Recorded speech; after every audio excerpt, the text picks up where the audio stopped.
It's been a while. This is Jupiter Exile, and tonight we're returning to Sunless skies. Looking good. Okay, looks like we're running. I want to thank everybody who jumped in on the Cult of the Lamb yesterday. That was a bit of fun, but we're back to this now. Something a bit more serious. I have been off stream for a while, but still working on things somewhat. We're on our second captain, so I had to rebuild a bit of a nest egg, and I've rebuilt it and then some. I've caught up on a lot of the storylines we were pursuing previously, so that we can continue right along where we've left off. I have only done two new things in the absence of the stream.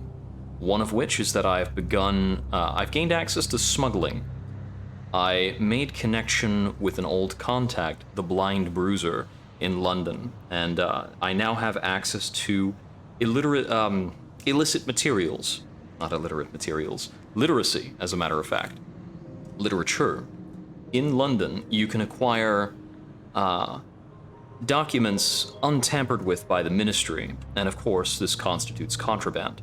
We can ship that around to places. We have access to new prospects, smuggling prospects, that allow us to have buyers for these things. It's going to turn around a much better profit than the usual trade, but we can get caught along the way and possibly punished for having illegal materials. So I might do a bit of that. The other thing I've been working on is there is a plotline to set up a relay between Albion and Eleutheria, and I've gotten started along that.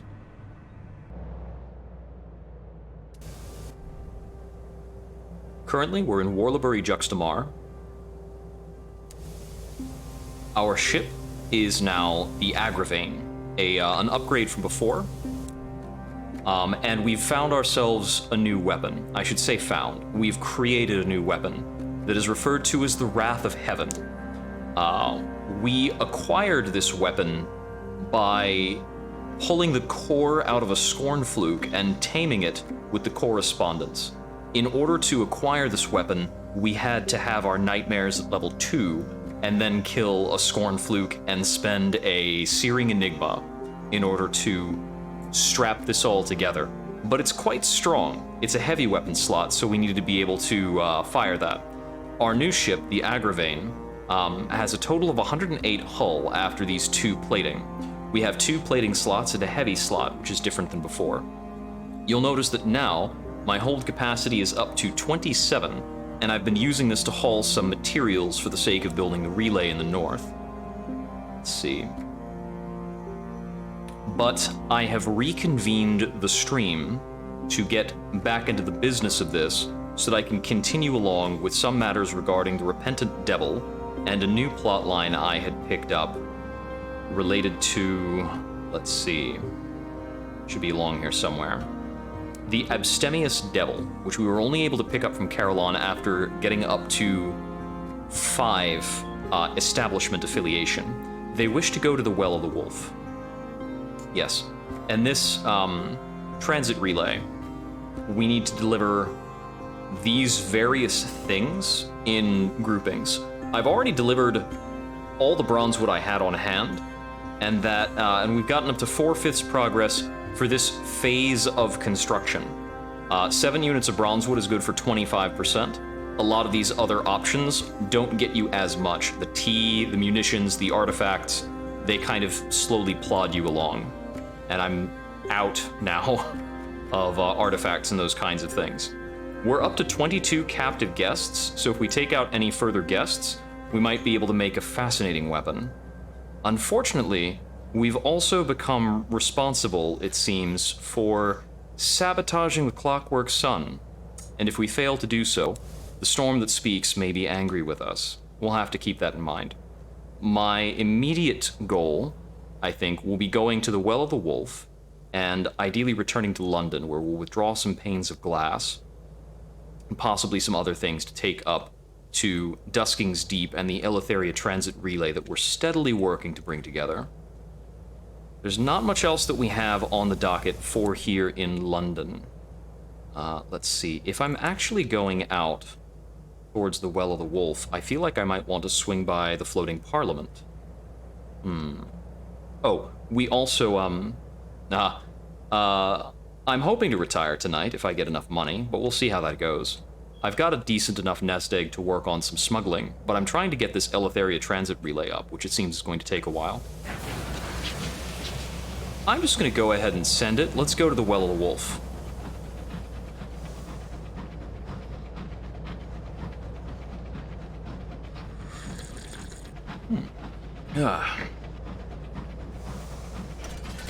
I have been gathering a decent bit of profit just by trolling around Warlebury Juxtamar, building up caged catches, immaculate souls. Sometimes you can fish up jumbles of immaculate souls, just hanging out.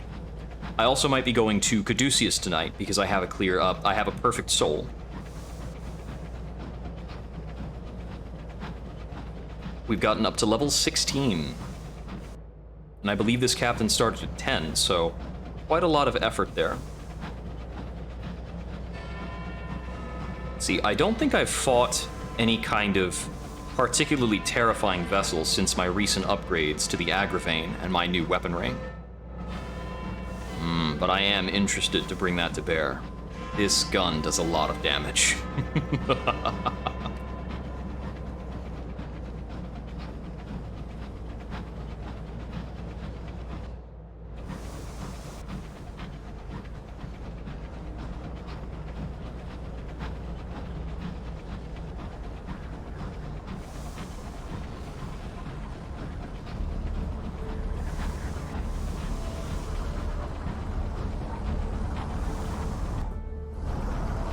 To make sure my approach is such that I kind of gently drift in towards the well.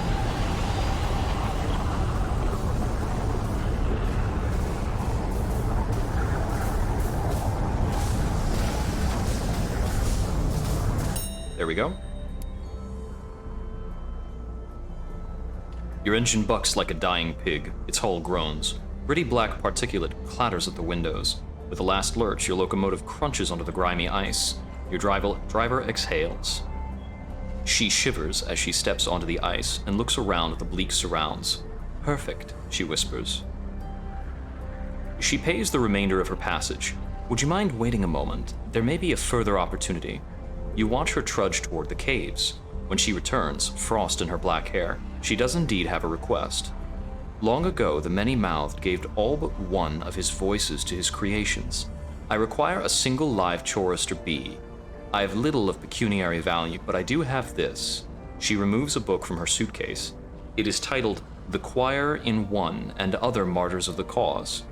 As far as I am aware, this is the only copy outside Hell. I see.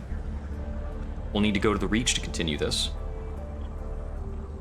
Defeat a swarm in battle and lure one into a cage with nectar, so we'll need to have nectar on hand. While we are here, let's approach the bandstand. Listen to the first hymn. I've learned a little bit about this. I've been to the well once before on this captain. It is hard to see where a sigil begins and ends. Worse, their true meaning is hidden in the relationships between them. You are certain the rite is a lament, but struggle to identify who for, until you realize the congregation is using many names for one individual. You decipher them as best you can. The singular choir? No. The choir in one. The many-mouthed. The master of... No. The king of celebrants? No. The king of carols. These are the names of the thing in the well. If you bring additional devils to join the choir, the congregation may be able to perform new hymns. Additional devils, you say? Is there anything more to be gained by investigating? No, it doesn't seem so. How could one go about bringing additional devils here?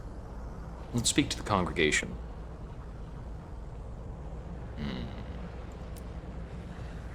Nothing for it. Nope. Let's make sure we keep flying as soon as that happens. Additional devils. Would our devil on board have anything to say about this? State of the soul, devil suggestion, evidence, chorister B, Caduceus. Nope. Nothing for now. No new options. So, I think I'll be making my way back to London for a quick assessment on what to do next.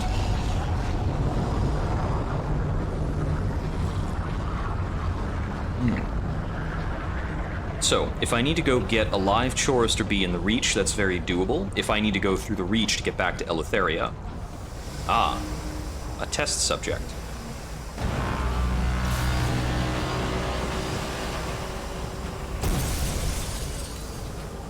That was 2 hits! And it's gone.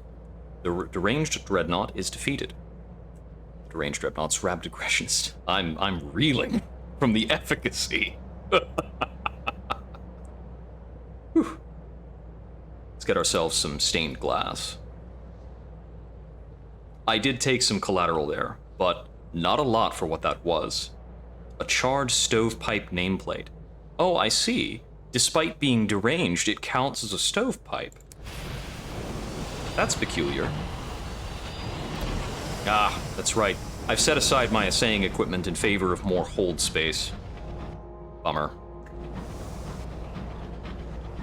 Oh, so the revolution in Brabazon was tremendously funny.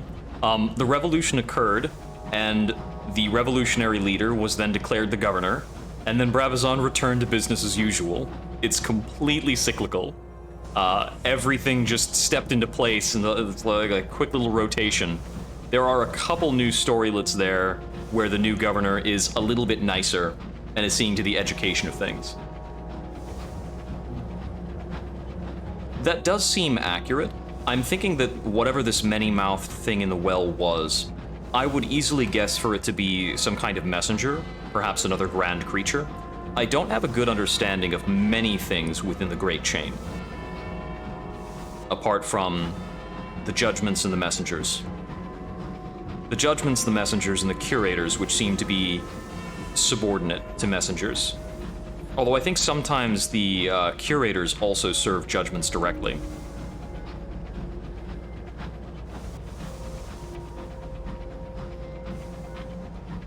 Yes, I believe the curators that were working in Eleutheria were directly servants of the, well, the Halved before they were Halved. I can't recall the name. Well, then afterwards they were servants of the Halved, I suppose. Perhaps still? Did they abandon them? There's only one left, the others were killed. Maybe they're lying in wells as well.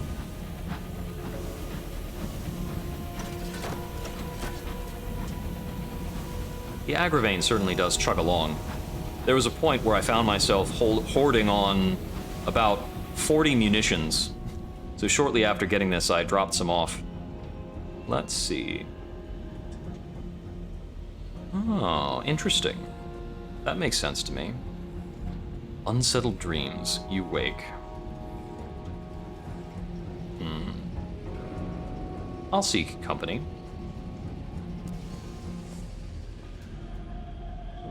Tear her down.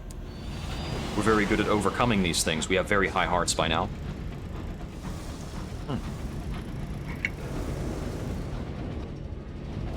I've been doing a lot of work for the...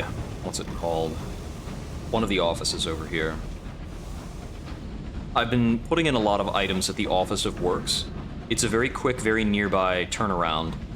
And if you can actually, you know, satisfy their requests as rapid fire as they come through, you get a good bit for it. I think there should be a journal regarding what they're looking for right now. They would like 3 barrels of unseasoned hours and a ministry-stamped permit. We can see to those things. The payout rate with them is very good, and they just keep rotating through things constantly. It's a good deal. Bombzine for the Mausoleum, Bronzewood for Parliament. I don't have either of those things. You get a couple more panes of stained glass for a moment, the 3 barrels of unseasoned hours to take in. I don't need the Chorister Nectar just yet. I don't need to withdraw that until we get back to the Reach. I'm entirely out of Bronzewood, quite short on Chorister Nectar. I have a lot of souls, hours, a decent bit of munitions, ministry-approved literature, a fair bit of caged catches and things like that. And I'm short also on Navarretine gemstones and bombazine that I might need to take advantage of higher level circumstances. So I think we're getting close to the point where we need to just scrape raw resources again. And that's likely going to draw me back to the Reach. Let's see.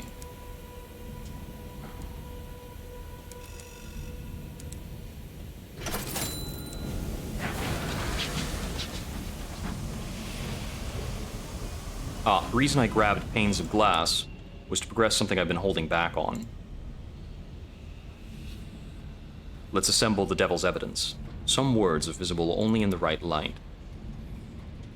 He looks as pleased as you have ever seen him. It takes some hours to sort the matter out, but it becomes clear in the end. I have the measure of my attacker now, he says. If I were a younger devil, I would even be flattered. My old abilities are in demand. The Son of the Blue Kingdom has put out a reward for the first person to kidnap me and bring me under guard to Sky Barnet, there to assist in the service of its appetites. What do you mean to do about it?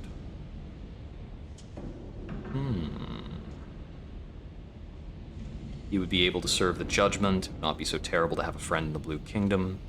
I would rather have him aboard. Oh, he could be dropped off somewhere safe for retirement, but his travels with me have not led him to that decision.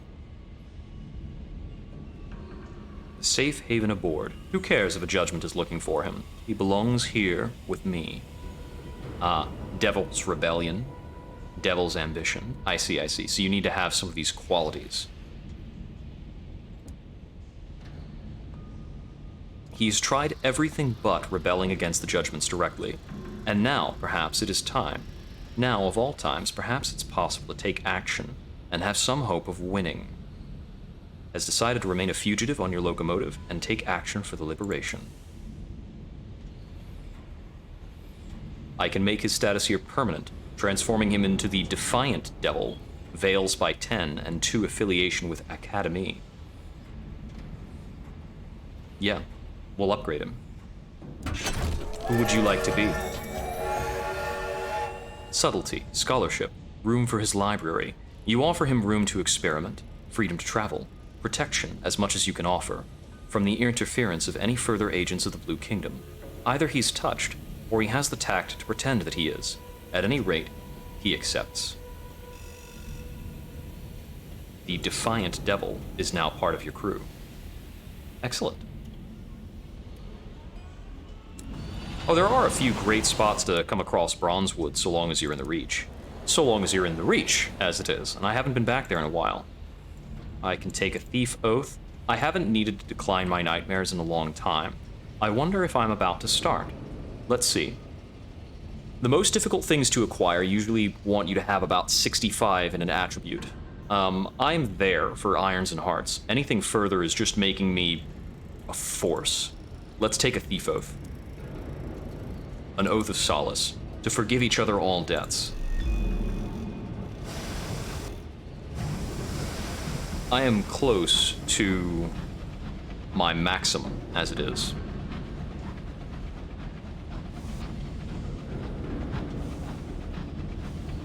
To think I was that close to completing the Devil's storyline before. Though if I had sought to make him ambitious and install him in the Blue Kingdom, I would have had to go to the Blue Kingdom. I wonder if that's more rewarding in the end. It's not for me. I'm wary of the judgments. Another order in. Yeah, 350 for 3 barrels of unseasoned hours and 1 permit. We've also got the Strength of the Sun up to 100. Let's see. They need a Condemned Experiment. We'll cycle that through. I don't have Condemned Experiments. They still want one.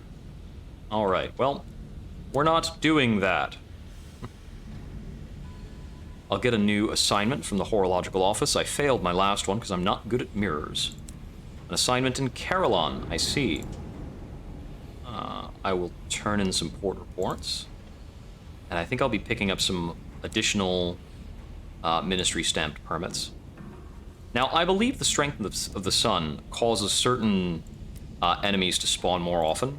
I've seen more of these maddened dreadnoughts.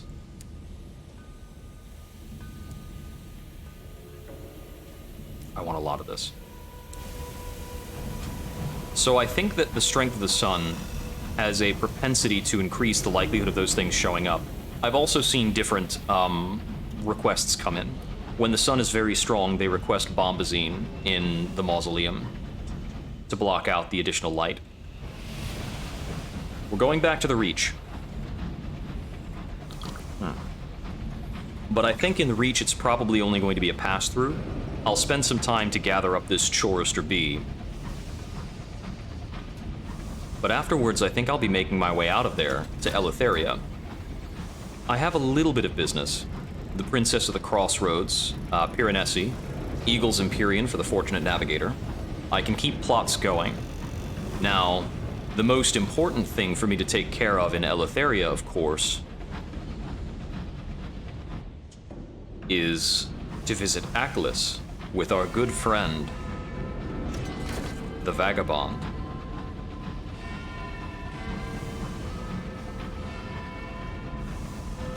Ah. Bit of something. Excellent.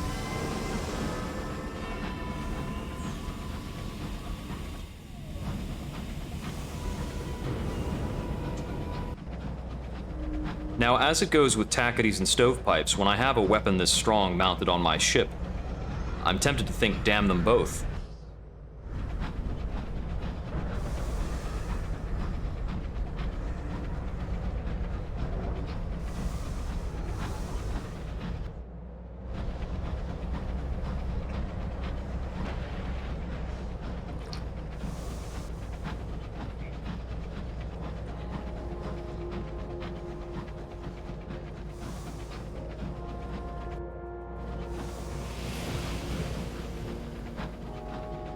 I'm going to be flouting the request of the Storm That Speaks a little bit. There was an event, the Whisper Winds playing about, and to dodge that event, I asked what I could do in return so that this would stop bothering me. And it said, oh, well, just sabotage the Clockwork Sun. Okay, then. Well, isn't that something? I may be able to accomplish that sabotage through work with the Horological Office. We shall see. But by and large, the Storm That Speaks believes that the Clockwork Sun is too big for its britches.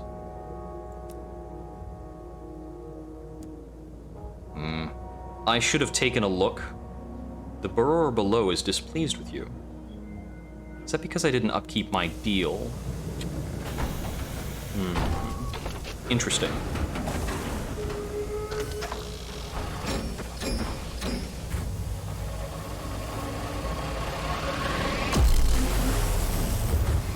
I haven't taken materials from anywhere, or any loans or things like that, but I did come to an arrangement with the Storm That Speaks. Would the Burrower below be the one to collect on that?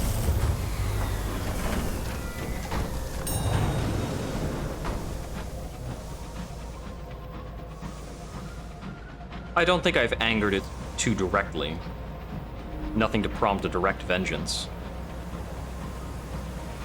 There is a shrine to the Burrower below on one of the stations here.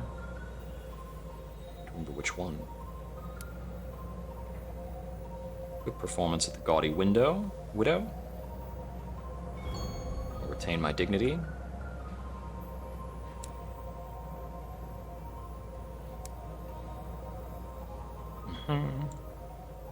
Transport to settlers. We'll get one of these picked up so they can just get a little bit of money out of it. Like to go to Trader's Wood. We can take care of that very quickly. I don't have more tackety nameplates at the moment. It can take quite a lot of them either way.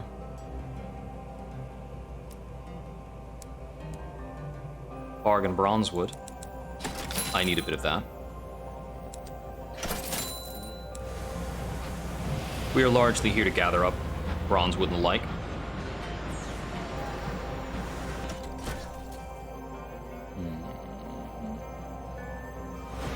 I think I'll put in Magdalene's on my way back to New Winchester.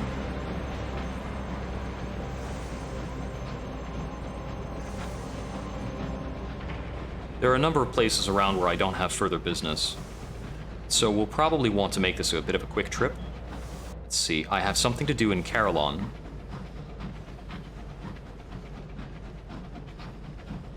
but otherwise we're going to want to refuel and get out to Eleutheria.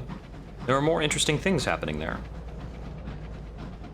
There's the possibility that I could start on work for the Chiropterus Hoarder, but his tasks are very expensive, and I don't think I'm going to aim to complete them on this captain anyway, so we should likely just move on and disregard that. I'm just going to go directly past this thing over here. Interacting with this horror requires Ooh, there's something actually. Interacting with this horror successfully requires veils that we don't have.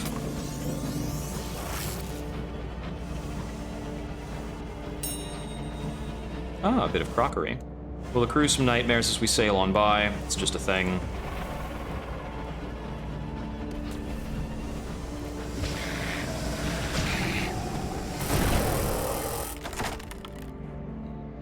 Crack that.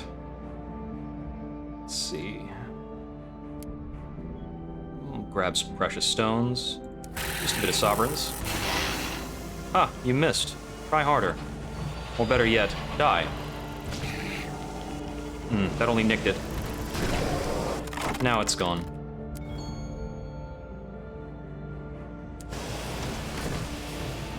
Just a little bit of passing value from dispatching a few cantankeries. Very unthreatening at this point. I have not equipped my drill, I don't think. No, I do have the drill equipped, right? No, I don't. No, at the moment, I've just got the pressure canning system and the winch and pulley.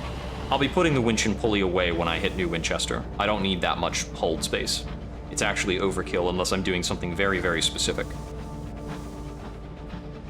I also acquired, what's it called? Some secret compartments that I can bring along if I do... Oh, you're gathering up.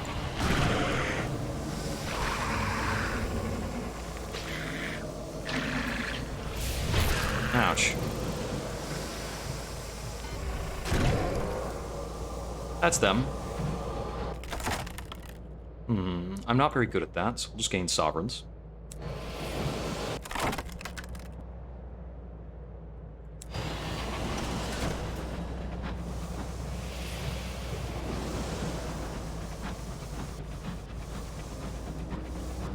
It's easy to take hunting for granted at this point, but some hunting is still quite valuable.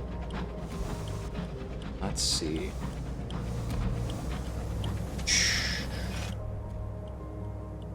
Ah. This again. Sometimes it does hit you with events right as you're setting into port. Okay. At the Keepsake Market, I will purchase an unlicensed chart. It's the first one for me to have, and I needed one too. I so often do. Write up a port report. Alright, I still need a condemned experiment if I'm going to continue along...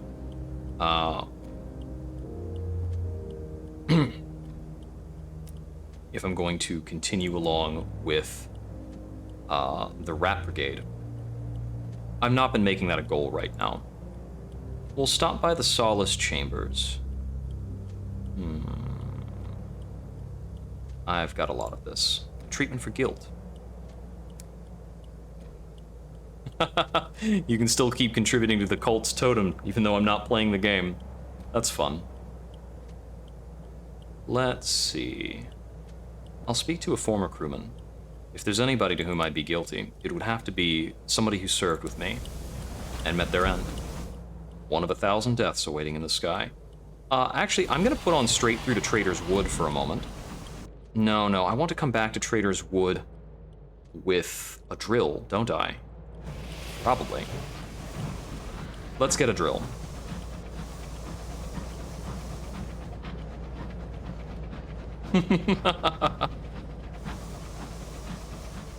Well, I appreciate everybody's assistance in bringing that together. Because after playing the game for a while, it was starting to get a little tedious. Some of the needs, that is. I'm glad I never ran into me.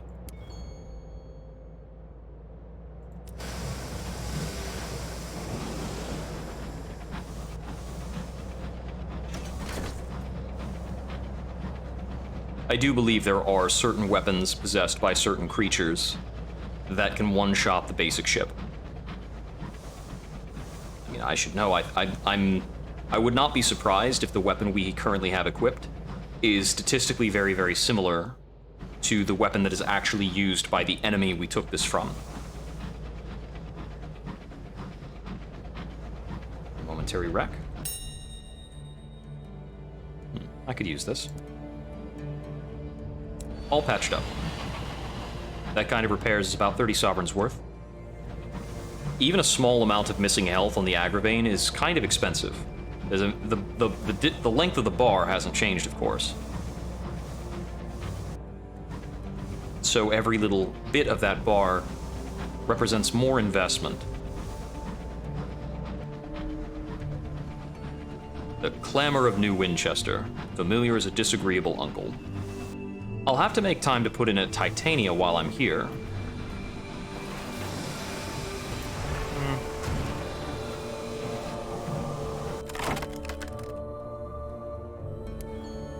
I'll take that, thank you.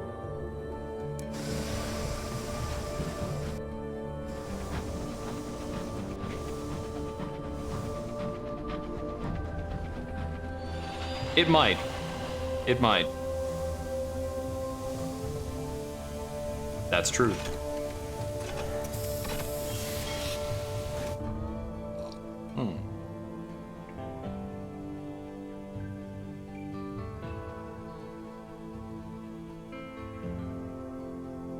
Just give me money. I don't honestly care what your other options are.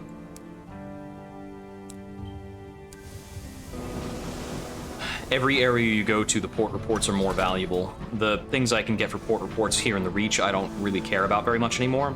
I can get an absolute glut of ministry permits, and that's one of the most valuable things I can gather up here. That was a weird visual effect. Oh, I guess it's kind of thundering a little bit in the smog.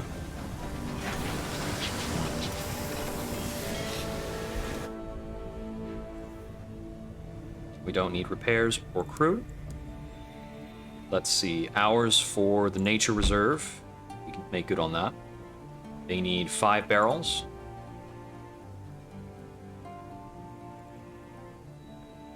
Sure, no problem. More supply and a little bit more fuel at the Victoria Market. And then I'll be putting this away. So unfortunately, we've accidentally capped ourselves out a little bit, but we'll be grabbing the Proserpina. Yes, it's the Proserpina. Get on there. There we go. Pops our hold back up to 23. And we'll be able to make good use of this. Yeah, I do have the concealed cavities, hidden compartments. So if I want to smuggle some things out of the Reach, we can get that equipped. Artifacts. Otherworldly artifacts? It's 3 otherworldly artifacts for 5% progress, so I would need about... it's 3 times... I'd need 18 to get through the next step of the relay. I currently have 3 otherworldly artifacts because I've already actually turned over quite a few. So I'm heading down to Leadbaiters and possibly Titania, where we'll turn over these hours, maybe assess some other things that are going on. I will allow you to live. He's good enough to get out of my way. At this point, I have also talked to Sinning Jenny, or was it Singing Jenny? I've spoken with somebody about getting stovepipe nameplates as well, and with my current armaments, it will be no trouble to dispatch stovepipes if we feel like it. Of course, the ministry monitors were already easy to tear apart.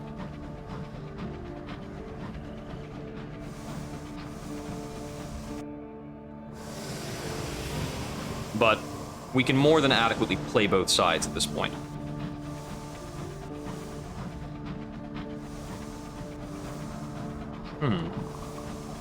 Yeah, I know there is a modifier if they are weaker or stronger in terms of what you can get. Okay. Yeah, if it was to be my only way of doing things, that's like 30 port... it turns into something like 40 port reports, which we're not going to stick around for, of course, but every bit counts. I mean, we've got a lot more munitions, turn-ins, and other things to take care of as well.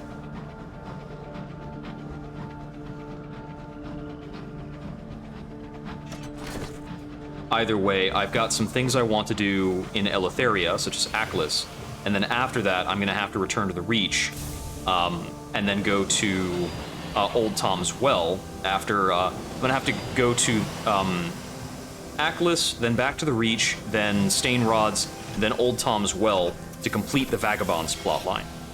After that, I want to get all that in before I retire. After that, I may go back to London and continue contributions. Port report. Exports. Sapling knots. Oh no. I can only put up with so much contact with sunlight. This captain does have some yearning burning. Oh, that also got me an otherworldly artifact. Quite useful. Oh, look, they're also selling hours. We'll buy some hours.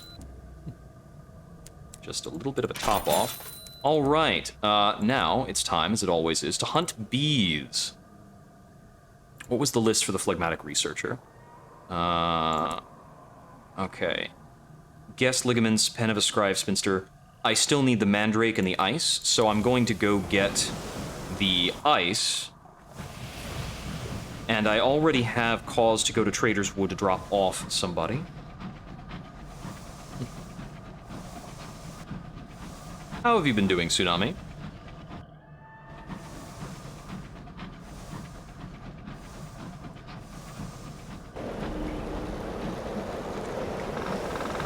Oh, I've got plenty of terror to spare for the Peacock Wind.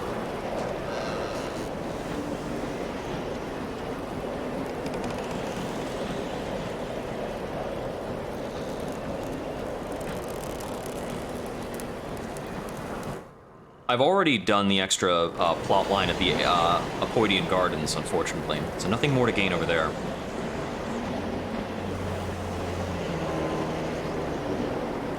Oh wait, I'm gonna need a gourd of Chorister Nectar in order to actually catch the bee for the live Chorister bee part of the quest.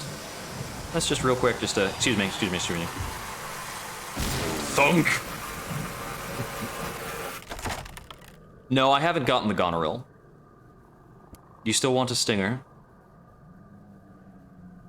These guys never care. I don't know what their actual expectation is. Okay, we can't cage the bee yet. There's the nectar we need for it. Yeah, I haven't sank the cash on the Goneril. It's another 3,000. I'm at the point where I could feasibly retire with about a little over 10,000 sovereigns, and I have the retirement. It depends on who I want to get along with. Where are we getting that buzzing?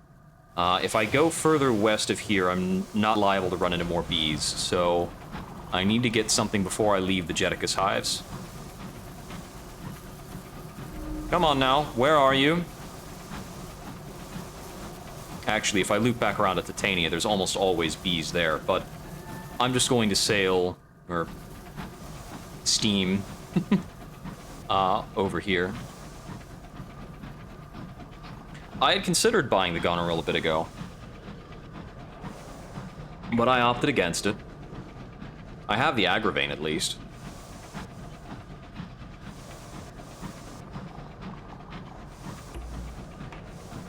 This is such a lovely, cool background coming through this area. Just enormous, ship-sized bees. Bee larvae.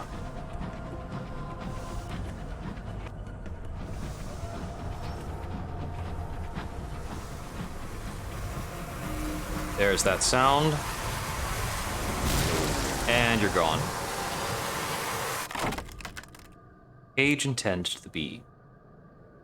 The last bee crawls clumsily after the nectar, and a brave crewman tugs the trap shut. You heave it on board.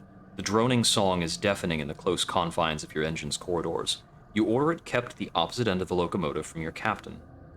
Okay, I'll need to go back to the Well of the Wolf with this. That'll be a while. While we're at it, though,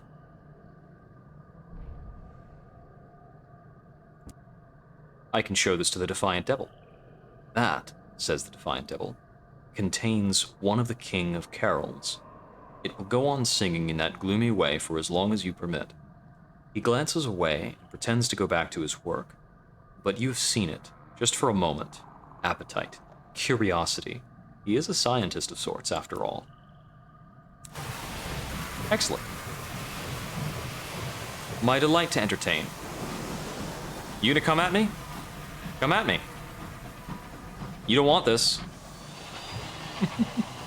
I really should have gotten the Goneril at some point. I have enough stuff back in my storehouses to sell and earn it, but I'm always nervous about depleting my bank too thoroughly. I like having a nest egg. A rainy day fund. Although I'm not sure if anything in the skies truly constitutes rain. Not in these skies.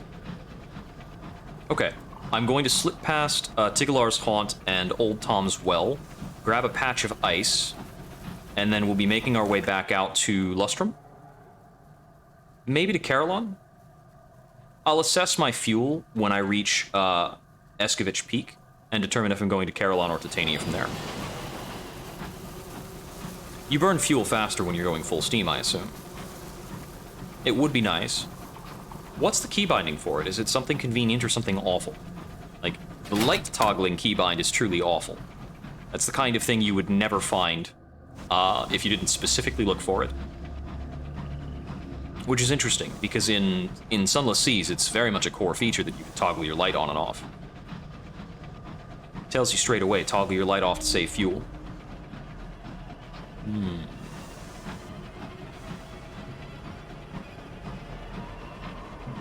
Yes, correspondence sigils. Ah, yes, the auto go button. I haven't been using that very much. It is handy sometimes. Freehand. That's true. Yes, if I needed to actually hit the lights off button more often, I'm certain I would keybind it to something like Q. It just doesn't matter. Well, maybe not Q. I might need that to dodge. Interesting that Old Tom's Well you land using mirrors, but the Well of the Wolf you land using irons. A sample of black ice, thank you. That'll be all. Right. Let's just turn around that. It is delightful to me how much things become mundane after a while. I note that ice accretes in wells, and wells are very cold. That seems perhaps important. I'll let you go. I don't actually like fighting near wells. It's annoying.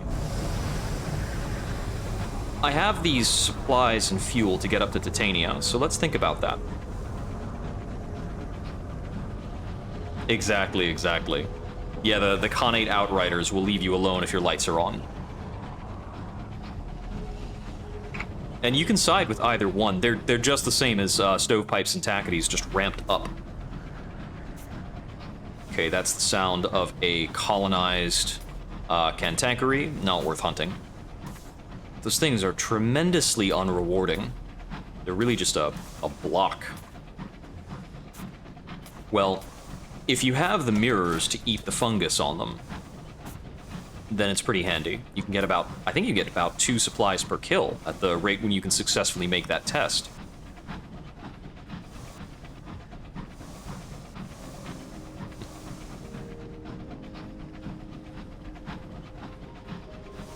This captain, I think, might actually be good at hunting grievers, so I'm going to be considering that when I return to Eleutheria. Let's see, I think I had just momentary business in Carillon for the horological office.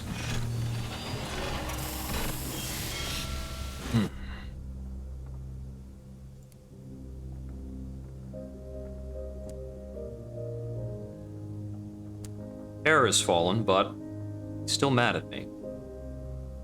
Ah, that's right, I was carrying the half glass empty. We will deposit him. The devils will care for him now, and I get 2 selections of immaculate souls for that. I'll investigate the clocks. I will try to sabotage them. Does failing to sabotage the clock imply that I have fixed the clock? Nope, I was caught in the act. They know sabotage when they see it. You have just enough time to scoop up your tools and flee before they return, with either local law enforcement or their own heavy sticks. Well, I'd have to go back to London to get another job at that. I'm not a good horologist on this captain. We're not trying to really pursue that terribly much. Let's see. This is a storyline we've done before, so we're just going to let that happen. I don't have anything going on there. We can acquire additional Chorister Nectar. We can carry it, so let's buy it. I'm going to put in at Titania, if only briefly, because it's here. I think after I put in at Titania, since I'm doing this now, I'll go to Winchester and then Lustrum. Every time you go to... I think every time you go to the Reach, it's good to do a lap before you leave. I've got miners working in Lustrum, and I had begun the plot of the Singing Mountain, but I didn't keep it going because I hadn't done it before on stream. So I've got more to pursue along that plot line. I have no idea what I'll need. So we'll see. Now, they should have a supply in Titania of red honey that I can start smuggling. I'll probably buy a bit. I don't think anybody in the Reach will call me to accord about it until I put in at a port to leave. And by then, I can equip some hidden compartments. Now, I believe hidden compartments aren't foolproof, and ultimately, this character has very poor veils, which I think makes us a bad smuggler. Maybe we can talk our way out of some problems, who knows. Be gone. I should have detonated that sooner. Let's back up a little bit. Here we go. Done.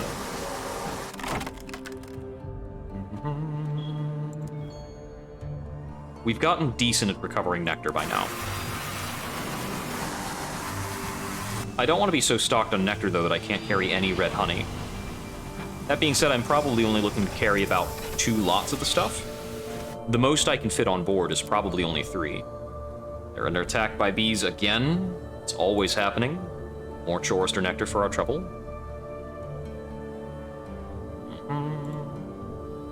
Art exhibition to reduce terror.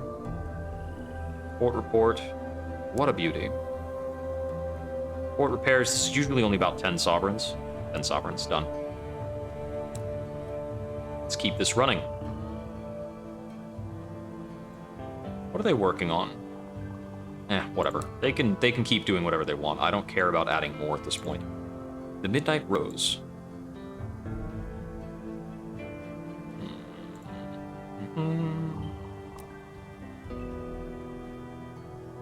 Okay, so I think if I want to actually carry on anything about that... Ah, there we go. The Midnight Rose is here. Contentable Cabins. Haven't seen this before. Come on out. 6 quarters, 2 hidden compartments. Requires 65 veils, but it gives you quarters in the utility slot. That's kind of handy.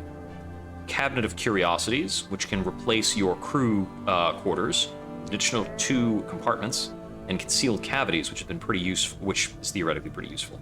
Firkins of red honey cost only 100 a piece. I'm going to grab, I think 4 of those if I can. 4 of those and concealed cavities. I have contraband.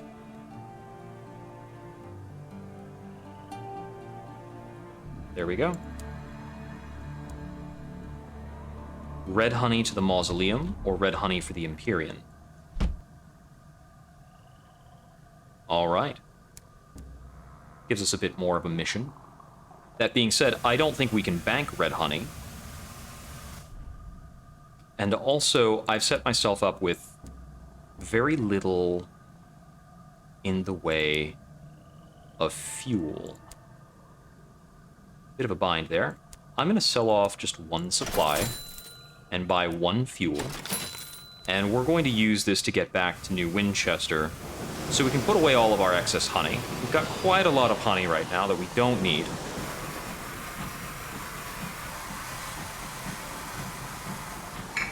Now, I think also I need to have a word with my aunt. She wants lunch at Port Prosper. That's the next bit for her.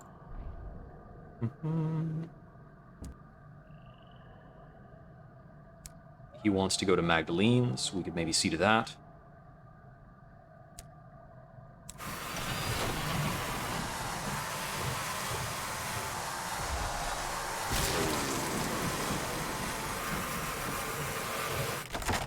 I turned over a supply, so I could theoretically get more nectar.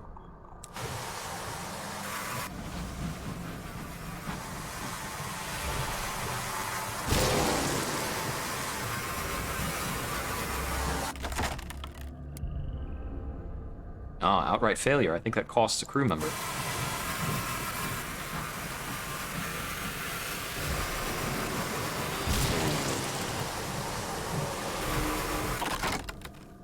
I'll just listen to its death hymn because there is this right here that I can draw from.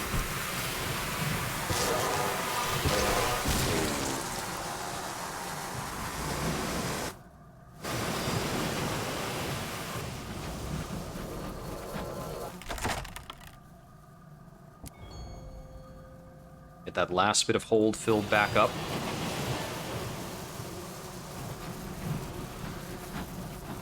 Chorister nectar builds up very quickly with this little route.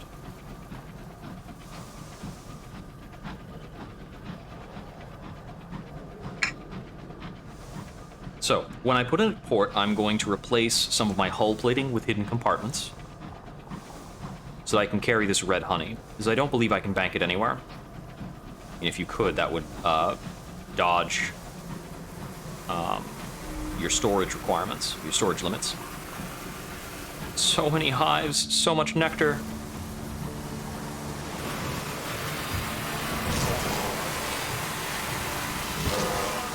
You're not dead. Now you're dead. Might as well listen to its death hymn. Okay. So I'm gonna put some stuff away, and then I think the question is, do we go to Lustrum and then Trader's Wood and then Lustrum? They're both quite far away. I think that's 2 individual trips, no matter how I slice it.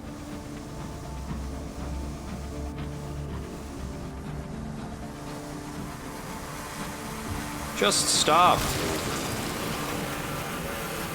So many bees.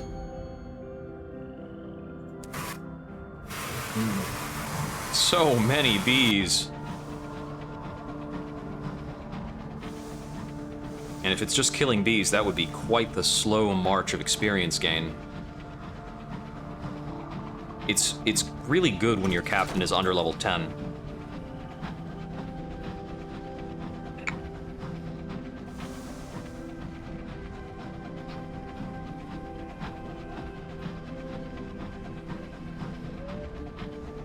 But as it is now, I could kill 100 bees and not quite level up.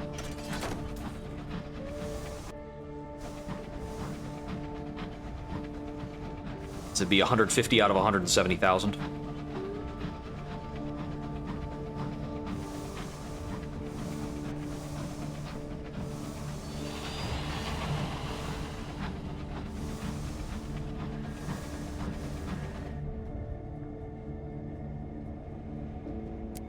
Let the winds take me. We've lost the interest of the waste waif.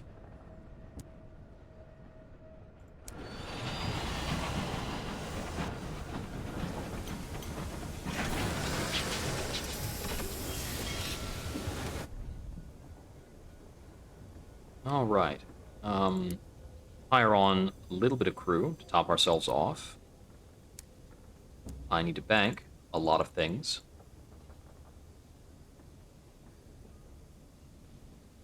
We are going to make some adjustments.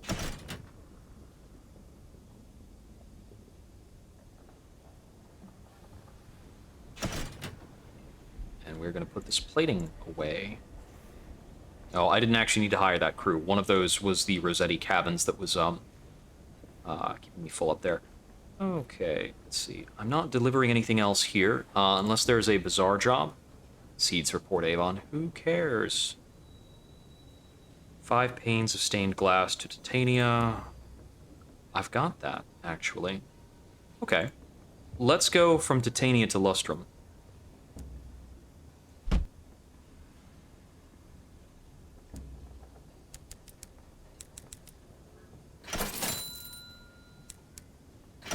That's more or less reasonable.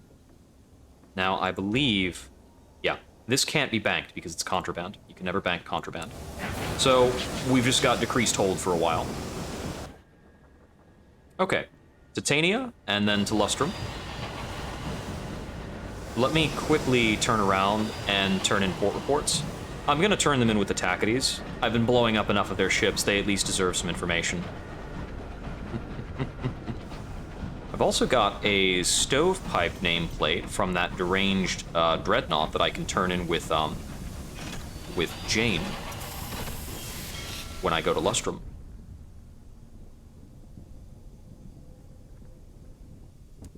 Port reports to the Endurate Veteran. A bit of gratitude. Fortunes. Let's see. It looks like otherworldly artifacts and savage secrets is what we can get here. I'll get one of those. So it's 2 apiece. That's not a bad ratio. Means that in order to get the 18 or so I would require for the turn-ins, it's 3 per 5%. I would only need, what's it? 36 port reports. If that were the only thing I was doing. I'm likely going to carry over a bunch of munitions, because munitions I tend to have in spades. We'll put it at Titania, sell this glass, and then we'll make on to Lustrum. I'm often recapping what I'm about to do. Helps me keep track of what I'm doing. Helps me pay attention a little bit. I do hope that we run into some guests around Lustrum. Our current armaments should be very good for taking them out. And I have 22 out of 25 guests to make the unique weapon.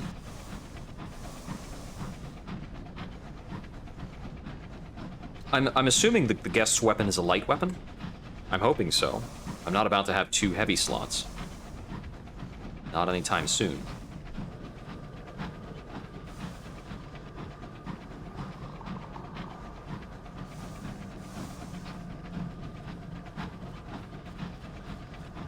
But I do appreciate, and I thought it was quite interesting, that I had to be at least a little insane to build the weapon I'm currently using. Bit of nightmares building. Not enough to spend a night in the old Brass Hotel. What was that called? The Brass and Gold? Back in fallen London? If your memories ever got too terribly high, you'd be checked in. What are you shooting at? It's like 1 Tackety. 1 very damaged Tackety. It's 2 dreadnoughts. Are you getting aggressive with me?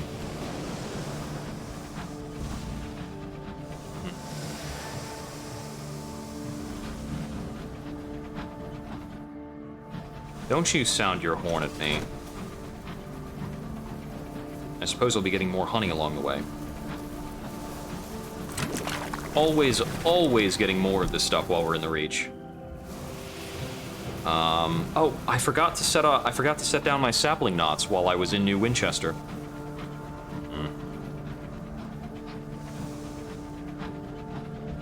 Williams Weald.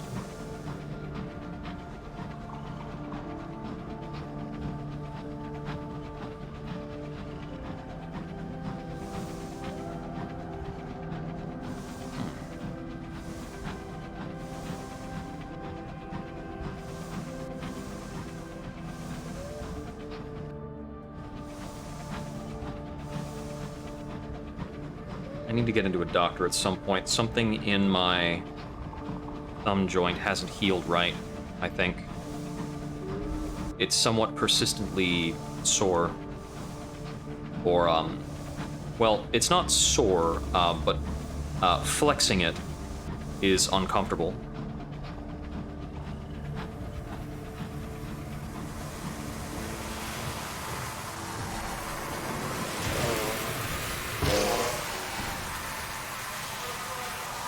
If you would kindly die. Thank you very much. More nectar, please.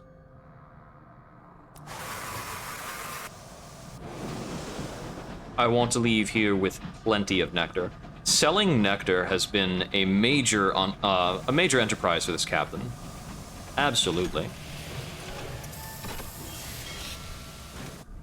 That reminds me, how much am I actually contracted to bring? 7 firkins of red honey. I can't actually hide that much, I don't think. Unless I did some very peculiar things.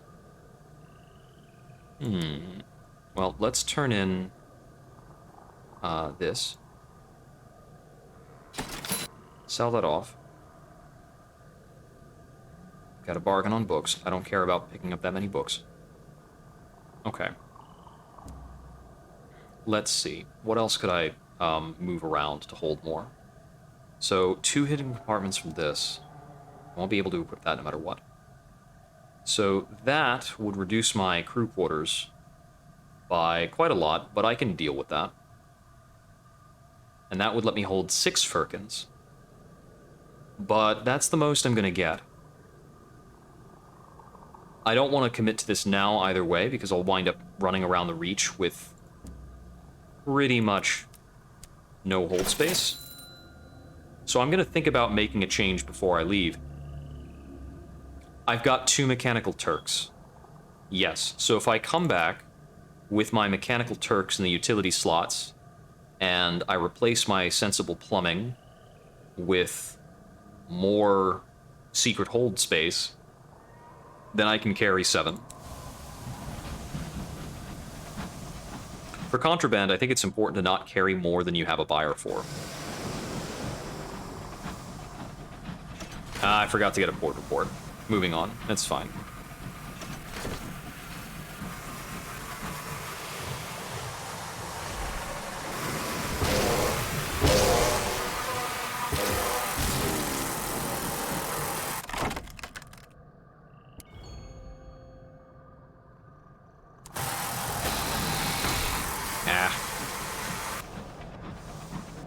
Bit of a bump there.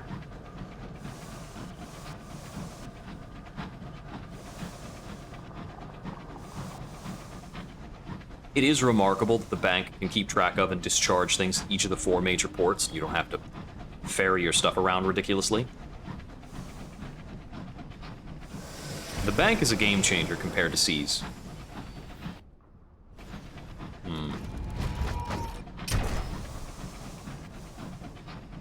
Let's see. Through Carillon to Lustrum? I suppose that's what we're doing. I don't have much of a reason to put in a Carillon except for a quick port report. So we'll just put in there, gather the port report, and be off. Terror's built up a little bit.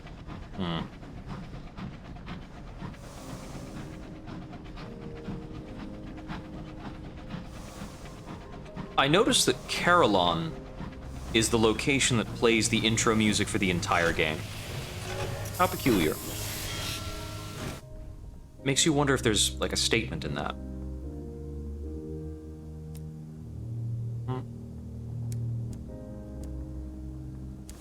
Nothing else of note. We're moving on. I'm not going to go in and try to gather up more penances or anything unless something peculiar happens with my soul. Oh, might be worthwhile to indicate what the state of my soul actually is. Your soul, he lies, is magnificent. I have studied the souls of men and of angels. I have extracted the penitence of saints. I have removed the knowledge lust from an astronomer through a borehole in the back of his head. I have sieved a crown princess's sister in mare's milk until there was no more jealousy in her. But I have never known a soul to equal yours. How charming it is that it begins with "he lies."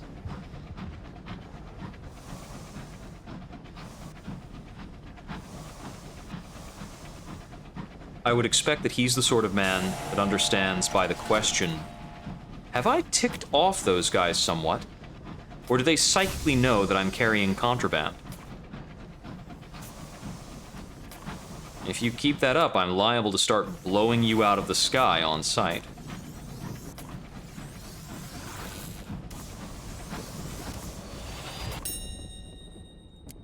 Read the ledger every time I swing by here. That's why we have so many sky stories.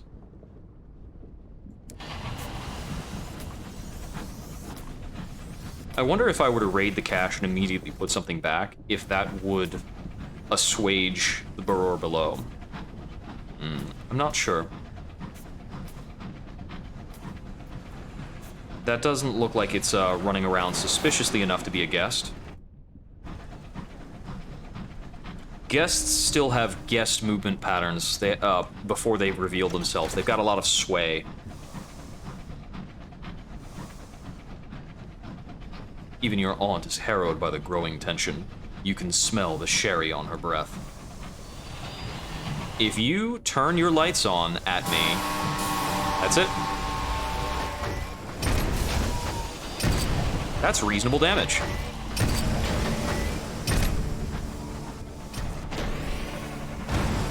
This is also reasonable damage. I lied. It's unreasonable.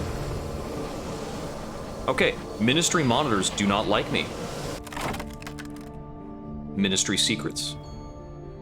Hand them over. Shard stovepipe nameplates. I can gain a cryptic benefactor by converting a gossip and secrets, or an unlicensed chart with visions of the heaven and savage secrets. Well, I'll get an unlicensed chart.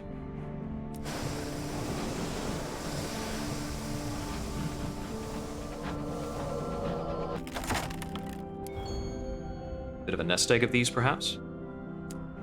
More charred nameplates. More charts. Alright. 3 unlicensed charts. I think I've also got some cryptic benefactors. Like, a couple.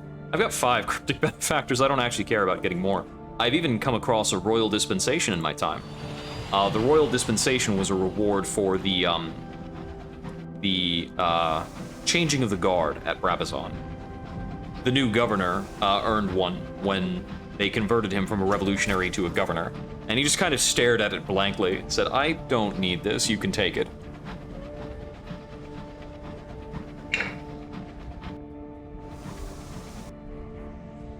Discontent. An additional ration of brandy. Bit of terror down. It has been creeping up, just a tad.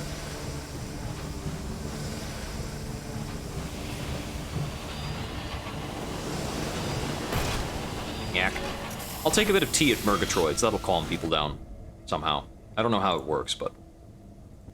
Join the celebration of the Singing Mountain. Terra's fallen. Sweet Jane's Counting House.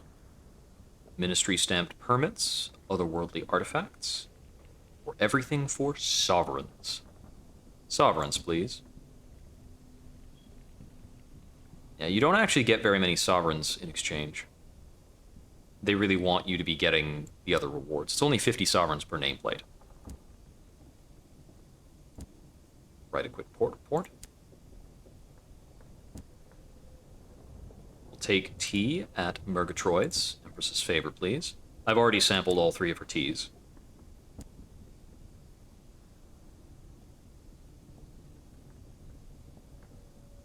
Do I have to go back up the mountain? I've already done that.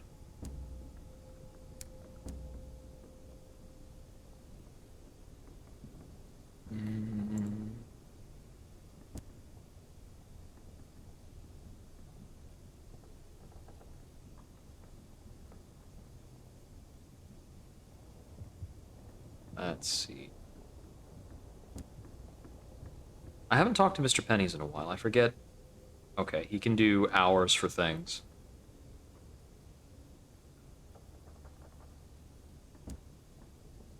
I could have sworn that I had gone up the mountain and retrieved a thing, and I needed to talk to somebody about it. Let's just buy supplies until we can do this. Got more than enough money to see this through.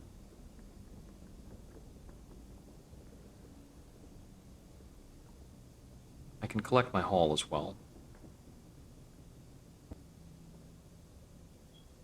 They hit the mother lode.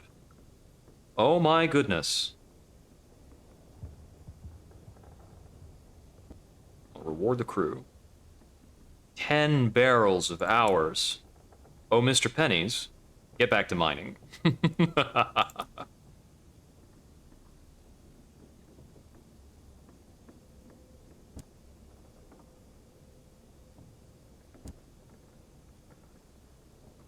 Hours for artifacts. You provide a fragment of hours for sale, a few seconds at most. Pennies snatches them up with a blackened and leathery appendage that reaches out of its shroud. Mr. Pennies shakes and sniffs at the little cigar box and the sprinkling of calcified time within. Yes, it whines. Will do, will suffice. Anything more to talk to? Doesn't seem so. I can exchange hours for money. 1 sovereign! A very poor trade. Mr. Pennies indeed.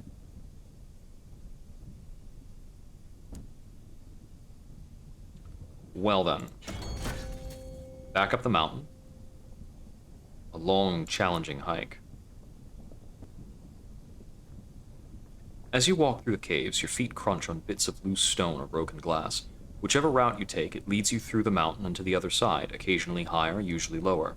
There seems no rhyme nor reason to the maze of tunnels. One wrong turn too many brings you back where you started. Without some form of guide, the chance of finding anything of interest feels remote. Okay, I think I had something else. You know, I need to find out where I need to go with this, don't I? Mountain beckons. Someone on Lustrum may know more about the ambiguous shard. That's what I'm trying to figure out. Maybe Melusine Murgatroyd would know more. Yes. Tell me something. Is that what I think? Of course it is. Where did you find it? On the mountain. Melusine rushes to her workbench, rummaging for tools. You know what it is. The antithesis of light and law. Light is law, you know. But why would there be pieces of the science here?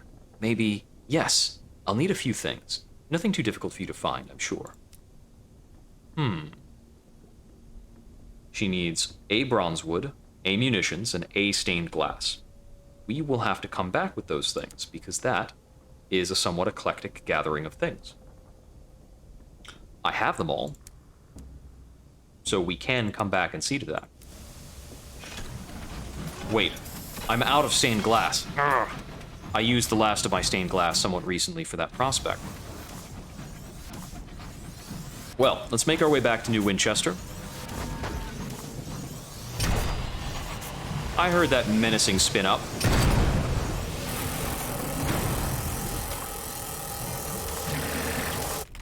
Think you can get aggressive with me? I'll pilfer everything interesting about you.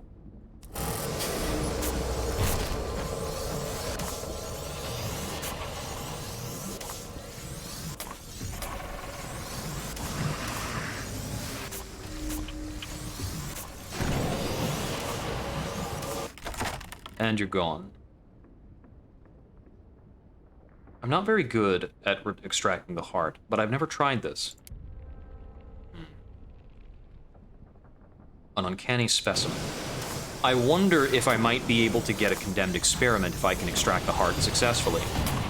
Oh right, don't detonate too soon. You gotta wait for that to reach its intended target.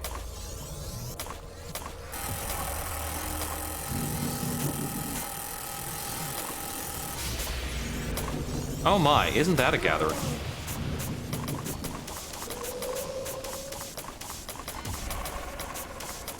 Thunk. Yeah, you're gone.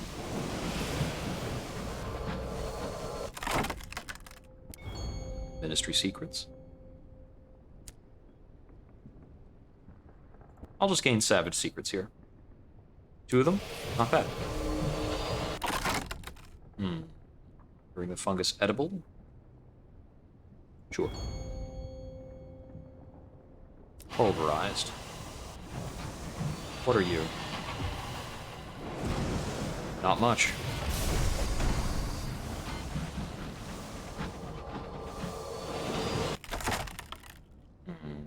I'll raid the hold.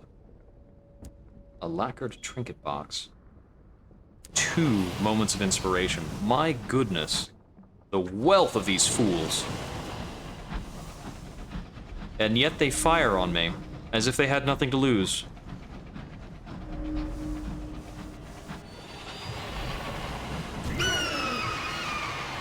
You die next.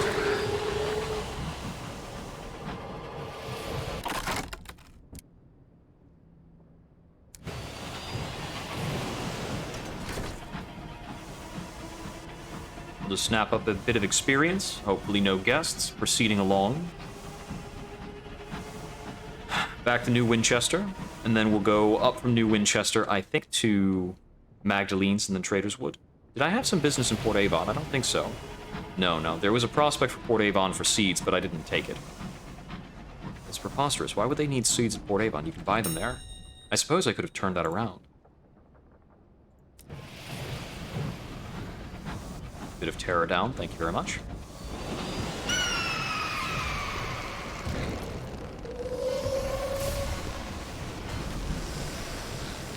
One more good shot. Good enough. I'll get Bronzewood from this one.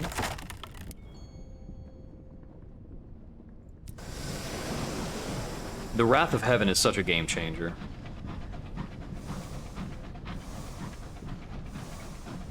I trust you've got one of them as well, Blackstrike. The Wrath of Heaven, that is. I had considered building a second. I had the opportunity. You're not gonna shoot at me, right? There we go. I have new friends now.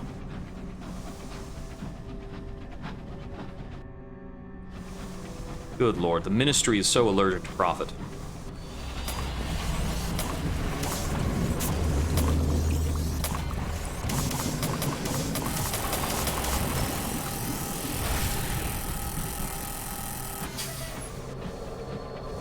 Largely took a hit because I was speeding that up. I'll destroy the remains to reduce terror. And a Sky Story. Not bad. I am taking a bit of damage. I'm being a bit more careless because I can destroy things so quickly. When I can blast my opponents out of the sky with this kind of fervor, I don't really feel the desire to jockey around them and be careful. I'm also not mounting a Grimalkin anymore, so there's not much point to being at a long range. A touch of the skies. Back to work, please. We've gotten quite good at managing our crew.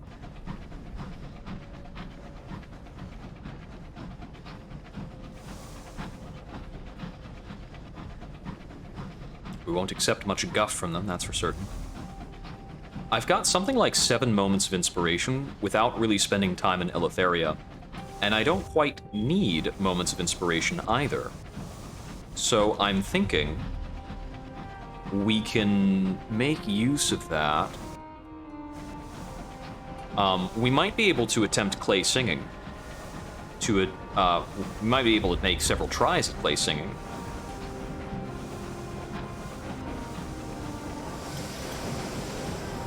I'm trying to recall where in all the clay conductor needs to go. I think he has business in Aklis. Whoops. Kind of stuck myself in there for a moment.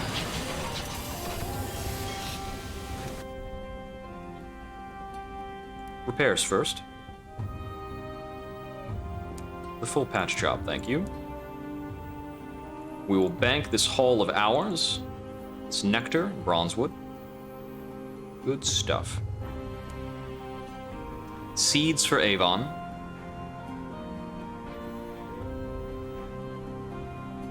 Seeds for Lustrum.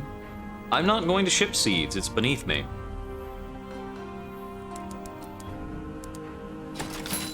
Back up to our standard kind of contingent. Let's see. I think there's any... Sapling Knots and Verdant Encouragement. 300 sovereigns just for clicking buttons. There we go. The export business. Moving right along. When you start to speed up on everything you're doing, you just have to remember to click through things. I've got a lot of hold being occupied just by random stuff. Doesn't feel great when I only have 7 hold slots on the way out. Port reports in. Otherworldly artifacts, please.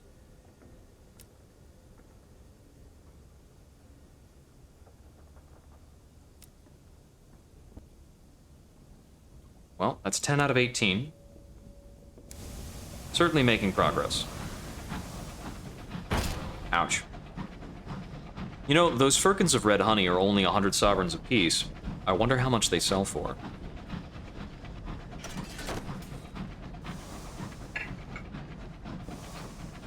It's possible that these will turn around for quite a bit, and I do want to get them out of my hold. So, let's see. I need to go to Trader's Wood to drop off... Wait, why am I going to Trader's Wood? I'm going to Trader's Wood so that I can advance the Stainrod Nature Reserve plotline. That's largely the reason. I happen to have a settler, but that's not a good enough reason to go somewhere. I might actually run a Bronzewood expedition while I'm in Trader's Wood, because I can, and it's profitable. So, let's go there, we'll drop a few things off, we'll run a Bronzewood expedition, then it's back to New Winchester, and after that, I'm going to go through Stainrod out to Eleutheria.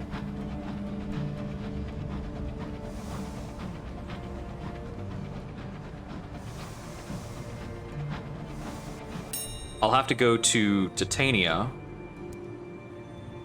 before... Okay, I don't need a terror reduction at Magdalene's anymore, that's nice. I will need to go to Titania before going to Stainrod's, because I need to buy a few more things to help me get the last smuggling through and get up to 7 firkins before I leave. I think by the time I'm going to Eleutheria, my hold is going to be like 777 between supplies, fuel, and red honey. Sadly, I'll have to go down to 12 crew. And being at 12 crew in Eleutheria is annoying, because I may not be able to actually stock back up to 18 while I'm there. We'll see how it goes.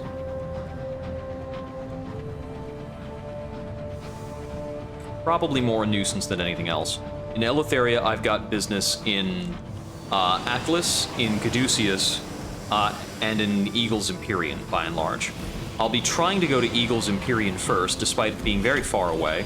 So I'll have a halfway stop at Penn, and we'll see what we're doing with that.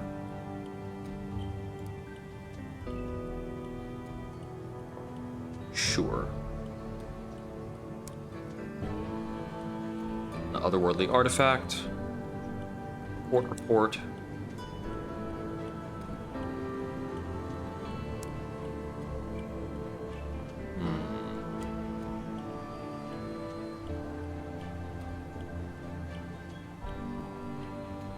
Is it backstage that I need to go? Where is this plot line picking up? I thought the Clay Conductor wanted me to talk to somebody here. Yeah, request treatment at Magdalene's and ask for Clay attendance. Okay, so do I need to request treatment at the Solace Chamber? There we go. Request a Clay attendant. I've already done this before. I see, so long as I'm here. I can back out of this. There we go. Speaking to the Clay Conductor about your search. He is sulking. It'll be a while before he comes back in. I can start attempting Clay singing with Chorister Nectar, but I think at this point it will require quite a bit. Nonetheless, I can try, and I only have so many uses for Chorister Nectar. It's just money, honestly. Well, it's money and it isn't money, because it's just, it's fallen into my lap so often I can't think of it as money anymore. Let's see. If I spend out on fuel, it's 2 fuel to conduct a large expedition. So I'll have to get back to Port Avon, I think, to recoup that, because I'll be coming out of Trader's Wood with about 2 fuel. And I'm not going to be going into the back end of Trader's Wood or anything like that, just running the expedition.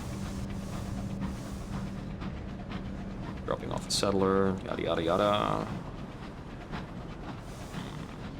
I think the most valuable thing, the most valuable commodity I seem to have right now is Immaculate Souls and Red Honey. It seems as though contraband will run you through a triangular trade of going through 3 different ports. And then if you can complete the Albion-Eleutheria junction that goes directly, you can do things a lot faster. Or more efficiently? I don't know. This should be one of the more profitable activities in the game. Actually, probably the most profitable activity in the game. Back in Sunless Seas, there was no activity more profitable than running Sunlight. Part of that is because there were some exploits about offsetting the dangers of running Sunlight.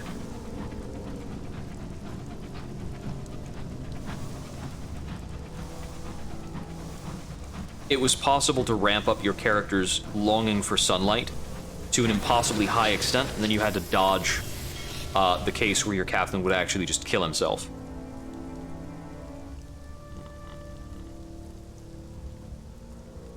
Whatever. 25 sovereigns for a pits of repairs is not great, but oh well. Drop off a settler. This is where you wanted to go.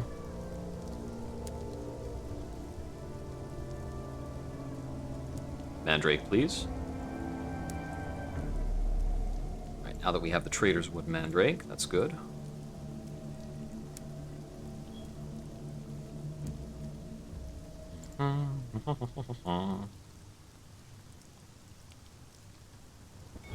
I'll hunt in the Trader's Wood for a caged catch. Always picking these up when we've got the opportunity.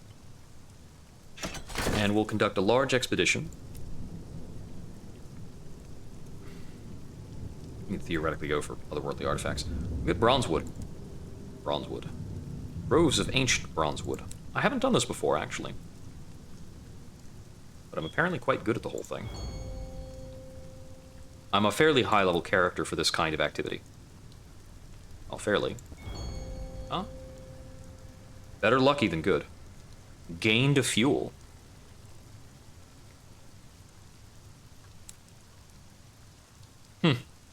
I won't run. Long shadows move through the silver trees ahead. There's a mournful howl. Someone sounds hungry, the stoker tries to joke. A low growling comes from behind you. The beasts have your scent. Come at me. You exhort your crew to stand their ground. Grotesque beasts, mockeries of earthly animals, emerge from the tree line. Their pelts are ragged and mangled with exposed inner organs. Their tusks curve cruelly. It is impossible to avoid thoughts of disembowelment. Each stares as if famished. You do not give an inch. You sound the first barrage, then the second and the third.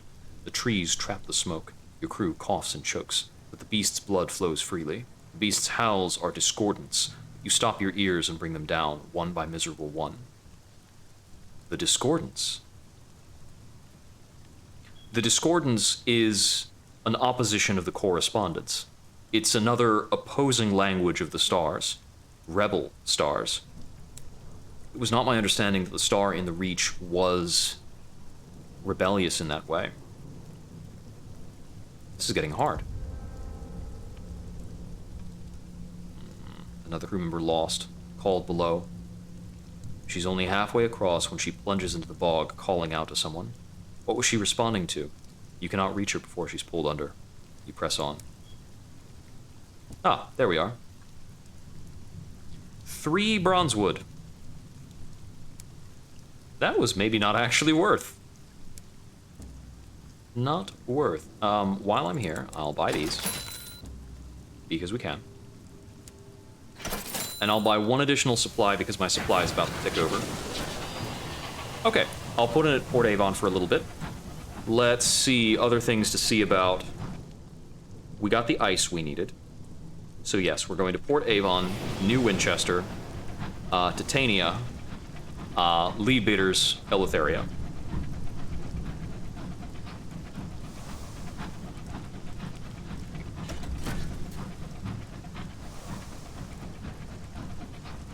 And by the time we're going into Eleutheria, our hold space is going to be choked.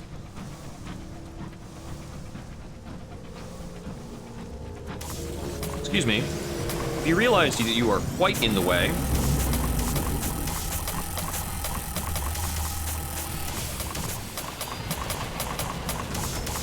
You dodged. It's very rude.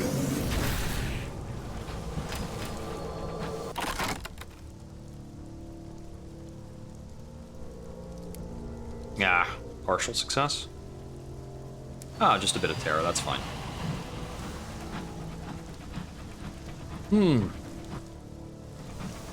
I suppose I should have taken the request for seeds at Port Avon, since they export seeds from Port Avon, and I could have just turned them right around. No! Port Avon doesn't export seeds, it exports souls.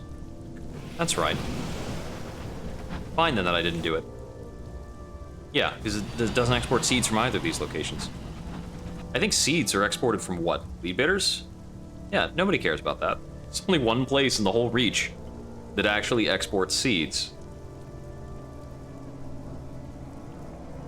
Ah, technically also exported from Hybris, in case anybody cares to go out to Hybris for 25 sovereigns worth of seeds. I don't think you'll find any takers on that. Of course, I don't know why it costs anything, because there's nobody on Hybris.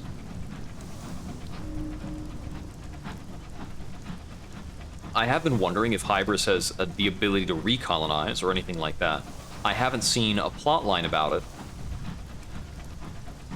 I did complete the request for the pernickety factor on this captain, and examined what has happened to the people that were on Hybris. It's quite predictable. They were all amalgamated into a giant mushroom. It was a rogue mutant verdance. Cheap fuel, thank you. It's good, because I largely put in here for fuel. They had a bargain for verdant seeds. They had a bargain for seeds, and they had a demand for seeds.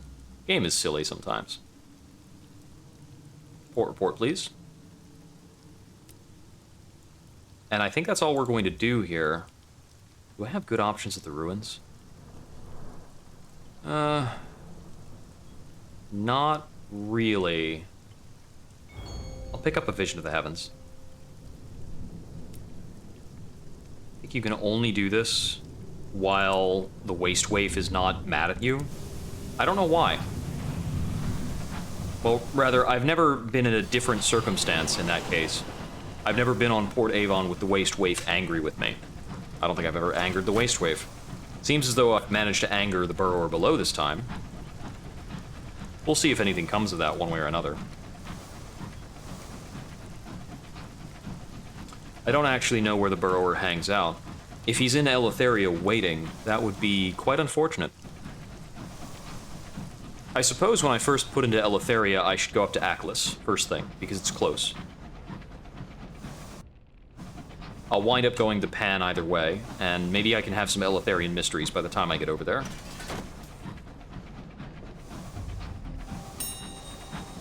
Ah, caddy of dried tea, not bad.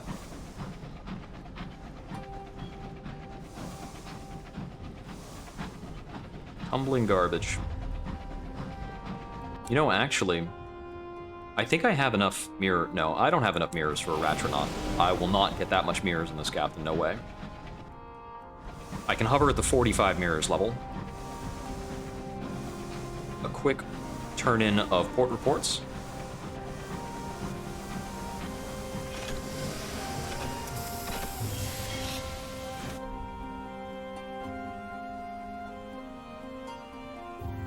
There you go.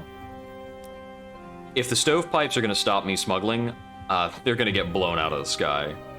Like, we're not going to deal with them anymore.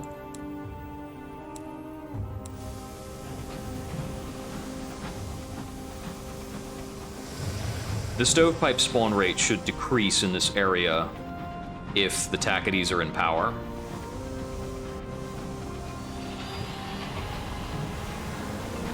Alright. We need to make a few adjustments in this trip. Seeds, souls, we're not doing either of those things. Turning some things in. I can't continue the Lustrum plotline as is.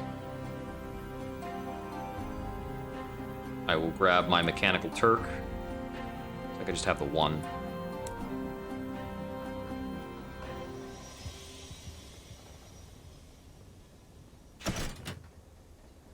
So we'll be putting up the Durendal.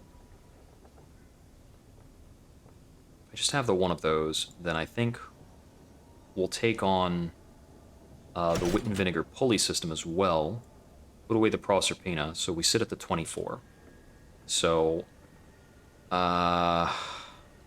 yes, so I can replace my Sensible Plumbing. I might as well remove that now. Cuts my crew down, unfortunately. So now, we can get the bridge slot smuggling item in Titania and buy an additional 3 firkins.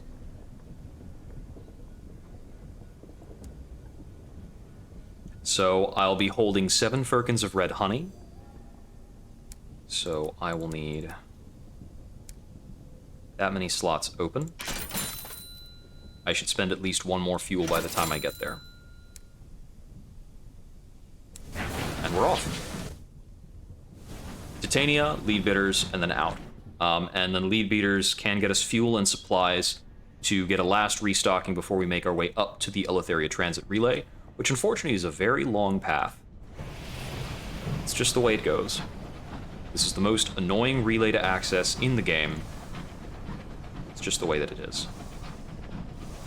This is also where it's kind of nice that I haven't gone for the Goneril. If I did have the Goneril, I'd be switching back down to the Britomart. So the Britomart only requires 6 crew. The Goneril, I believe, requires 9, which would give me a little bit less margin of error. That being said, you have to be piloting something truly fearsome before it starts requiring, like, 12 or 15 crew. I think it'd have to be Purple Engine before it requires 15. A Tier 4.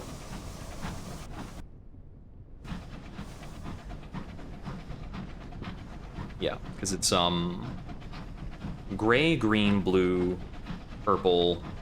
Yeah, gray, green, blue, purple, and purple's the Tier 4, because, this over here is a Tier 4 weapon. Does it have tiers on scouts? I'm wondering. Curious. Yeah, the Intrepid KV is a Tier 3 scout.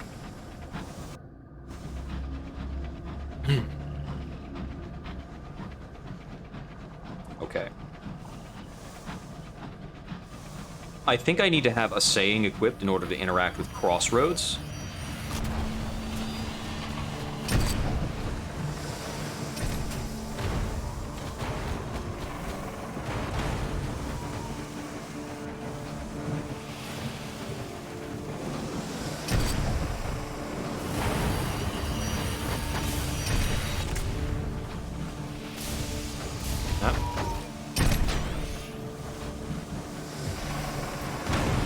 There we go. Bail out this Liberator for a bit.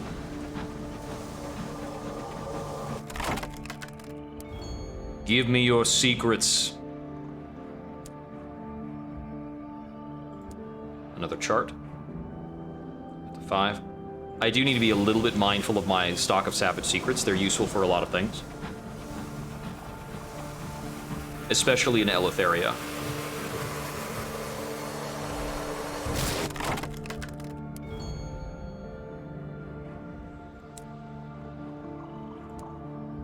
Ah, that was actually permits this time through.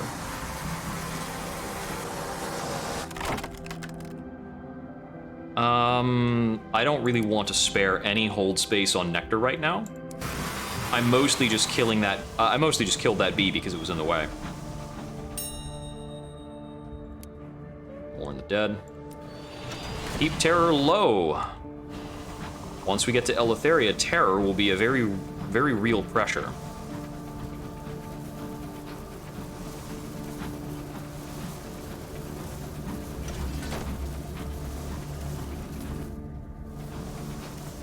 I noticed that Plainsong is always capitalized. There might be a... well, there must be a reason for that I'm not aware of. More of these things.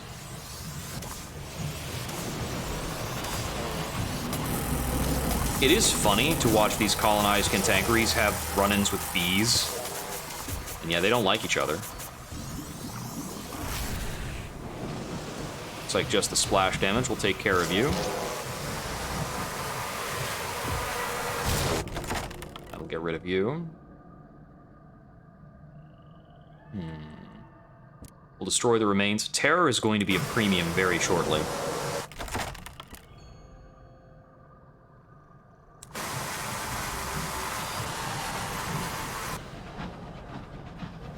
We're not going to be limited in a lot of other ways, but terror can be limiting. Terror and crew are the things that can make me turn around in Eleutheria and lose my opportunities on plots.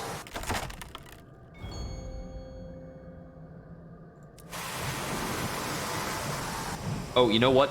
If I actually pull honey from any of these actively, I can use that honey immediately to try clay singing. So with that, we can drain it out of the inventory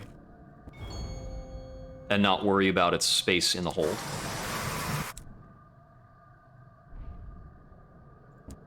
This will drain our moments of inspiration, but I don't have a real need for them. Your singing is horrible. Noted. I'm gonna look in on him. Still needs a little time. All right. He will trigger an event at some point that I believe will require us to go to Aklis to continue.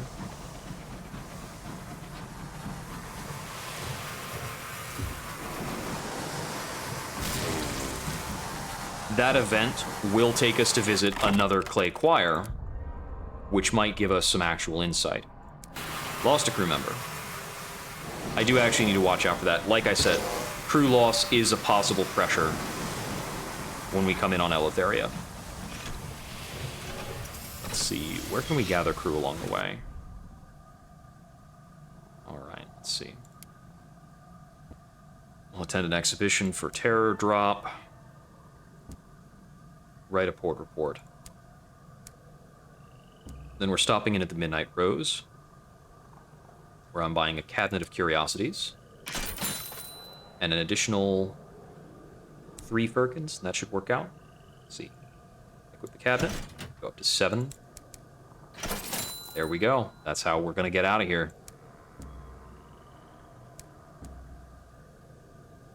Smuggling prospects, a selection of fine books. But we're not clogging up our inventory with any of that stuff. All right. So with that, we're hooking a Yui, basically, and getting over to Leadbitters, where we will turn in the phlegmatic researcher's research. Ah.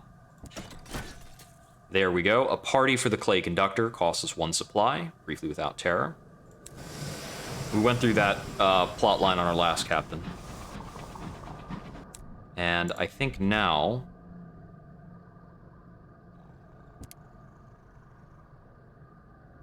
a happy traveler. He is content for the moment. His days have been tolerable. No, he does not need anything. When you eventually give up and make to go, he seems relieved. I think he is not kicked over... Is he kicked over? Yeah. He wishes to visit Murgatroyd's Taste of Albion at the Court of Tea and Spice in Aklis. So yes, he's kicked over to his Eleutheria leg of his plot now. The plot line that... The other plot line that needs to continue in Eleutheria that we have not prepared for... I'm not going to drill this. Is unfortunately... Oh, I suppose I can't drill it. I unequipped my drill. I unequipped a lot of things.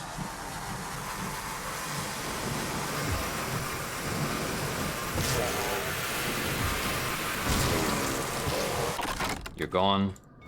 Nectar, please. Thank you. That clocked right into me. And that clocked right into them. I'm not going to risk more crew. I need to keep that in mind. Since I picked up more nectar, I will attempt more clay singing. You are slightly improved. It is going to be a while.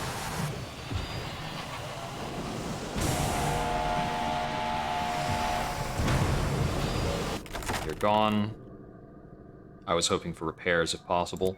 Unusual items here usually go into possessions. Yeah. Gossip, not a big deal. Very cheap. Hardly meaningful.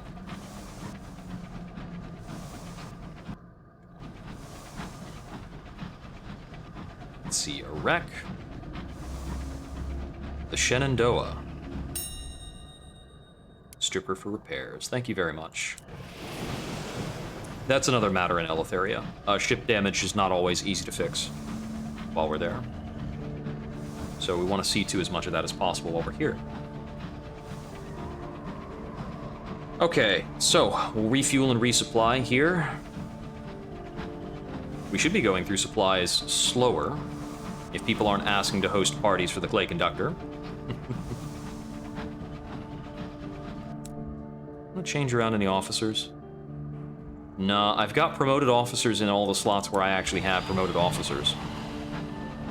It's a shame the Aunt's plot line is quite long, and it seems the Chiropteran's plot line is very expensive. The Princess's plot line is also quite long, but there's a lot of rewards along the way in the Princess's plot line. Like, I don't mind redoing that plot line because it gets you multiple searing enigmas and all sorts of nonsense. I wouldn't be surprised if it ends in a royal dispensation. Join a hunting party. This gets us an extra caged catch. I'm not sure if I want to hold on to that or not, but we will for now. There is no reason not to get sapling knots and verdant encouragement. And then we want to head along to Albert's Idyll, pop into the reserve with the ornithologist for sky stories, of which we have far too many. We can liquidate some of that for money. Speaking of liquidating things for money, here, the pen of a scribe spinster, ligaments of a guest, 400 sovereigns, 500 sovereigns, 300 sovereigns, and a sample of ice for another 400. Yeah. These payouts are huge. I usually like to get as many of the items as possible for this turn-in, because you can only turn in things all at once. And then it'll take him, like, a week or two to finish that work. So we can't talk to him in the intervening time. Alright, we don't need tea.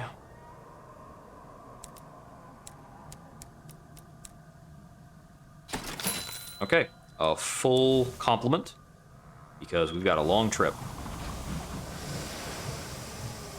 I thought my vessel was actually pointing the other way, and I was a little bit surprised when I sat out of port, and that was not the case. We'll have to see if some things along the way maybe can be looted for more fuel or supplies. We can make it into Eleutheria on this, but it's not comfortable, because it's never comfortable. The Burrower's Breath. Ochre fogs rise about your locomotive. The air acquires a caustic copper tang. Your driver complains they can't see a damn thing. The Burrower's Breath, they murmur. The fog persists all day. That evening, a gnarled crewman visits your cabin. The Burrower below is displeased, he informs you. She expects a sacrifice. If you wish it, he will arrange it. The Burrow's price is the time remaining to 3 of your crew. So if you permit the sacrifice, you'll lose 3 crew. I'm going to rely on an old chart. I'll risk losing it, but I actually have a lot now. Yes! Your navigator hunches over the illicit chart, feeding curt instructions to your driver. Their course is true, the chart is reliable. Eventually, your engine crawls from the fog, which has already begun to discolor your hull, turning its rivets the color of a smoker's mustache. You roll the life-saving chart carefully and return it to your cabin. You may need it again one day. The Burrower below is uninterested in you. I've never seen a close-up picture of what this looks like, that there are several eyes floating in its eye. Interesting. I wonder what shape, overall, the Burrower below actually takes. I imagine it to be crustacean-like, a messenger. That's a funny, timely occurrence of the Peacock Wind. Blasted it, right clear. Let's see, I've got 13 Visions of the Heaven, 13 Savage Secrets. I'm just going to grab useful paperwork. I do like having more permits.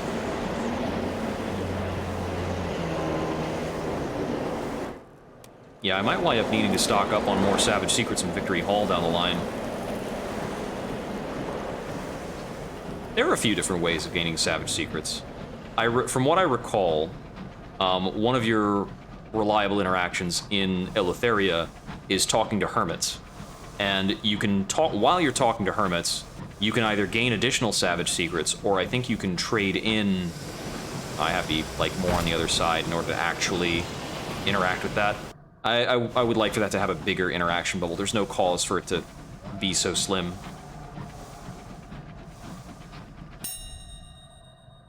Ah, we can get a crewman back. Who do you think you are, buddy?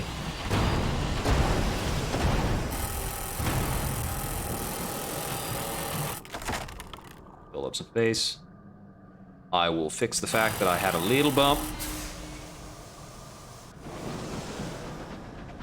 Might be worth a wee look. That is true. That is true. I did not get this much... I swear I didn't get this much profit from blowing them up earlier, but I think that's because very early on in this captain, I either didn't have enough mirrors to succeed that check, or I didn't have a good enough stock of Savage Secrets and Visions of Heaven. It doesn't take much to get that up conversion. It's only like 2 secrets or 2 visions. So I think it's that I wasn't good at the mirrors check.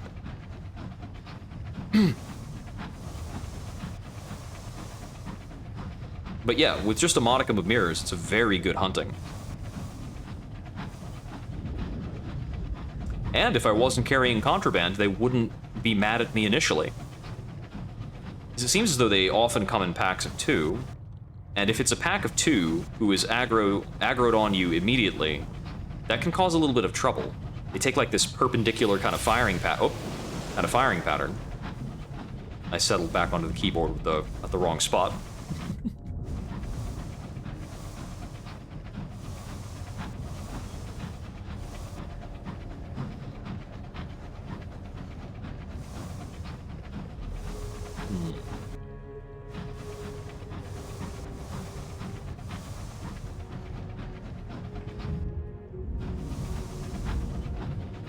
So apparently, Twitch changed the behavior around the tags for things.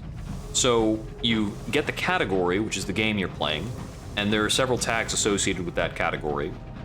And then you can enter up to 10 tags that are just your own custom tags. It used to be that you would be picking from preset tags instead of choosing your own and entering your own. So I haven't done much in terms of that. And it's kind of interesting that that's a thing. I've seen some people who have this giant smattering of tags, and I was wondering to myself idly if there's anything else that might be more appropriate. I added a well-spoken tag. I am completely willing to toot my own horn, in that I think I sound very nice to listen to. If I didn't think that was the case, I would not have spent time and money setting up a nice microphone. It could be better, I'm sure. I think that when I speak quietly, it still cuts out a little bit of it, which might be a matter of positioning. I mean, it's above me, up over here, instead of being right in front of my face. But I don't like to play with something in my face. Is this nature? The fairy tales don't mention pustules.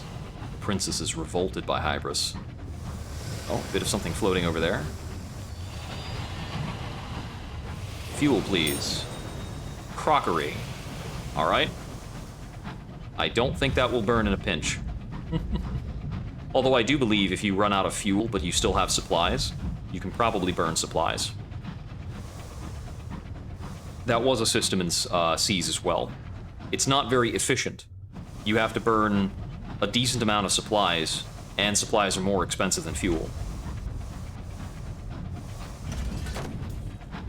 I'm not sure if it just converts supplies into fuel, or if it just ticks down your supplies faster. Okay, so now is when we see how our smuggling is going to hold up. I could just settle on in here. There we go. Hey, don't look at me too closely. Yes. Presentation to Customs. Customs agents are currently busy. They stamp your form without even checking your cargo. Excellent! 1 savage secret to travel to Eleutheria. It is not the date that it was. That was lucky as heck. All right. While we're traveling to Eleutheria, I'm gonna get more coffee. Ugh. Bit of a stretch.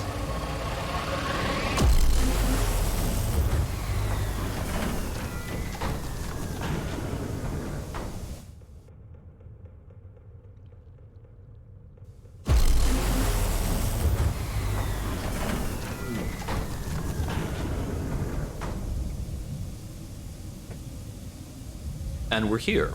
So, I think our first heading should be Aklis. They do sell fuel and supplies in Aklis. We'll be going, I think, from Aklis to Pan and then to Eagle's Empyrean, because we need to get to Eagle's Empyrean before we can actually remove these 7 firkins of red honey that are clogging the heck out of our hold. And we're not really going to be able to do much until we've gotten our hold emptied.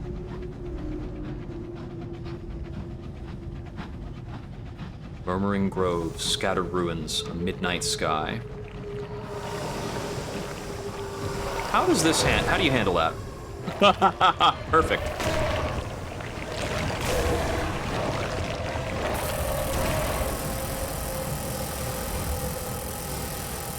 But they do come in 3s, and this weapon runs very hot.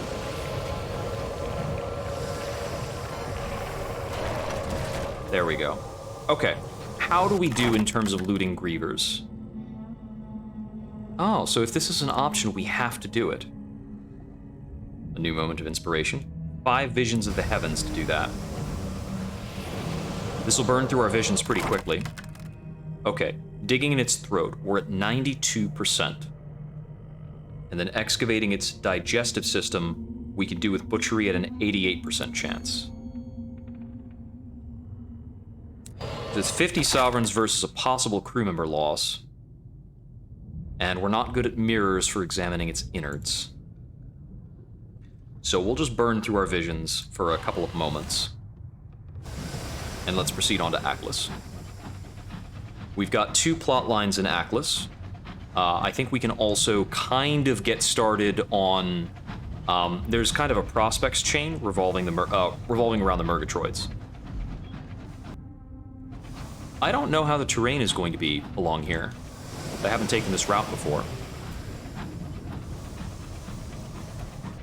Might actually get a small smattering of experience. It's also possible we'll run into some angry stuff, although the area around Aklis I think was rather placid the last time I came through. Let's see what we're up against. It seems delightful. There is one enemy type that I don't want to see.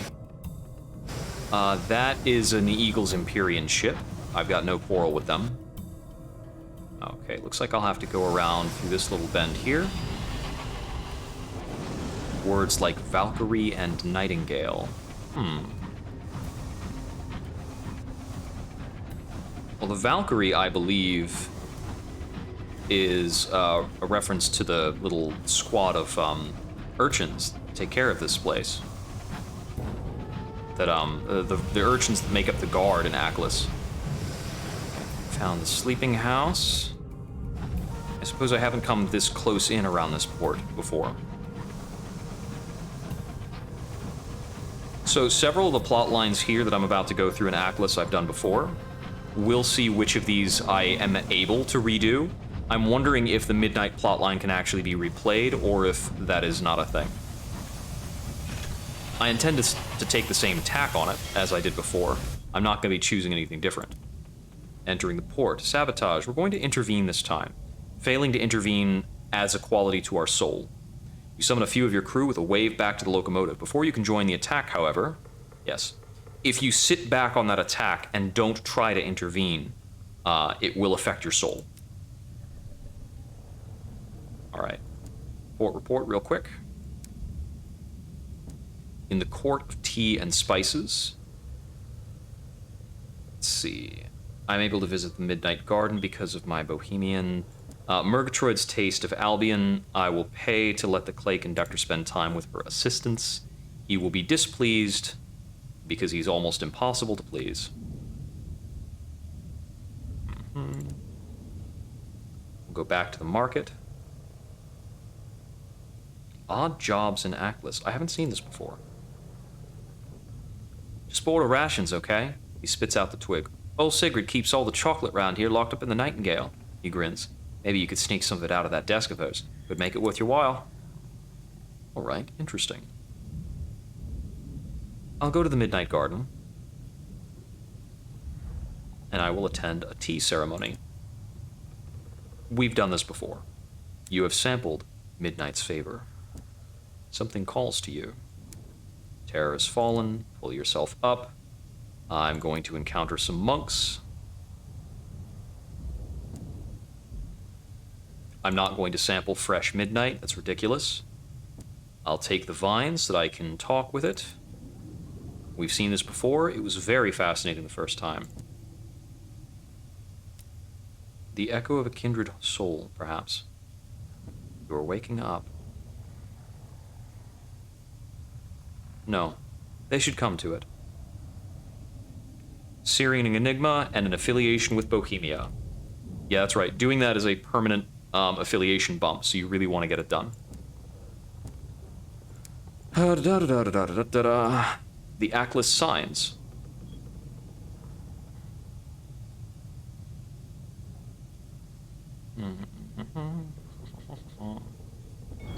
Persuade him to take pride in being a Skylark. Skylark Signs, Ackless. Search for the sign without meaning. Obligation. This time, I will smoothly change topic. You ask the vagabond about his conversation with the drunk Skylark. He studies you for a moment, his expression opaque. Finally, he relents and begins regaling you at length with tidbits about the drunk fellow's travels and personal history. You walk together back to the engine, the vagabond's hand firm on your shoulder, Rite following sullenly. Seems to regret saying anything at all. Close to the same, very similar. Let's see. Tea poachers in the swamp? Sure, let's try it. With the ring breakers at your back, you effortlessly track and surprise a group of marsh poachers. The ring breakers tie their hands behind their back with vines and give you the first pick of their illegal goods. Very nice. Back into the floating market. We're not going to head to the marshes. I think that's some crazy stuff. Have I examined this statue before? Yes, I have. Talks about the founder. The House of Silks, which has Mr. Pipes. I can sit down with a hookah pipe, only 10 sovereigns to reduce terror. It's a pretty good deal.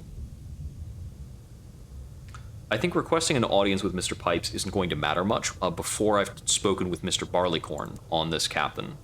Mr. Barleycorn wants to know more about the various curators, and Mr. Pipes would be one of them. So I'll want to return here. Now then, at the Nightingale, I will declare myself a friend. I'll come on in. I have the option of training with the urchins. This character's actually maybe good enough to do it. I'll try. Nope. The Bringbreakers come at you with much speed and little mercy. Though they only wield regular broomsticks, no sharp objects in these ones for training purposes, they still hurt. Several minutes of being smacked around the legs later, you're forced to yield. Into the captain's cabin. Yeah, I'm not going to steal her chocolate. That seems ridiculous. Okay, nothing more about this then. There's a brig? Is there anybody in the brig? Prisoners of Sigrid. Okay, that should be everything. We didn't actually have a lot of business in Ackless. Stock back up. His meeting with Amberley Murgatroyd's assistance was not a success. He has fallen into despondency. You might just have an idea. On an old encoded chart, you have seen a place called the Forge of Souls.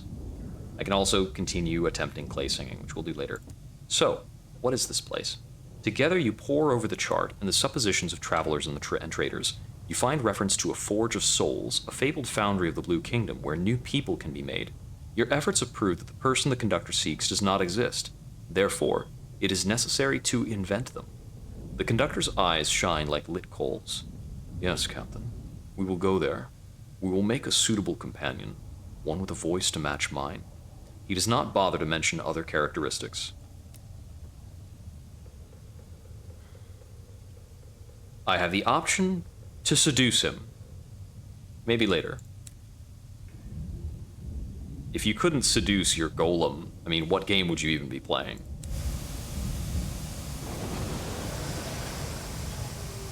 Let's turn about. Okay.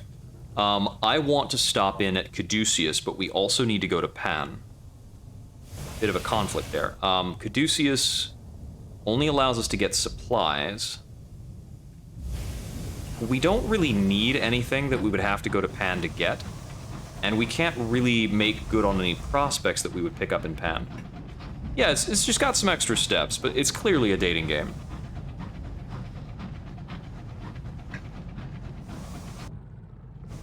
I do wonder if you can acquire a kind of happy ending, if you can manage to accomplish clay singing that satisfies the conductor.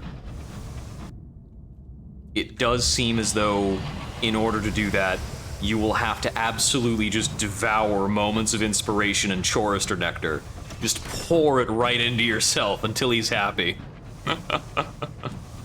But, if you could, imagine how impressive that is. Speaking of impressive things, I've got a soul that actually should be fit for Caduceus. And that was no small effort on the part of this captain to be in that state. Not to mention there's a stumbling block right before the end. Oh, yes, before I forget. Study Quiver's book, mysterious signs, yada yada. One savage secret to decipher the signs, done deal. Get a moment of inspiration. I am old Tom.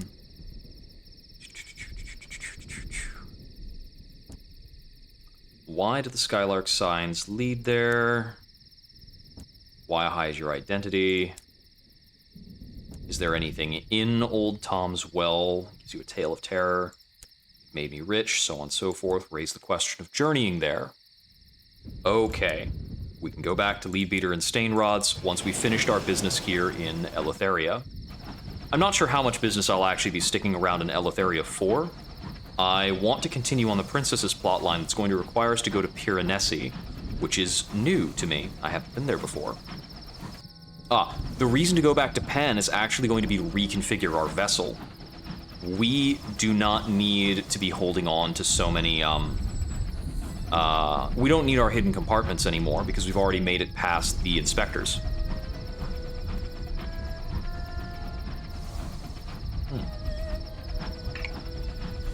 Ooh, the music here is neat. And of course, there's like rumbling thunder. I don't care for roses. Oh, that's right, this place is covered in roses. Absolutely covered in them.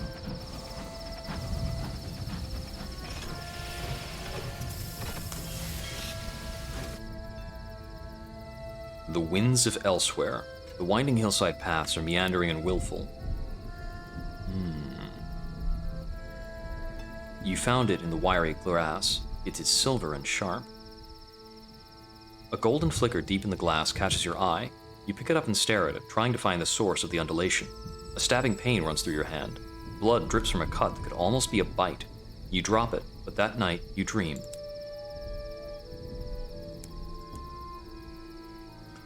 There is an opportunity here for Immaculate Souls, which is quite something. I've already looked through the Royal Society for all the gear that was available. I've got duplicates of some of it. The Thorn Maiden. Her crown is thorned, her stave coiled with snakes, her eyes are quiet as an ox's. As you approach, she raises a hand bedecked with rings of white sapphires. Whether she's bidding you approach or refrain is unclear. The Thorn Maiden considers you, then approximates a smile. Her fingers still tap against the marble arm of her throne, in time with the drum from below. How may I serve? She asks. Her voice resonates like beaten bronze. What is this place? Her voice is without any effect. The intonation is hollow. I found Caduceus not long after I arrived in Eleutheria. I was frustrated with the methodologies of Winter's Reside. Where was the poetry? Where was the beauty in all the horror? Her fingertips dance as she speaks. The devils were here before me. They were wearing those masks when I arrived. This temple was once something else, something important to them.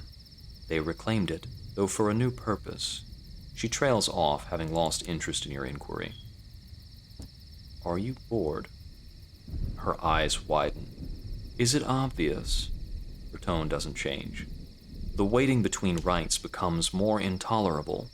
All these people, she gestures, her bracelets are set jangling, venerating me, but all they care for are the roses. I am a link in the chain, not the pearl in the crown. She sighs and looks away. That's quite the phrasing. You must not only participate in the rites, but learn some of their mysteries, and I can ask her about the rose rites. Right? An investigation of the temple? I've read this before. Let's go to the caverns. Follow the rose binders. You are led down darkly gleaming passages, heading deeper under the main temple of Caduceus. The devil walks at your side. He occasionally uses his thyrsus to strike the ground, as if testing the depth of your descent. You emerge into a cavern lit by moonish light pouring through a crack in the roof. A broken temple stands before a pool of dark water. The deviless bids you kneel by the pool and drink. Yes, exactly. Everyone's just another link in the chain. The water is clear, reflecting only the pale rays of light and thorned masks of the rose binders. As you kneel, the deviless places a red cloth around your eyes. The devil touches your forehead with the thyrsus as he pushes you towards the water. You feel the water lapping against your chin, your mouth, your tongue. It tastes rich as wine, velvet, smooth, and wild. The drumbeat here, with your ear pressed against the rock, is louder. It grows louder still, insistent and incessant. The cavern vibrates with it. The deviless pulls you from the water. The drummer deems you worthy. She smiles, bright as a new moon. You may participate in the mysteries of our arboretum. Follow the beating of the drums. Following the sound leads you in what feels like circles. You travel between cave after cave, the tunnels narrowing like a throat as you go deeper. The drums sound on, a steady funerary beat. You're forced to cleave to a wall slick with dripping condensation, for the tunnel here has the width of a wicked king's spine. As you do, the drums cease for a moment, and you hear a sound like a finger tapping on glass. When you emerge from the thin cave, you find yourself in the large, wide cavern where you began. Return to the temple. I see. I can write a port report. You have to not be lightless or cold. Explore the temple. Talk to the Thorn Maiden. Talk to the ebullient decadent, which requires our affiliation with Bohemia to be high. You do not have a paean for Persephone. Interesting. This looks like this will start another story or mission. Captain, he beams at you. You will have heard of me or my poems, although perhaps you haven't. I get censored so. His eyes are wide and wild. My muse is disapproved of. I came to Eleutheria to be inspired, and my God, I have been. I've written panegyrics to our dark star, odes to the maiden who presides here, but I cannot get published in London. He sniffs, frowns, smiles once more. Please, take my latest to my publisher. Storage is in London. It is better than my last, but they won't even read it.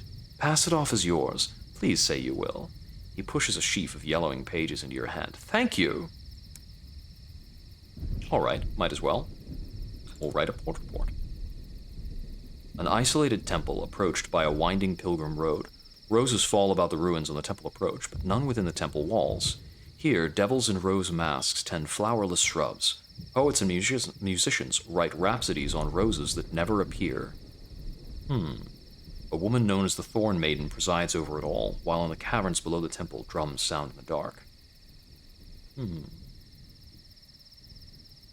Sunlight somehow brought into Eleutheria? What is this rite of the rose? The Thorn Maiden rises from her throne and strikes a single bell. Rosebinders advance on the throngs, passing out garlands of thorns. A rosebinder wearing a mask of thorns and petals passes you a garland. It fits about your neck easily, like a stole. It reeks like a bottle of perfume left out in the sun. Your fellow visitors to Caduceus are approaching the throne, their arms outstretched, their eyes agleam. The Thorn Maiden turns away from the supplicants and faces the marble wall behind the throne. She raises her arms and lifts the crown from her head. The rest is lost in a crest of sudden sunlight that crashes over the temple like a golden wave. The roses are in full bloom. You've lost 3 moments of inspiration.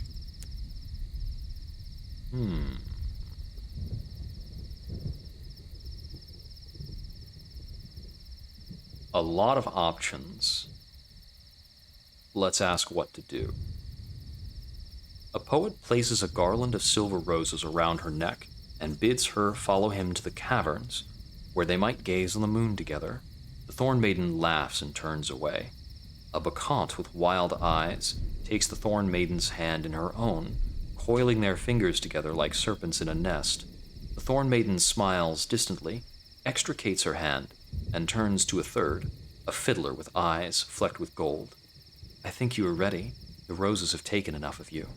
She ignores you entirely.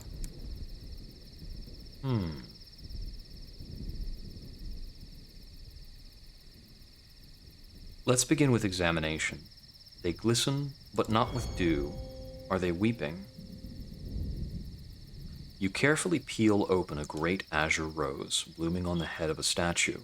A wash of perfume spills out, heady as Benedictine wine. Within, the rose is wet with dew and nectar.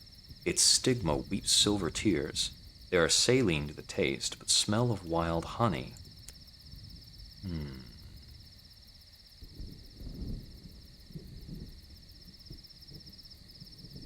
Dream in the roses. Cavort among the roses. Take a gift of the rose.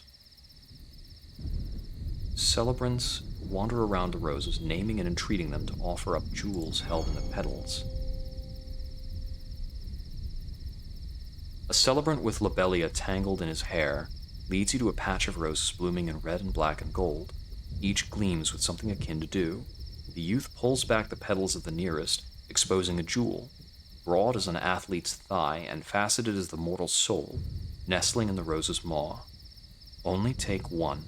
They will be affronted should they all be plucked at once. He offers no further explanation. A citrine, a stone as gold as the dreams of empires. The petals brush against your hand like sylphs as you reach in to grasp the golden stone. It smells of honey and wine. A dream, the celebrant says beatifically, the finest of dreams.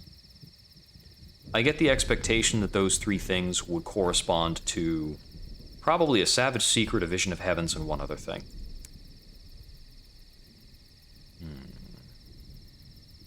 I won't seek to do that again. So we'll have the mystery of beholding once we've done a certain number of interactions here.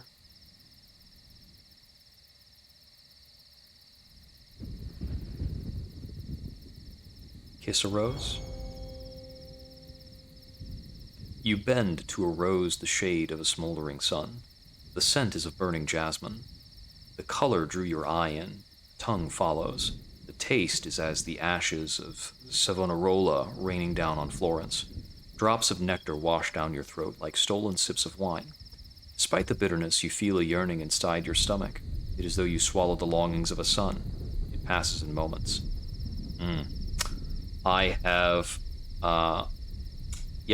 I've acquired a new soul quality that I think will prevent me from doing this whole thing again. But I'm still here now. Let us dream. First failure. 3 rose binders lead you to a pile of soft cushions blooming with white and black roses. They tie a scarlet blindfold daubed with honey over your eyes. You doze fitfully. The celebrant to your right, clearly overindulged, reeks of stale, sick, and soured wine. The celebrant to your left snores like a drunk cantankery. It is intolerable. Let's try again. Ouch. The roses fail fast. Petals fall in a continuous stream. The roses are almost gone. You have time for only one more activity here. The mystery of beholding. As you join the group, a rose binder places their hands on your shoulders. They steer you through the rose-covered portico and into the little shrine.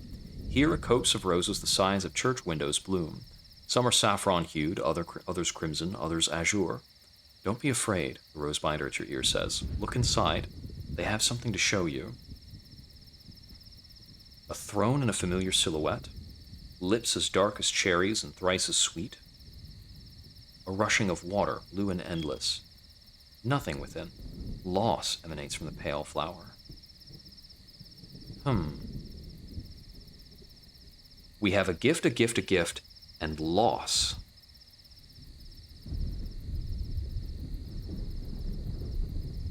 That's peculiar.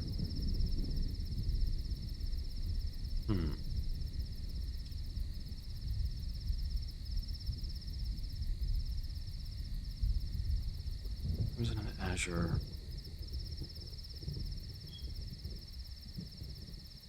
Lips as dark as cherries. Rushing of water, blue and endless, something catches inside your heart. I get the feeling that one of these may relate to a crimson promise. One of these may relate to a captivating treasure. If we're on that tier, captivating treasure is short of a royal dispensation. What is the saffron rose? Vision of the heaven. You have toppled empires. The kingdom of the gold with its lofty palace of riches is yours. There are none left to challenge you. Your advisor hisses to you. There are further kingdoms yet, a horizon more endless. The sky is a boundless sea, and you must be its master. Peculiar. Well, leave them to it. Not having celebrant, you need 4 at most. The devils make light work of the sweet-smelling chaos of fallen petals, broken hedgerows, and shattered glass. Theirs is a practiced craftsmanship. Within minutes, the temple is as it was before the rites, as though sunlight and the roses never were. So as long as I am not lightless and not cold, I can spend 3 moments of inspiration to participate in the Rite of the Rose. But the things I gained from the Rite of the Rose were not comparable to that. I cannot ask her about the Rose Rites because I haven't learned any of the mysteries of the Rose Rites. There's definitely something more to be learned here. But I'm not sure exactly how to proceed. I'm gonna buy a few Immaculate Souls because things like that are good to have.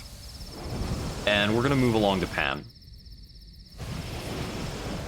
Let's head on down. There's certainly more business to do at Caduceus, some kind of mystery. Looks like hearts and mirrors are both very valuable there.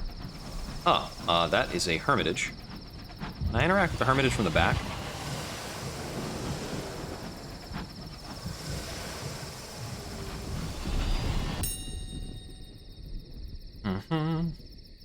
Secrets for a condemned experiment and an Eleutherian mystery.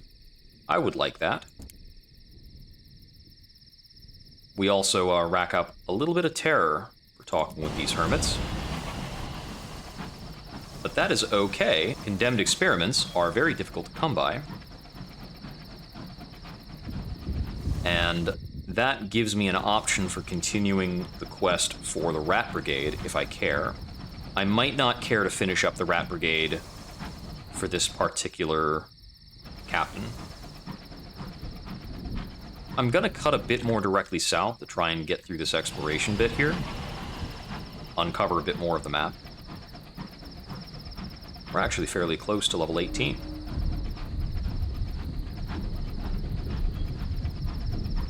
So we could possibly find shards of amber here. Very foggy for a bit. But I recall that picking up shards of amber tends to anger curators, so we may or may not want to do it. Also need to be on the lookout for a crossroads for the sake of the princess. Well, there's something directly to the south.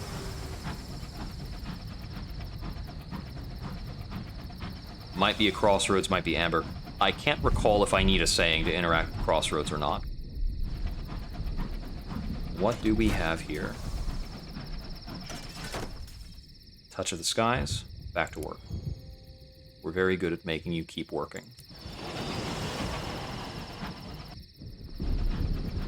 Crossroads, crossroads, crossroads, come on. It's just a wreck, that's fine. Enter through the shattered windscreens.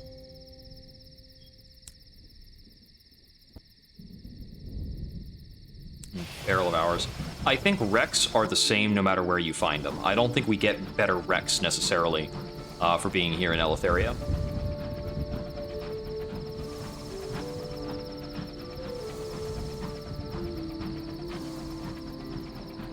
We can now actually put in at the Gentleman because we are a smuggler. And there should be some unique smuggling-related equipment and prospects here. So we can come back through here periodically. Midnight Confessional. Alright, this is still the same thing it was. The gentlemen know of you. You're welcome here. Smugglers strut like kings through the streets, wearing their black coats like finery and their scars like crowns. They nod to you as you pass. Barrels of starshine are rolled openly along the streets. It is delivered by star rakers who comb it from Eleutheria's still pools and bring it here for the gentlemen to distribute across the heavens. In the taverns and on the streets, 100 shady deals are being struck. The air hums with illicit opportunity. That's right. The illegal export from Eleutheria is called starshine. You can grab starshine for Lustrum or for Port Prosper. It's measured in hogsheads, right? You can buy a hidden hold here, which is an upgrade on concealed cavities. Requires veils, but it gives you one extra hidden compartment for the same slot. And the cost of the part isn't very expensive. It's just a matter of getting the veils. Hogsheads of starshine cost 200 each, so they're twice as valuable as the red honey we've been gathering so far. Well, not that we've been gathering, but that we paid for.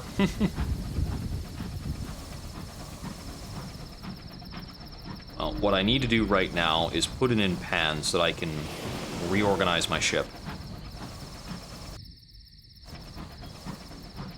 Now, theoretically, when I first started this captain, I offered to join the Brazen Brigade. They needed something done to sabotage 2 of the other groups.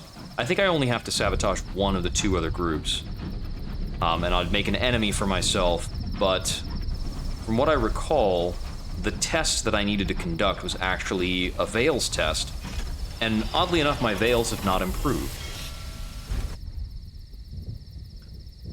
It is the hour of Veracity, when the World Eaters are abroad. What does that mean? Twice, Eleutheria has been turned upside down by storytellers. Now the profession is prohibited in Pan. During the hour of Veracity, not World Eaters, Word Eaters. The Word Eaters bare their feet, cover their faces with ash, and roam the city, confiscating stories. I will take a sizable escort as I go about my business. They served only the halved son of Eleutheria. So it was a storyteller that somehow was the downfall of the once paired son, now halved.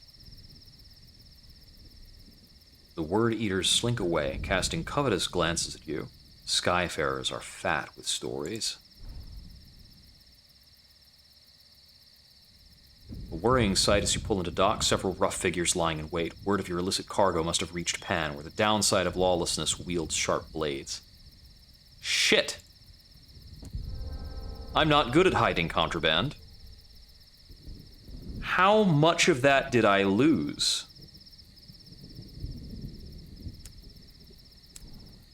All of it. Son of a bitch. Yeah, I should not be trying to do this with a low Veils captain. I didn't need to put in at Pan at all. I should not have stopped here. It's such a bother.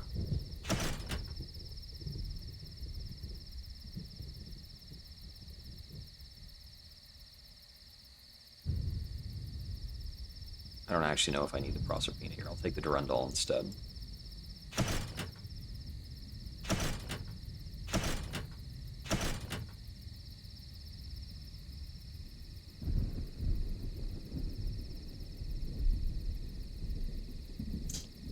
I'm not going to be able to make good on this now, and I'd have to turn around and go all the way back somewhere else to get red honey. Can I hit somebody to get my red honey back?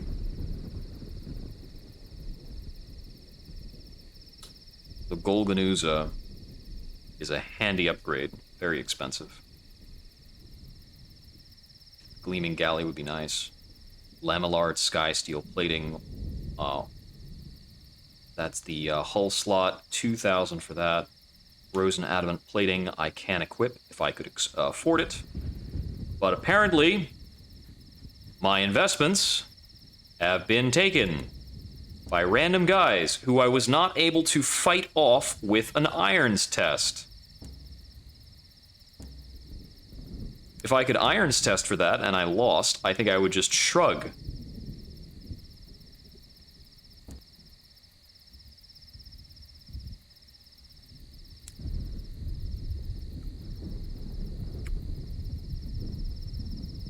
What am I even doing here now? So I don't really have a cause to go to Eagle's Empyrean now. I still need to find a crossroads. I'll have to go to Piranesi. I don't really have business anywhere else. That was my business. That's why I came here. Okay. 5 crockery, 5 caddies of tea. Got the crockery. Take both of these. We'll do the Atlas run a little later, I think.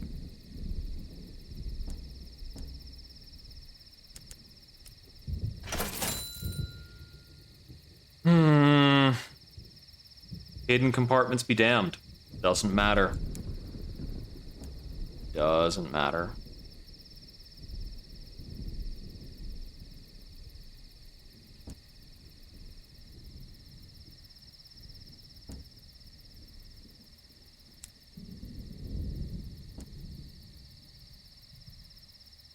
So when I put into port at Pan, I was confronted with a test about my smuggling.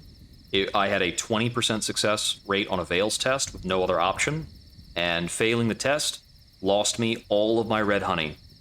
They just snagged all the red honey.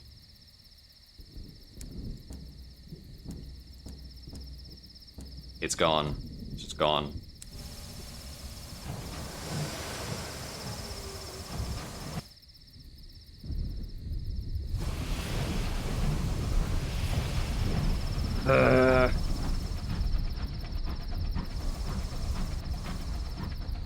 Yep. So that was 700 sovereigns of red honey, and then more besides for the compartments and things that I used to smuggle it here.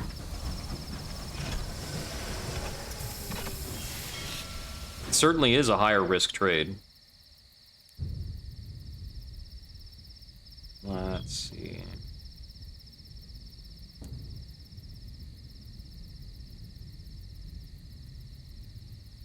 The Tomb of the Mantle Bearer.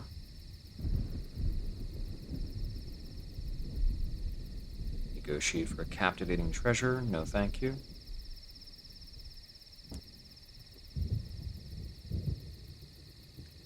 I will reconsecrate the Bellows Sanct.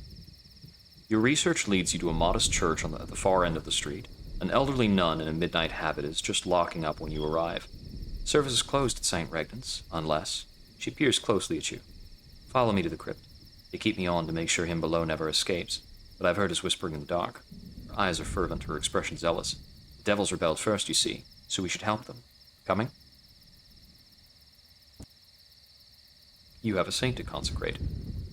The nun leads you to a sunken crypt with a great abyss yawning in its center. A great bell hangs over the abyss. Pour the souls in, she instructs you as she begins to recite her creed. The binary went to war against the storied sons of the Solanacean, and the Bellows Saint did mantle the king in a raiment of killing light. As the last drop spills down the chasm swallowed by darkness, there's a quaking below. The nun pushes you toward the stairs. Go, she hisses, before she falls into the widening abyss. When you reach the street, the church is no more. Rubble surrounds an abyss gaping in the midst of where the winters reside. You have anointed one of hell's saints with soul crystal. Ah, sickly, cloying and unappetizingly crawling. Yeah, it does seem like it's you just gotta have a High Veils captain, or it looks like you can't really engage with it. I would really hope that since that event was described as people coming to attack my ship, that I could have just fought them off. But nope, no dice. Did they want me to sanctify 2? Okay. Nope. Another one. Heart catchers. I think I need more Eleutherian mysteries before I can complete the second one. But let's take a look. Yeah, so, let's see. So we've got Crockery up to Langley. We don't really have a reason to go to Eagle's Empyrean. So at this point, we're just bumming around here until we can bump into a crossroads for the princess. And after that, we've got nothing else to do here, so we'll just leave.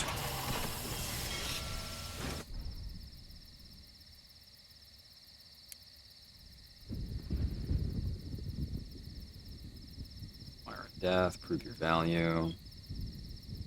I think we need to go to the Mimicron instead. No? Okay.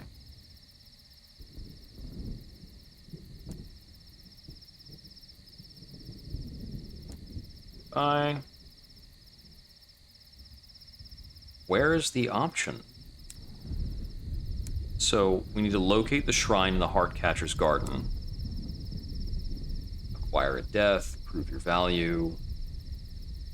Whisper Eleutherian mysteries to the Heartcatchers. Those are clearly all not what we're trying to do.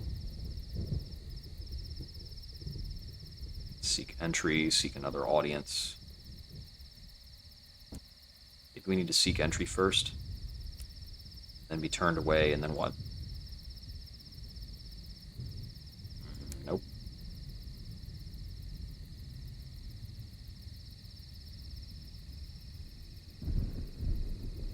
Why would I do this?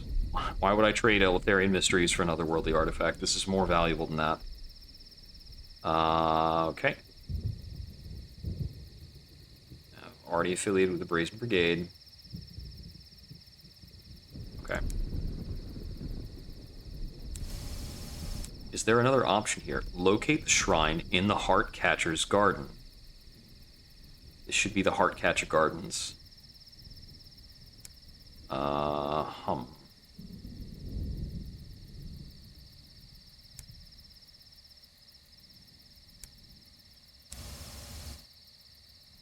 There's not another thing here. Okay. I'm going to Langley Hall. Can we get... yeah, we can get fuel and supplies at Langley Hall if we need other one. That's fine, then.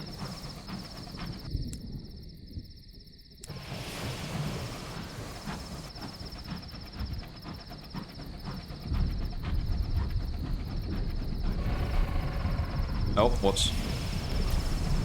Fired that while I was trying to click on stuff. I noticed that for some reason my portrait was snapping up to somewhere that it shouldn't. Bit of a UI bug. Huh.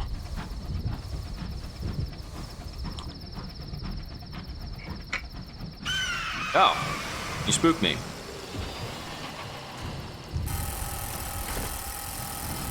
Wow, both shots went wide. Aren't you squirrely?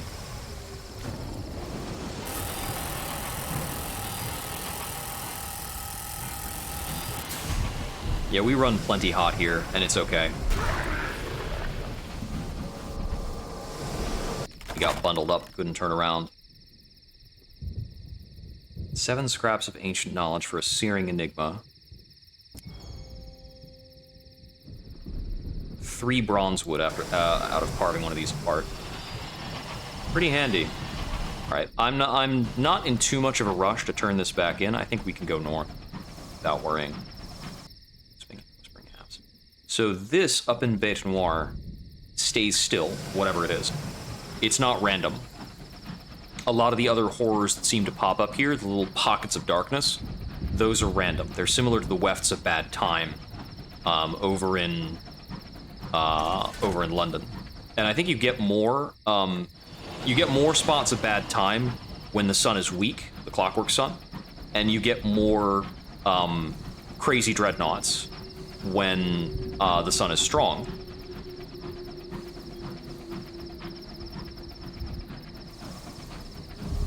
Here in Eleutheria, I don't know what the either-or is, but I imagine one side of it is the appearance of those sorts of things, the bad stuff.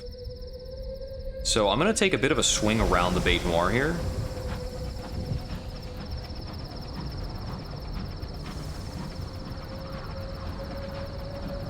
I want to see if I can get a look at this enough to figure out the interaction point. I think this is a well.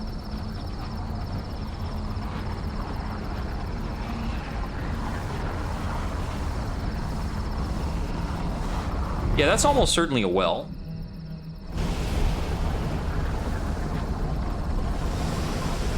Also, we've got some grievers here.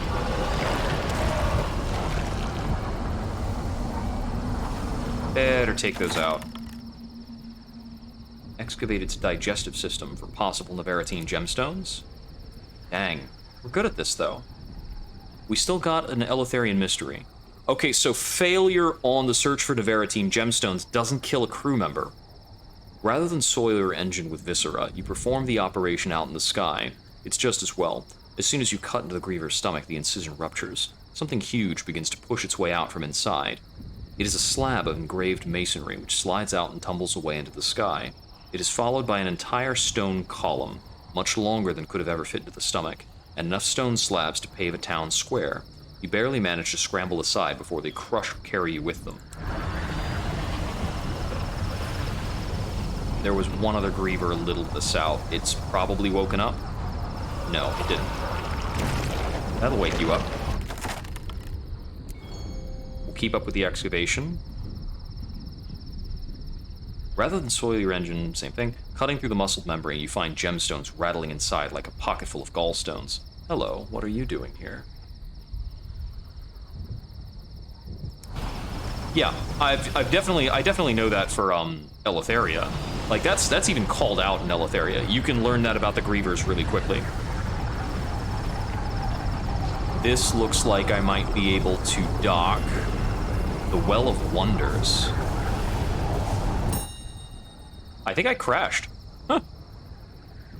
The air is thick as treacle. Rocks rattle against the hull, thrown by the well winds. From deep in the darkness comes a sound, the tortured whine of damp violins and rusted horns, the universe tuning its instruments.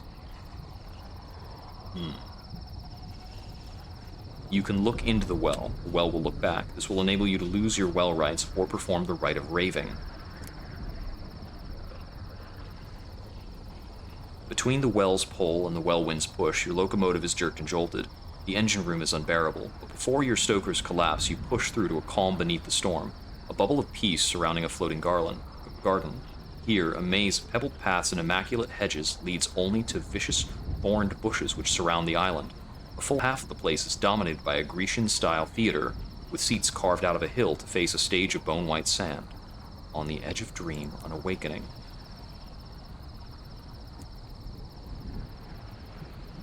Awake, the play will begin once again. This time, my story will be told. It is for visitors from far away, a new taste in the air. You trespass in my garden. Stench of human flesh in my presence. Trespassers, you walk my paths, pluck the fruit from my trees, gorge yourselves until your bellies ache and your fat chins glisten with juice. Enjoy your stolen feast. You and you will join my chorus. The rest of you are not worthy of a role. Wait, that one, the captain, walking alone. The captain, yes, a different kind of soul. A spark of potential, perhaps, we shall see. Prepare to wake up, my children. We have guests. The humans disembark to enjoy the calm my garden provides.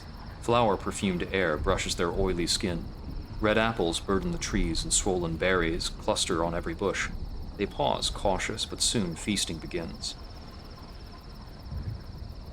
Captain tours my theater. Preparations are complete, but for one last thing. It is perfect. I would not permit otherwise. The trespasser captain stands on my stage to witness the entrance of the audience. Their crew fills the first row. More of their kind, recent arrivals, take the next few rows. Behind them, men of rubber and outcast bats and buzzing devils, and the rest are of no consequence. They can only hope for the privilege of witnessing a story greater than their own. You will finally have that chance.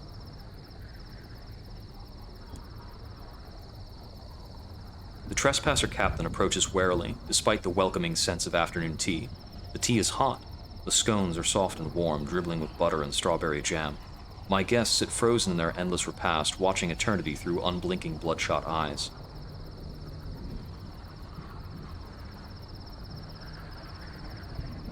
Oh, I can examine each of my people.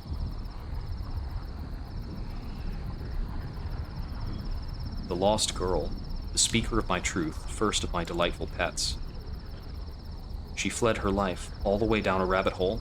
In my garden, that dream came true. So many years have not passed for her since then.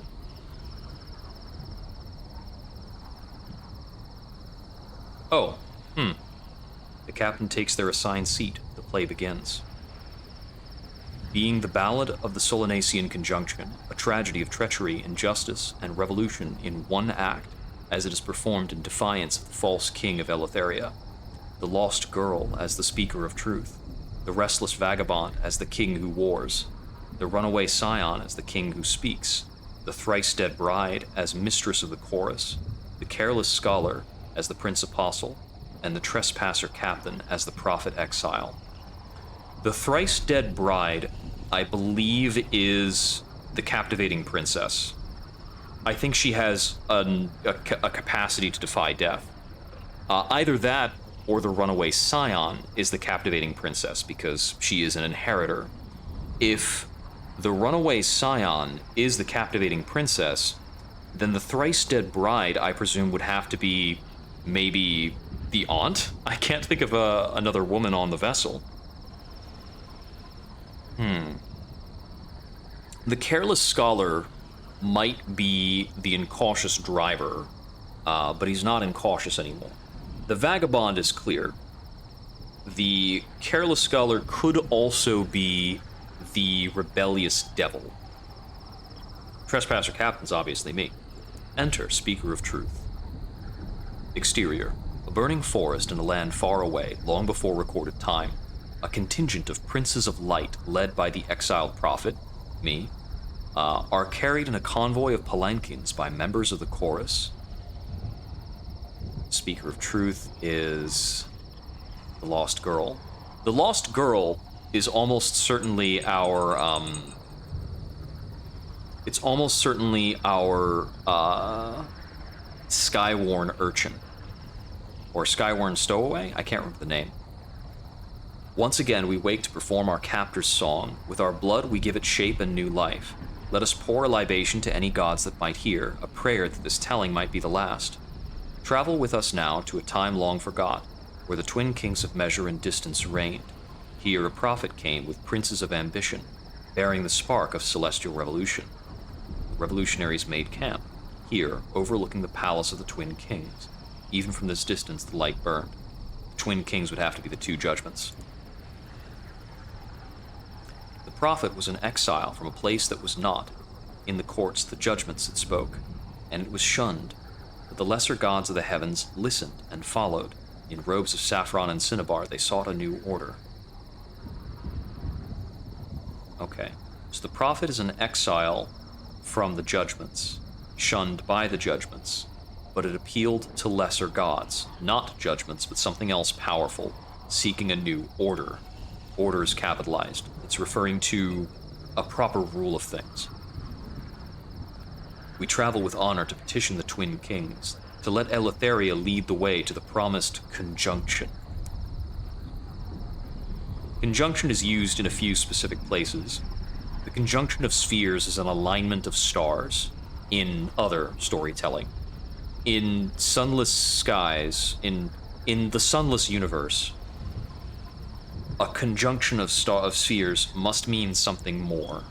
An alignment of stars would be an association of gods. A pact, perhaps. Exterior, a campsite in the Twin Kings' domain. Purple flames burn in the treetops. The prophet exile holds court in rags of red and yellow, their face hidden. The princes of light whet their blades and sing of revolution. The twin kings had to be informed of the new arrivals. Prince Apostle, great prophet, I beg of you, do not be deceived. The false gods of old will not be swayed by logic or sentiment. We must show them respect, but keep our blades sharp. Greet them as friends, yet expect no welcome in their court.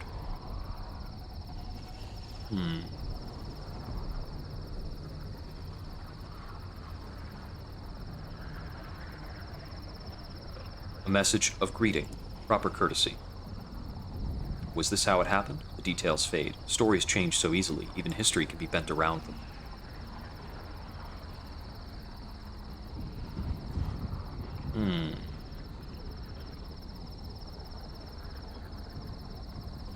A moment to reflect might deviate from the script. Interesting.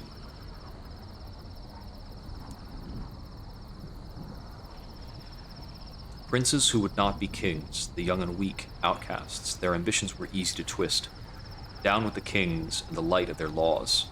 We stand with our prophet exile and the wise apostle.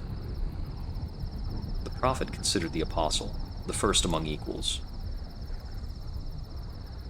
My apostle, the first to shield me from the light that burned away my existence, the light of the arrogant kings. Their princes were not willing to languish in service in the hope of glory that the kings would never offer them. But wrapped up in stories of inevitable victory and cowering bravely behind my figurehead, their resentment became my serrated blade. The princes of light, I think, would have to be the curators in service to the twin kings, right?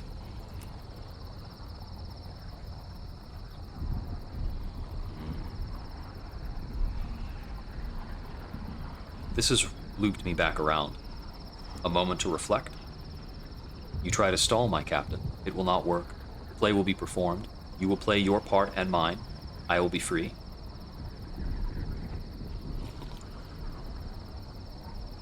Ah! That's a hint. I am playing the thing in the well. The prophet exile is the creature in the well. It considered itself. You wonder about me? How flattering. Very well. I am a storyteller become story. All stories yearn to reach their end. When mine is finally complete, I will languish in ignominy no more. The captain learned something of their captor.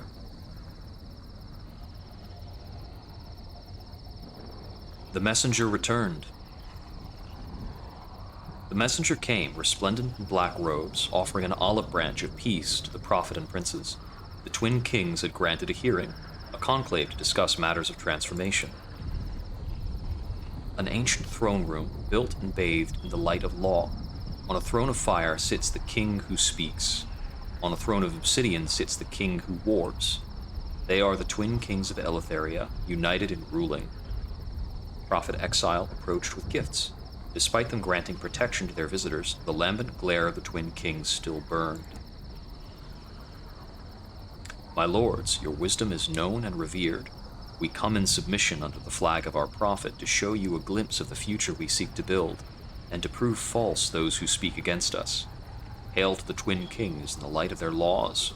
We throw the fate of our cause upon your mercy. Books, gold and gems, slaves. Secrets known only to those who traveled behind glass. Eyes flickering red and gold. Eyes flickering red and gold remind me of the individuals who were determined to be worthy in the in Caduceus. That might be the thing that's actually true. What actually happened? Stories can change things. Things can change around stories.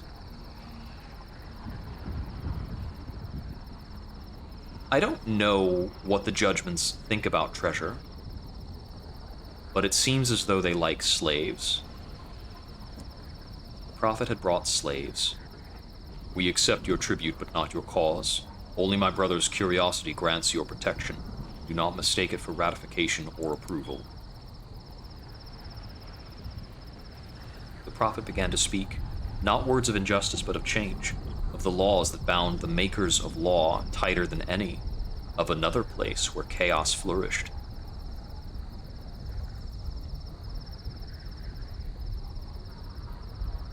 Be gone from our sight before his hospitality wanes.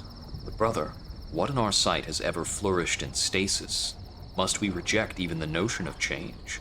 What good is our rule if it only causes stagnation? The chain binds us all. It is our privilege to enforce it. To question it? No. You forget your place. This matter is settled. I have spoken.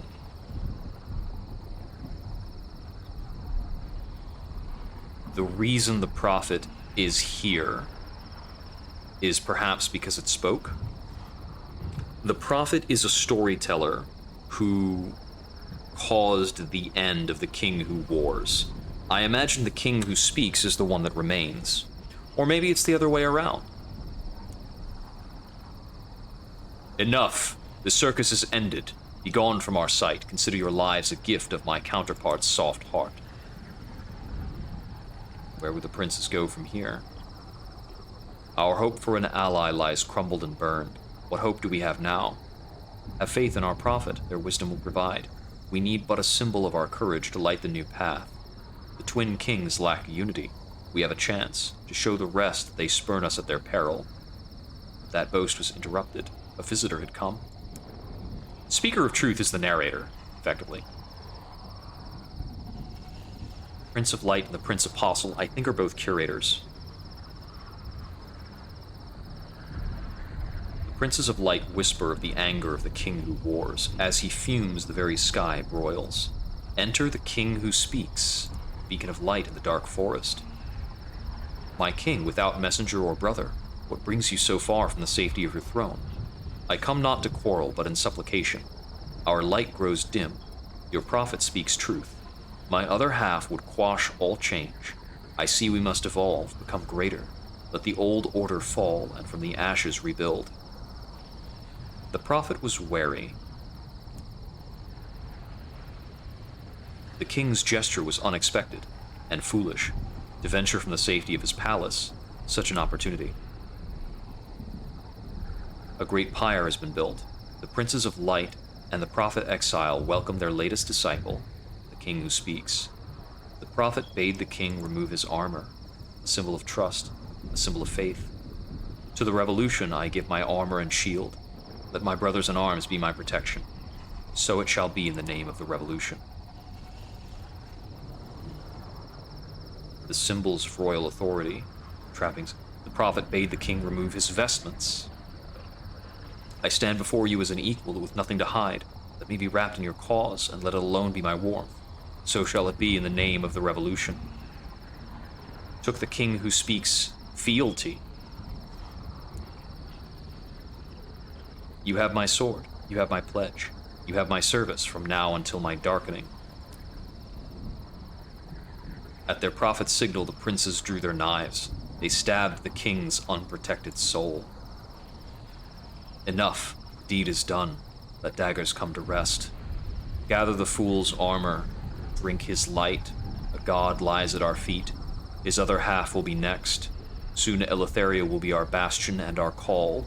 We ride into battle with the break of the dawn. So shall it be in the name of the revolution.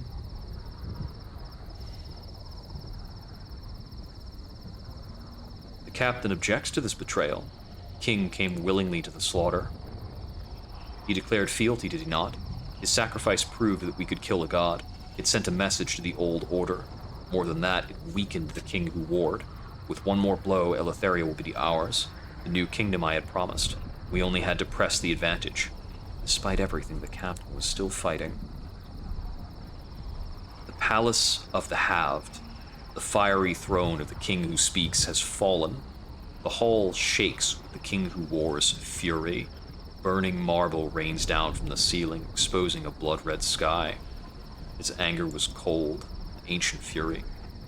The king who war's chariot thundered through the sky. The night burned crimson, the forests became ash. This was how a king fought, with fire and light, and the princes learned the folly of their youth. Scream not for the comfort of oblivion. Such mercy is not for traitors to know. As you burn forever in my palace, in the flames of anger you have ignited. And you, false prophet from the land beyond mirrors, architect and abettor who put yourself above both gods and kings, For you, a storyteller's cruelest fate. Guards, bring them hither. The prophet was taken to the place of punishment. The darkness of the well awaited them. Exterior, a well deep in Eleutheria. The prophet exile is bound in chains of sorrow. At the king's gesture, a guard extracts a molten metal mask from a forge. No eyes, no mouth, never to see the outside world, never to speak treason again. The mask silenced both screams and rebellion. Let justice be done, and all gathered bear witness as we cast this outsider into their final rest. Let their flesh rot till all that's left is a cry that shall never escape this echoing place, a story to rage in the darkness, never to be told, an anger never to be sated or released. With mortality severed, cast this wretch down the well. Judgment is rendered, I commend thee to hell. Ignominious end. And so the conjunction was ended, and the king made the decree that all stories be forbidden in Eleutheria's domain, to prevent further treason or call for revolution. But stories are stronger than kings or their princes, and a second would come, with its own consequences. But that is a tale for another time and place. Ours has at last been told to completion. It lives in your mind now, and when you depart, our captor will be with you, a whisper in the dark. Here we are at last, Captain. I chose well. So many times we tried to tell the story, so many times we failed. Finally the curtain falls. The lost souls of my audience are free to carry the tale of my revolution across the heavens. In its telling, I will live again and watch the stars themselves fall. When they are dark, and my brethren behind glass no longer have cause to fear their laws. But that is none of your concern, Captain. I return your small life and crew to you. Consider that the expression of my gratitude. The story is told. There will be no encore. The dim light of the theater returns. Rows of desiccated corpses in the audience stare back at you. Only your own crew has not succumbed to the ravages of time. Your hands are wet and sticky. The knife in your hand drips blood.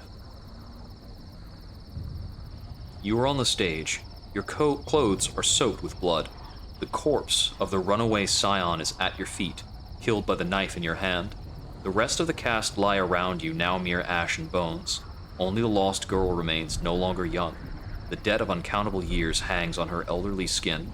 As her last seconds tick away, she slumps to sitting, lies down. She smiles at you and shuts her eyes. She's at peace.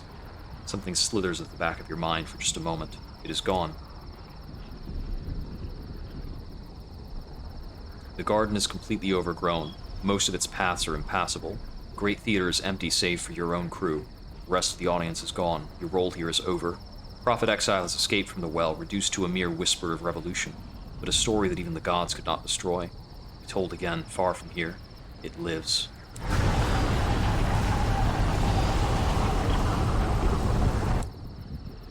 So it doesn't look like that actually messed up any of my crew. So the actual people who were taking up those roles were not my officers, as I had assumed. Because none of them have a conversation about it, at the very least. And we gained a searing enigma for our time. More than that, though, we just learned some interesting stuff. Also, kaboom, get out of here.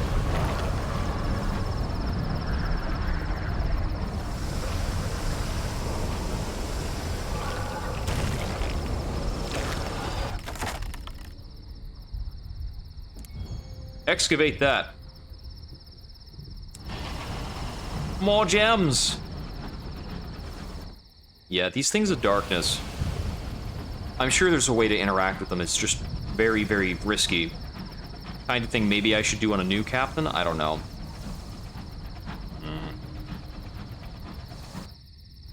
On to Langley Hall. That was quite the excursion, but we learned some interesting things. It's very much the way of the game to explain grandiose things using terms that are simple and relatable, which can make it difficult to understand exactly what you're reading without a lot of context. And you just build up the context because the terms are used in very consistent ways. despite meaning tremendous things. His lordship's grand clear-out. I'll get a roll of thirsty bombazine on the cheap. Furtive deal is struck. It's pretty handy. So we've got a furtive sale of less than legal armaments. We're actually a little low on munitions. So we'll pick that up, and then at the cloakroom, I'll gather up a little bit more fuel. The question then is, do we want to put in at Langley Hall for a little bit? I can return to Langley Hall and spend a bit of time exploring.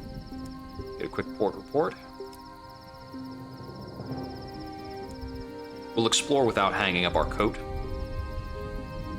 Let's see.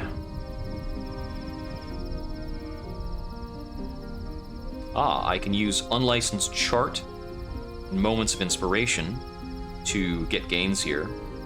I can spend one of these, get some staircase spelunking, and I think I want to keep on most of my moments of inspiration.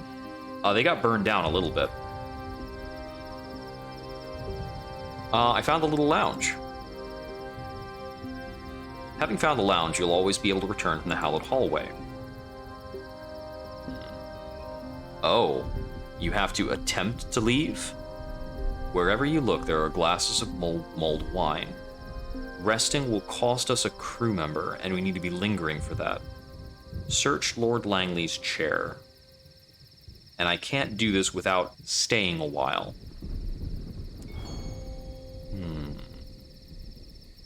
You make for the door. A few languorous hands extend from various sofas, footstools, and poufs, but you pay them no need. The door opens with a reluctant creak. The air is colder outside, the lights harsher.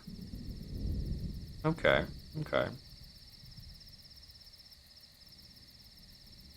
There is a lot to do here in Langley Hall. A lot of spelunking, and finding Lord Langley does seem very, very difficult. But it seems quite dangerous.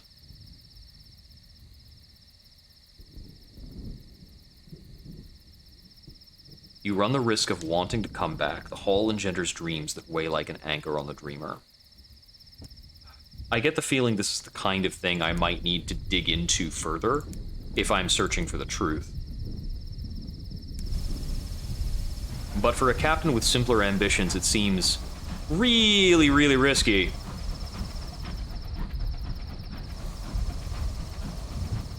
Okay, so I am going to put into Berenger for a little bit. And then after that, probably back to Pan.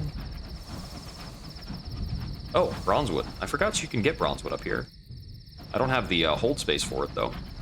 Also, I don't have my mining equipment on.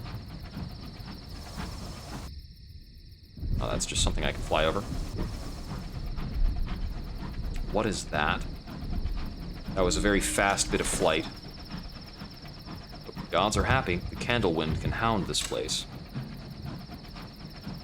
Whatever that fast-moving ship was, I imagine it might have been a guest of some kind. The wreck of the Berenger. Let's board.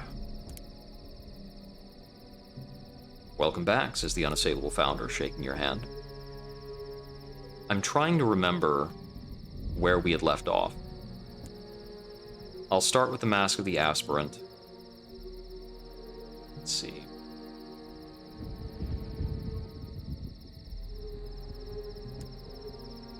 There was one of these I had failed before.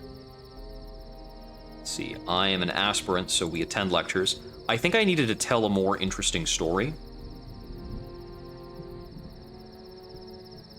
Oh, a lecture about the storyteller. Stories are dangerous and they spread, but they are not quite like fire. They transform rather than destroy.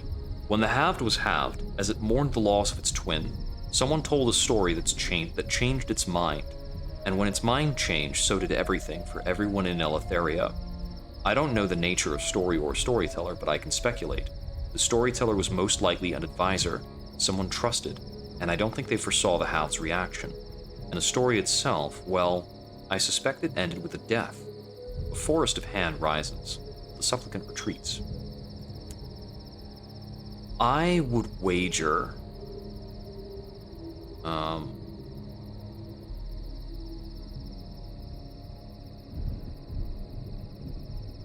Back to the unassailable founder. Switch to the supplicant. My guess is that if that second storyteller might have been Mr. Barleycorn, he seems like somebody who would be trusted after all. A lecture on the extinguishments. That actually states specifically this will earn the respect of the founder.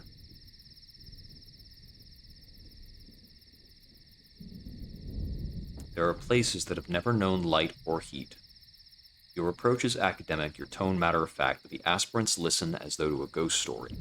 There are places of darkness in Eleutheria, you tell them, a darkness so total it devours even the memory of light. What does such emptiness conceal? Unlit trains that plunge into the darkness hoping to commit crimes beyond the sight of any god. Disgraced servitors hiding for millennia from otherwise omniscient masters. At the end of your lecture, your audience are too subdued to ask questions. The specters of an extinguishment seem to hang in the air above you, fascinating and repellent in equal measure.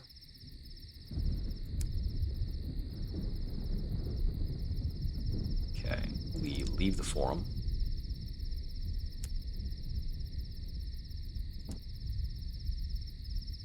Ask how the Behringer ended up in Eleutheria. Okay, we were up to 4 estimation of the founder. Planned to pledge ourselves to the service of the Halved. It didn't work out. What are you not telling me?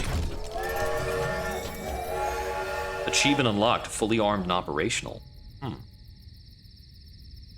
The founder beckons. You follow her to the Behringer's charred engine room. Freezing winds swirl through the crack in the hull. After I stole this dreadnought from the Empire, I went to the Halved to pledge my allegiance. She pauses. But the Halved would not accept me. I was devastated. I turned the Behringer into a hub of discussion, hoping that one day we would come to a consensus that could guide me. This is no wreck. She rubs at the charred boiler with a gloved finger, smudging black dust away to reveal gleaming iron beneath. That's all illusion. The hull can be fixed in a day. The rust was applied by paintbrush. The Behringer is ready for war as soon as I decide war is more important than debate. Gained a crimson promise and 1 estimation of the founder. Also, 5,000 experience, which is a really big chunk.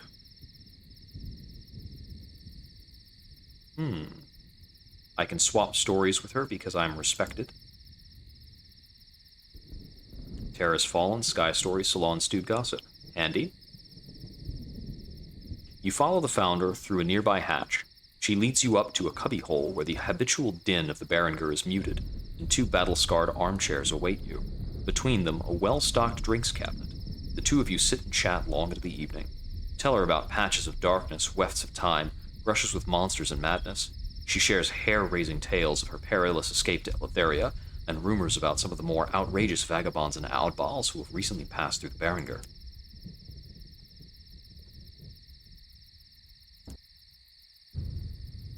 Well, that was cool.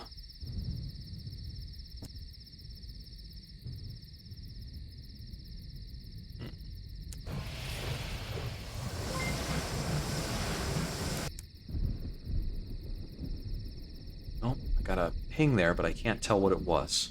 I have to wait until the stream catches up. A follow. Thank you very much. I need to get some kind of other notification of that. I hear the ping, but it takes a while for me to see what actually happened. Let's see. Another facet. We don't have another option on irons. It's the game is telling me that I need more veils. You can't possibly keep your veils this low. I'll show you. I decide who I am. Let's see. Could foresee our own death. I'm not a fan of that. I had foreseen my own death before.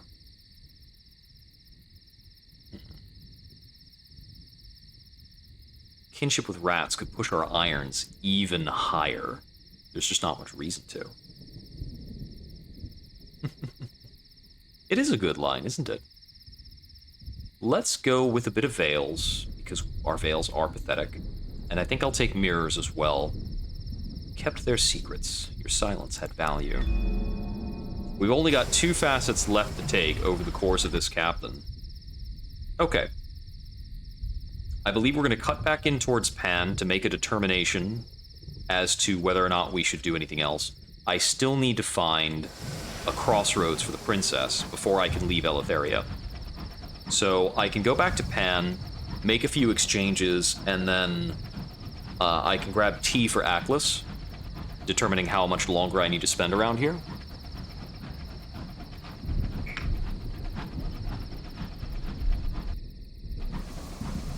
Let's cut through this darkness a bit. I don't think there's anything actually out here. I think it's just empty sky. Let's see. So, we can do this tea for Atlas prospect, which will pay fairly well just because we're in Eleutheria. Light is not welcome here. Well, it certainly is not. Wolfsmans. Is this an extinguisher area?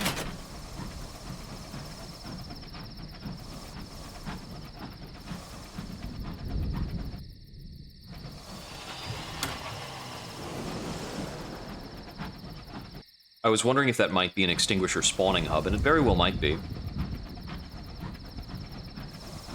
But I don't need to respect them. I don't like them.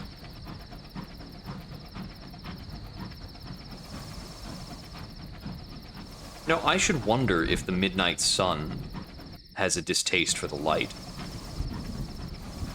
Despite light ostensibly being its power, I think the nature of the Midnight Sun as being a dark sun would have to be the thing that was changed by the story.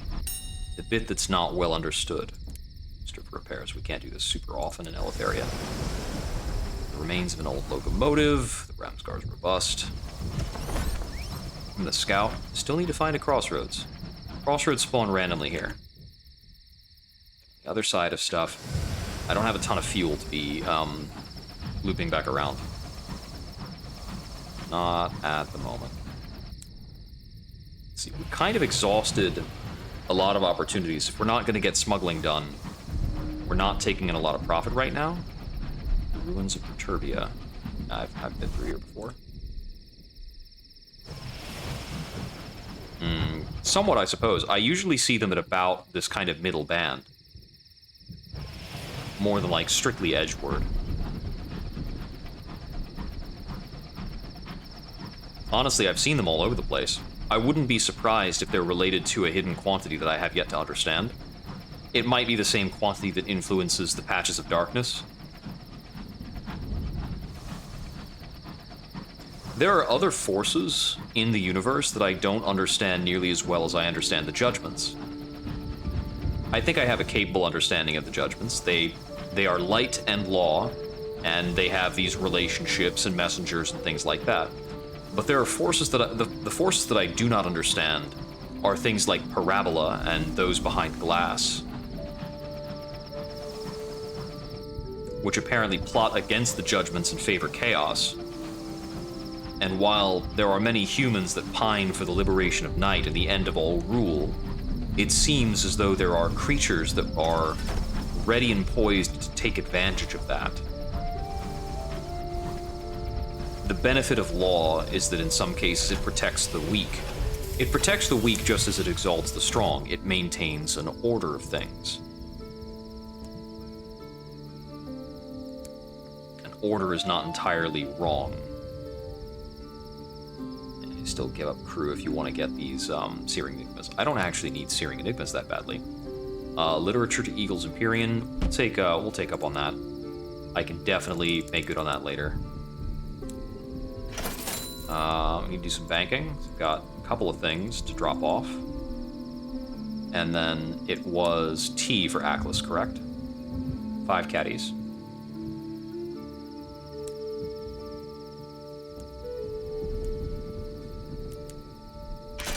This is more than enough for an Atlas run. It'll be quick. I'm just going to go to Atlas and back, and then make another consideration. So, I want to save that Eagles Empyrean prospect for when I'm ready to leave. Let's see, what else is there? The Eagles Empyrean prospect for when I'm ready to leave. And the next time I put in a pen, I really need to remember to pull a lot of Chorister Nectar and attempt clay singing. several times. I really want to see if it's possible to successfully perform clay singing, and how much it costs. Everything.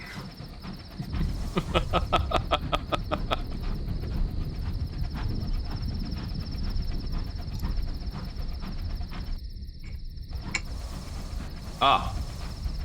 Is that a crossroads or just a ruin? That's just a ruin. I did equip my assaying gear. Leviathan absences. Splintered arches. A world upturned.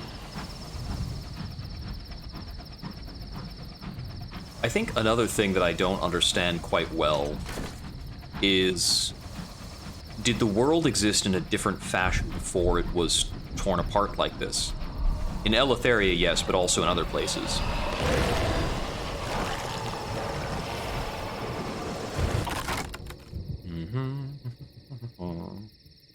Hull repairs is a nice rarity. We should take it when it arrives. Decipher sigils in its bones. If I only have one choice, then that's what we'll do. Gained a moment of inspiration.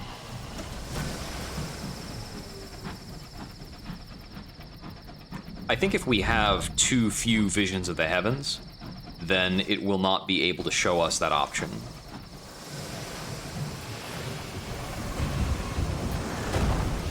Get the hell away from me. Revolutionary punk. It's gone. Plunder the dowser. Search its dark if you have the belly for it.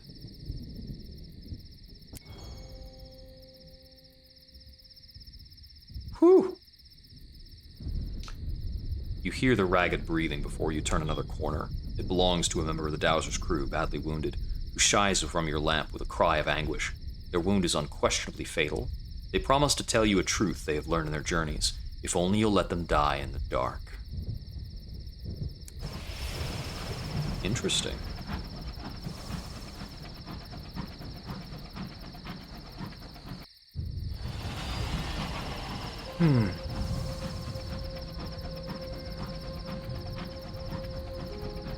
So, I know that I don't have actually much to do in Aklis.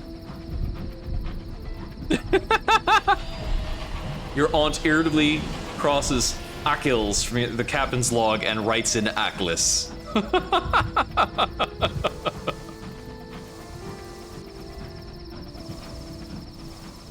It's so worthwhile to have the aunt on board, just because.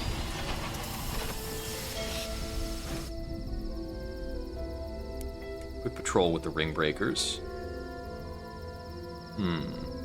Join the game. A sharp reduction in terror. Nice. We'll put in the bazaar, giving in on the Murgatroyd run. This leads into another prospect.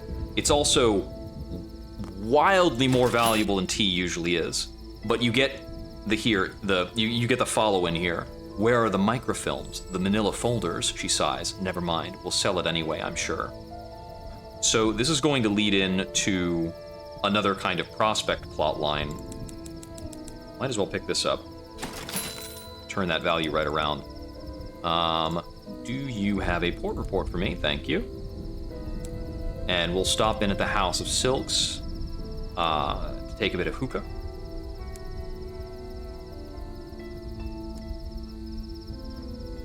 And at the Court of Tea and Spices, there's nothing else to do here, actually, I don't think.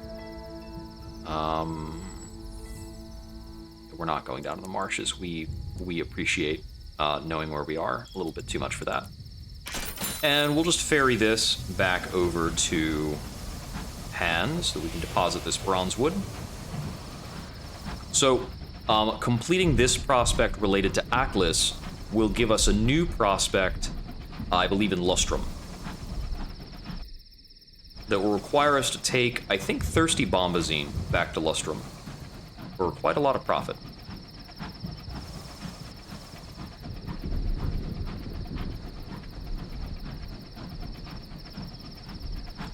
I think you can also get unique prospects based on who you align with. When I aligned with the Heart Catchers, they had a prospect regarding caged catches in Carillon. That might have been somebody else, but I think it was with the Heart Catchers.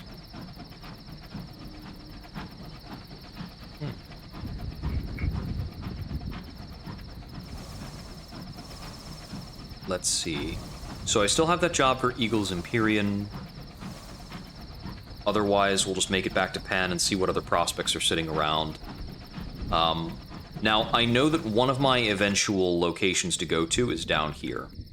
So I might just start heading in that direction and hope to run into a crossroads along the way. Because there's a port down there I haven't discovered. I only know about it because it was mentioned somewhere else. I think it was mentioned in a prospect when I first started this captain, since this captain began the game in Eleutheria.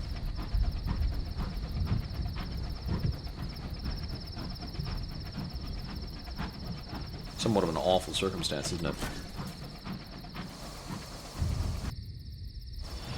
I have the hold space for Bronzewood, unfortunately for you.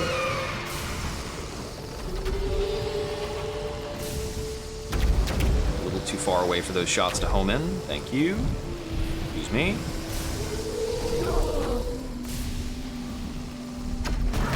That'll finish you off. Nice. More Bronzewood.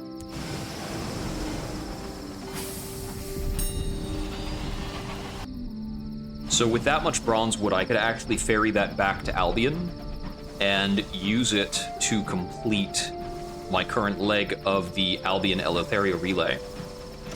It's 7 lots of Bronzewood per 25%. So that's actually overkill for what I needed.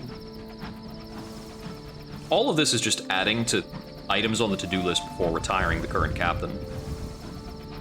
I have the resources to retire if I just have about 13,000 sovereigns while in the Reach. Specifically 13,666 sovereigns. That's if my retirement is by throwing a party for devils, of course. So I want to stop in over here real quick.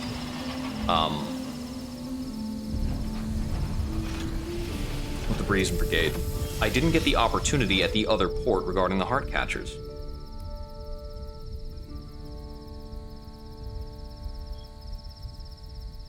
Request a favor, libations to the Vintner Saint.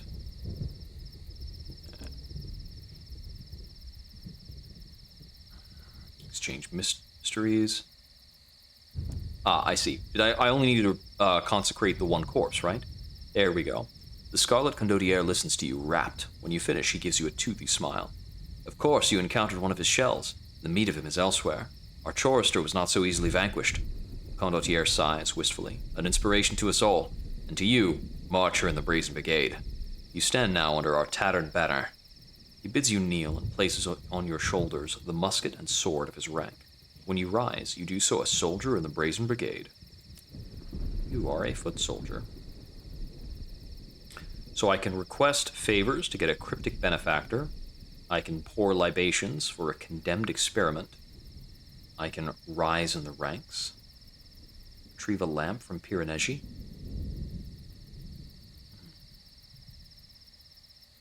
I could use a condemned experiment.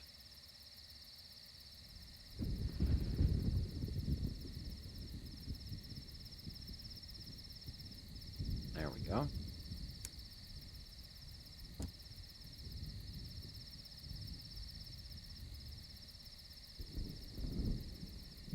I understand, he says with sympathy. You strive to rise, as our own saint showed us.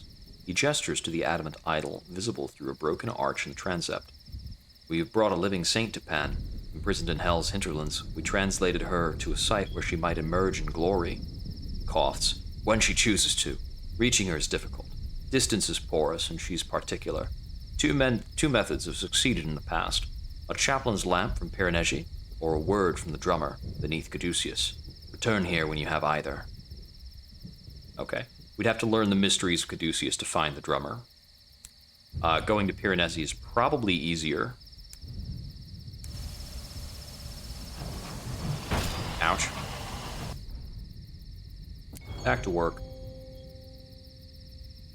Don't you bother me about a touch of the skies. Keeps happening.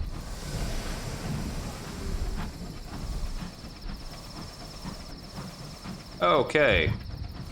Throw some things in the bank.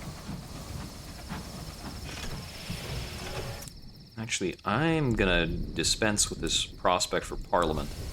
I don't really care. At the bazaar, there we go. Murgatroyd files, 7 rolls of bombazine to lustrum.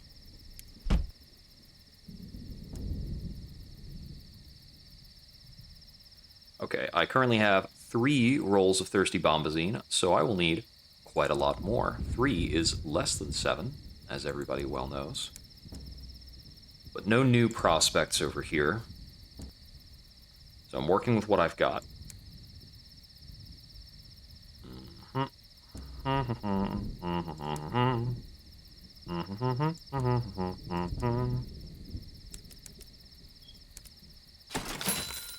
All of the flip and ship parts here are super expensive. Okay, so I'm gonna explore this general area. Need to find a crossroads, and ideally a what's it called? And ideally Piranesi. So if we can find the crossroads in Piranesi, we'll turn back around here. We're not making very much money doing this right now, which is a bummer.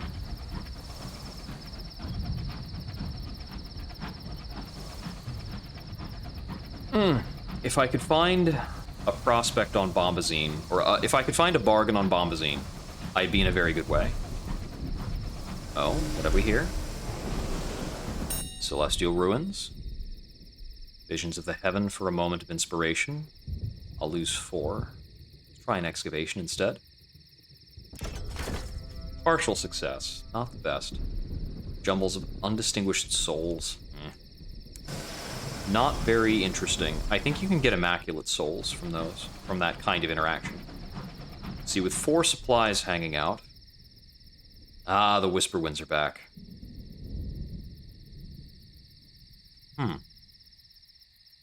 Impatient winds hound your vessel. Beneath their moan, you can hear whispered voices. They call to you, inviting you to leave your engine and join the rebels in the vaults of the sky. The crews swear they can hear the voices of loved ones among them. These are the Whisper Winds, lackeys of the storms that speaks. I'll try to distract them with a secret.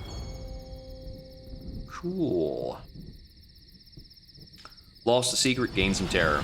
Yeah, I'd rather not continue interacting with the Whisper Winds. This was Tartaron of the Two Kings. Oh, something west? The music is definitely cut in an unfortunate way.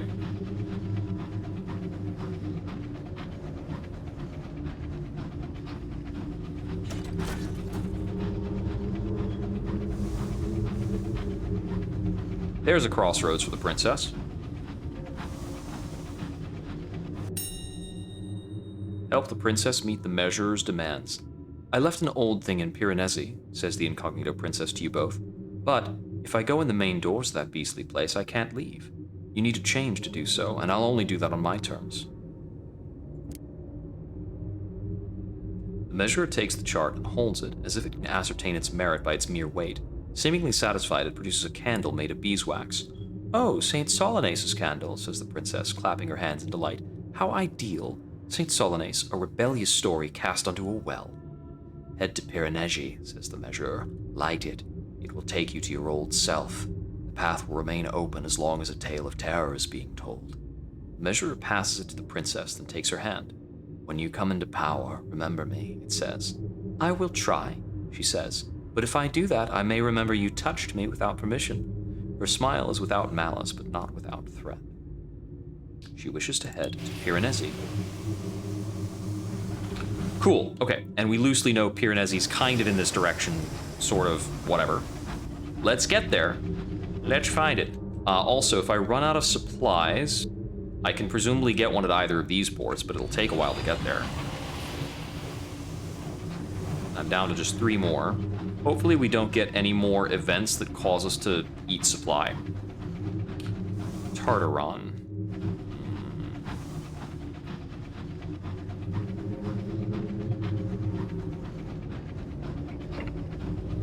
So we've completed the Devil's story. I want to make sure I complete the Vagabond before I retire, and I'm certain I'll be able to do so, since we got to see the bad end for that on the last Captain.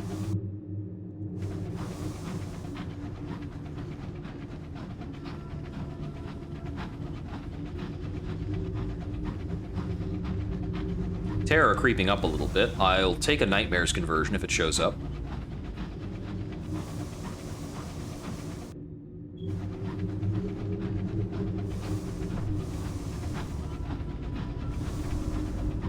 Moaning wind plucks persistently at the ruins.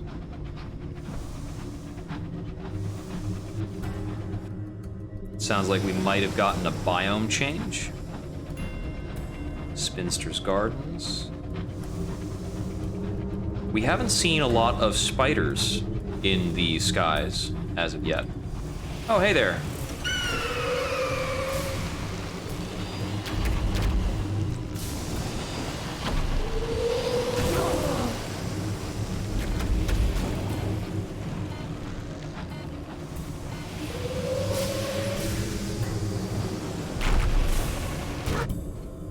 The thing on the mantelpiece.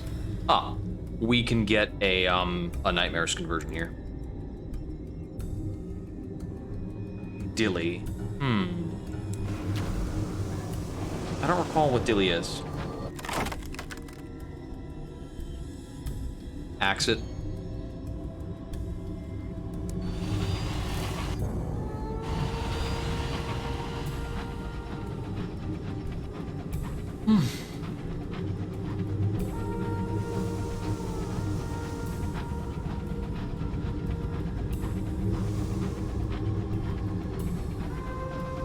We've got some interesting patterns and places here. The music is really building.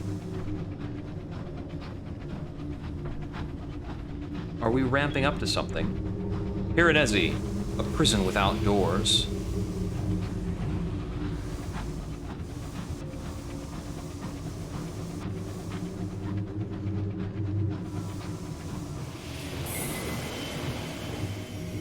The Midnight Groves. I had an achievement pop up. I think that's an achievement for finding all of the ports here. Jumbles of Souls. Alright. The Niob's Seclusion. A mansion of immense size, surrounded by acres of neatly kept garden. It is tranquil here. In fact, it appears utterly devoid of life. Polyhedric sculptures, the dimensions eye-wateringly off. Grass of uniform color and uniform length.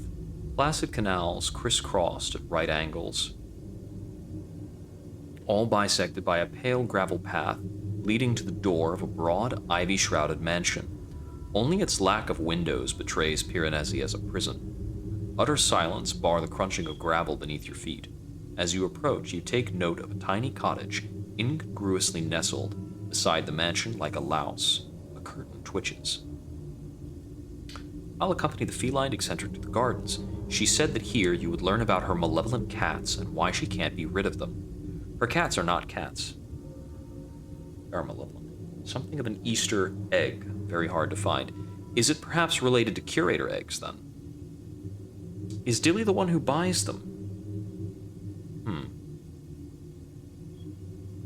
In Sunless Seas, there are quite a lot of spiders. They travel through mirrors and steal eyes.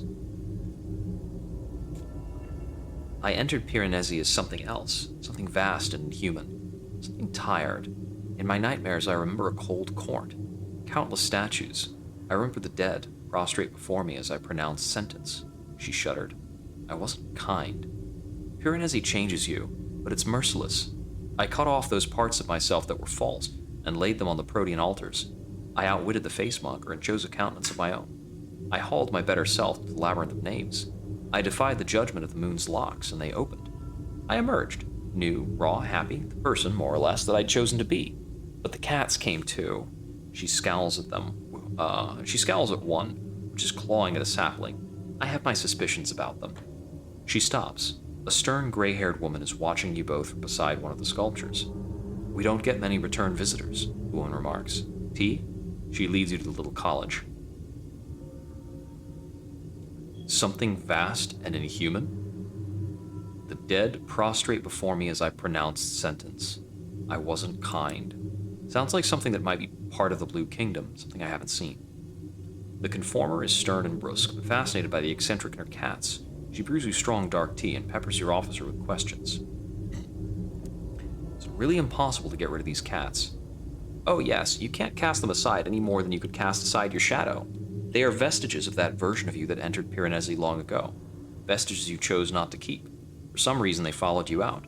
Perhaps the old you was not cast deep enough into Piranesi. He was notably stubborn. You see, the eccentric says to you, I'm stuck with them. Of course, the conformer says, slurping her tea loudly. They could choose to leave you. Wait, what? The eccentric's head whips around to face her. Why didn't you bloody say so? The moment a character says bloody, I realize I'm not using the right accent for them.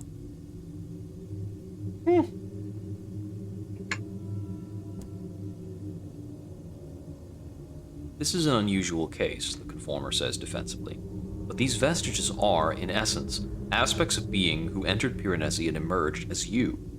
They have opinions and preferences, as do we all. If you find somewhere they like, they may stay there, or if you do something they hate, they may leave. Carrot or stick. The eccentric frowns at the cats. How do we know what they like and hate? The conformer shrugs. No one knows them better than you. The tea is finished. You return to your engine. I need to think, says the eccentric. Free the eccentric from her 3 cats, Beleth, Paimon, and Asmodee.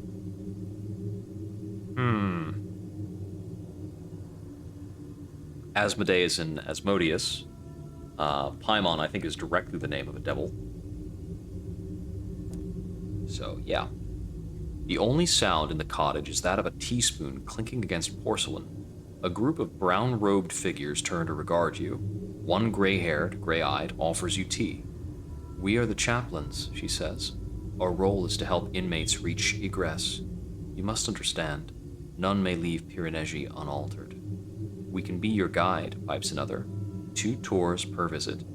Choose your chaperone, and take care to follow the rules. Piranesi is a treacherous port and not amenable to low-level visitors.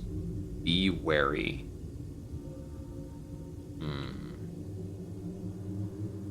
Yeah, okay. I'm going to go with the princess first. The incognito princess left a silly old thing in the most secure prison in the skies. She wants it back. When I was a lesser person than I am now, explains the princess as you approach the prison, I had awful habits. I went through a phase that was best described as monstrous. Too much wild red honey, I'm afraid. Perhaps it was all for the best, she says. If I hadn't gone through that awkward stage, I wouldn't have ended up where I am today. However, before I can safely move on, I need to tidy up. As such, it really can't be alive anymore. I just won't stand it. So, we have the candle and a tail. We can begin, she says. She pulls out the candle, places it on the floor, and lights it. She gestures at you, and you start reciting the tale of terror. From the flame's tip grows a large, tear-shaped door of red and orange. The princess claps her hands in glee. Hold this, I don't want to risk ruining it. I fear fisticuffs will follow, she says, passing you her tiara. Wait for my return. It'll only be a few minutes. She skips through the doorway. You stand there with only a tiny flame, an incongruous door, and a rambling, terrifying narrative for company. Soon you're joined by the most dangerous of companions, an idea. You can trap the incognito princess. No, thank you. The princess steps through the rift, happy and triumphant. Or rather, happier and more triumphant than the usual. She's dragging a leviathanical skin of monstrous appearance. It must have once covered some gargantuan insectoid beast. Oh, I can't believe I was ever seen in this, she says, working its jaw like a puppet. All fashion seems tawdry with hindsight. Don't worry, it's dead now. I killed it. It is now my special rug. She takes her tiara from you, places it on the brow of the skin, laughs at the sight of it, then returns it to her own head.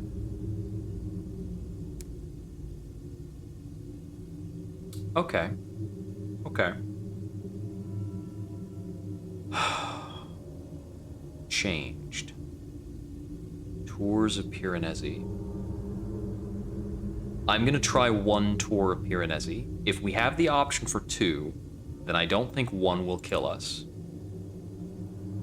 The gallant reformer nods, putting aside his tea and fetching an old iron lamp from a high shelf. Once more under the breach, he says with a tired smile. You follow him out of the cottage, up the gravel path to the doorstep of Piranesi. Footprints are worn into the stone. He has no key. He simply knocks on the grand oak door and it opens. There is nothing and no one on the other side. You follow the reformer into the dark. Piranesi is, of course, bigger on the inside. The reformer's lamplight stretches only so far. You catch sight of dizzying spiral stairways, columns clad in chains, walls grooved by trickling water. The reformer strides ahead, boots splashing in the cold puddles. After a few minutes, you are halted by some toppled scaffolding. Piranesi has 3 rules, says the chaplain, helping you climb over the obstacle. The penalty for breaking them is incarceration, and the unwritten 4th rule is that chaplains are forbidden from explaining them to visitors. So I'm afraid you must discover them yourself. Tread carefully in the meantime. The step the flagstones here are uneven. Further into the prison, you begin to see inmates. Faint lights shuffling across distant bridges, 100 figures with lamps chained to their wrists. See those lamps the condemned carry? They impose a distortion of distance. The prisoner's proximity to the exit is determined by how much they've changed since they entered. The more they change, the closer they are to freedom. Some are more mutable than others. The severity of sentence may vary. The reformer raises his lamp over a cavernous well. Light does not reach the bottom. Those cast into the deepest reaches must change beyond all recognition. You stroll with the reformer through a forest of jutting stone limbs and impassive heads. A haunting refrain echoes. Somewhere, someone is playing the flute. Miscellaneous items scatter the floor. A sledgehammer, a toy soldier, a spinning wheel, a half-eaten jar of honey, a canvas, perhaps discarded by previous prisoners, perhaps provided to provoke or inspire change among those still in tune. Change needn't be bad, says the reformer. I try to help the prisoners improve themselves.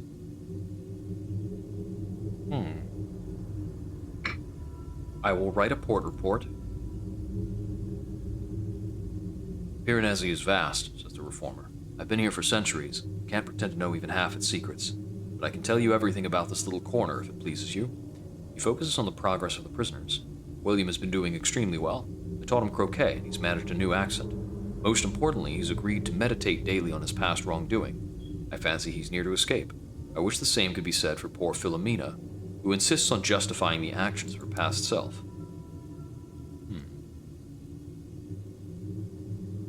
So there are options. If you have a rapport with the reformer, you can learn about the other chaplains. Shall we begin? The reformer moves between prisoners, fixing them one by one with an inescapable stare. For each, he has his questions. What are your regrets? What suffering have you caused? Answer honestly. It's the only way you can escape. After that, the questions become specific, forensic. When the prisoner runs out of words, he quickly moves on and subjects another to his relentless interrogation. When he comes to the 5th prisoner, he steps back and nudges you. Your turn.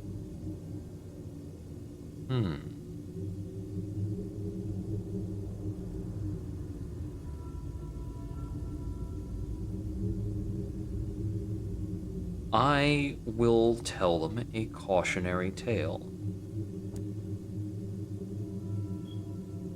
As you reach a particularly grisly part of your story, color drains from the prisoner's face.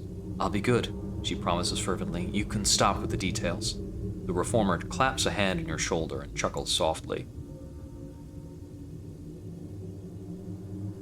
I'm going to leave now. You have completed a tour of Piranesi. The chaplains will only allow 2 tours at a time before they temporarily close the prison to visitors. All right.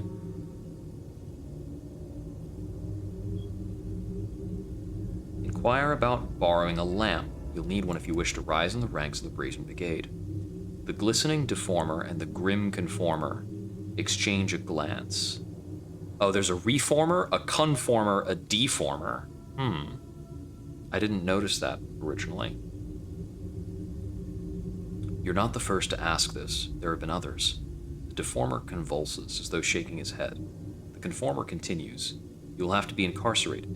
You'll have to change utterly. A lamp will be waiting for one of you emerges if you can. The lamp will be bound to you as you are now. If you can change and get out, you may take it with you. If you know of another way to get what you want, I suggest you take it. I'm gonna go. There was another option on that. You can also acquire Navaratine gemstones here. What is it that's so crazy about these? They say these are the ever-cooling sparks that fall from the Forge of Souls. Intriguing. So I don't particularly care about getting up higher in the bronze, in the Bronze Brigade. But if I did care, what are my other options? The drummer in Caduceus. Okay, so it's either learn the mysteries of Caduceus or escape Piranesi, then collect your lamp from the cottage. I am very nervous about the notion of change utterly. Also, I noticed that Piranesi does not offer you supplies or fuel. What does the princess need next? So, what now? In the incognito princess's cabin, the poetical suitor and the analytical suitor are stripping the skeletons of starlings of their flesh, arranging the bones by type, size, length, and so on. The princess passes time admiring her ring. Eventually she notices you, and sometime after that she remembers to speak to you. One final step before the big day, and this is more politeness. I am a princess, of course. She points at her tiara to remind you. So politeness is very much my thing. She needs to find a way into the tomb of the prince consort to say goodbye to her father in the mausoleum. Well, onwards. I'd say that this basically is a wrap for Eleutheria. The last thing I want to do here is I'm gonna go to Pan for a moment. I'm gonna go up to Langley Hall to buy 4 minimum rolls of bombazine, and then afterwards I'm gonna make my way out to Eagles Empyrean. So funnily, Eagles Empyrean exports munitions, and you can use munitions as a cheaper way of getting through the relay. So if you ever pay the cost of the relay as opposed to buying the munitions, you literally could have gone like just a little bit off to the side and bought the munitions they wanted. Cheaper. So that's kind of funny. Stiff. Bit of stuff. I don't think I have the drill equipped right now. I do not. So we do not get to mine for hours. Widow's Walk. Okay. So up to Pan, we put a few things away. Then Langley Hall for bombazine. And then we're on our way out. That'll put us back in the Reach. And our goal in the Reach will be to finish up Old Tom's plotline. I see that it is midnight. I've gotten a little bit carried away.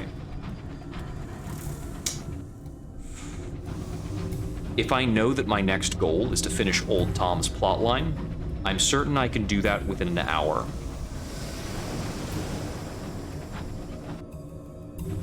Oh, this is background. I can just go straight over this.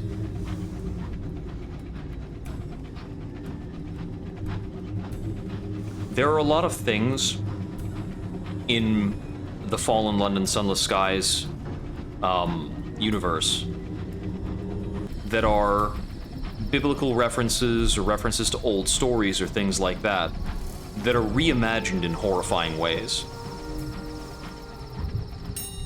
Celestial Ruins. I will tarry, linger. Pears, Uncanny Specimen. Let's grab an Uncanny Specimen. I don't want to spend all of my Visions of Heaven. Hands a calling.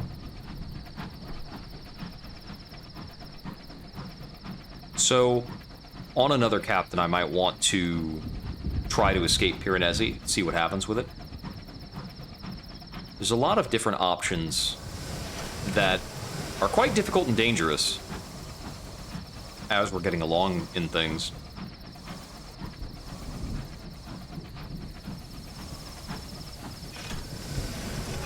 There are a number of items that it seems we'll have to save up money for. Ah, the hour of leaving. Let's pick up crew. King's Adil Station.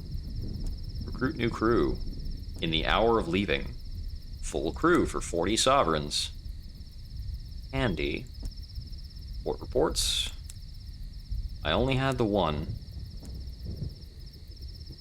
Okay. Deposit some things. I just need to acquire about 4 bombazine. And then we'll be on our way back out.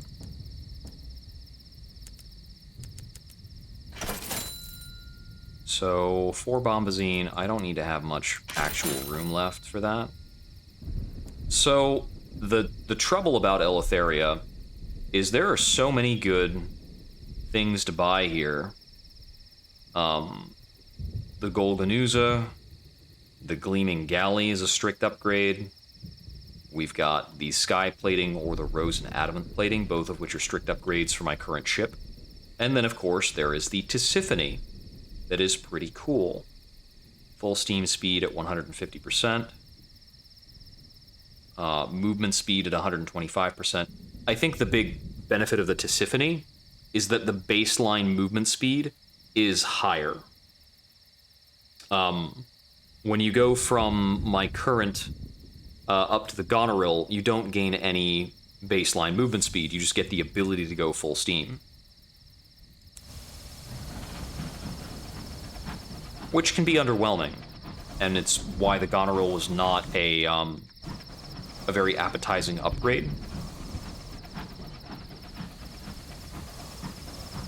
Yeah. But the money-making opportunities in Eleutheria are odd. They don't tend to buy the kinds of things that I have in bulk. The materials that are easiest to get in bulk throughout the game, it's always going to be, what's it called? It's always going to be Chorister Nectar and Bronzewood. Even here, I can hunt senior scribe spinsters for 3 Bronzewood a kill.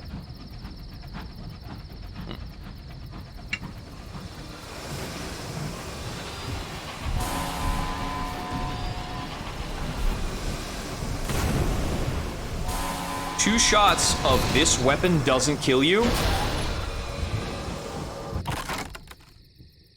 My goodness. Faceted decanter? Well, he's worth a selection of immaculate souls, so that explains why he was a little reticent to die. That guy dealt a lot of damage to my hull very quickly.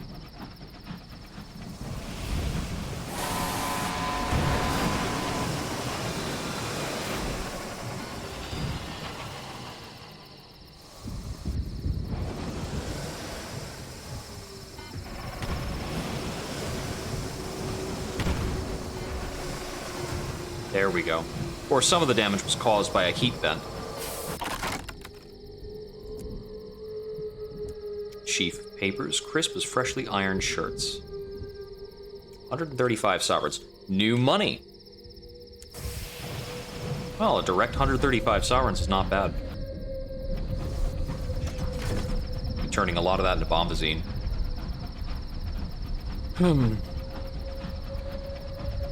I should probably go for about as much bombazine as I can friggin' carry. So, there are a couple things that will lead me back to Albion. I think a few different opportunities. There's this bit for the princess, of course. She needs to say goodbye to her father, the prince consort. It does seem as though the things we're doing for the incognito princess relate to her marriage. I have no idea who or what she is being married to.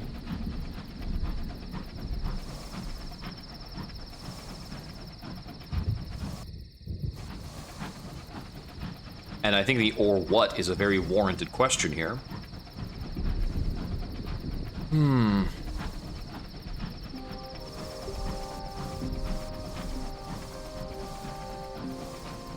Let's see.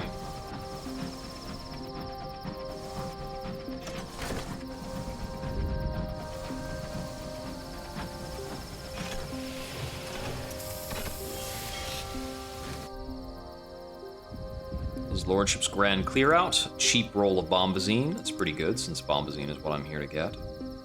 I will return to Langley Hall, just for the sake of a port report, and then we will leave again. So, of the various ports here in Piranesi, we've got, not in Piranesi, in,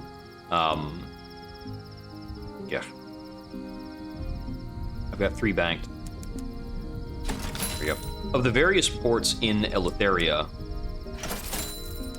several of them, it seems, are notably dangerous to explore and interact with.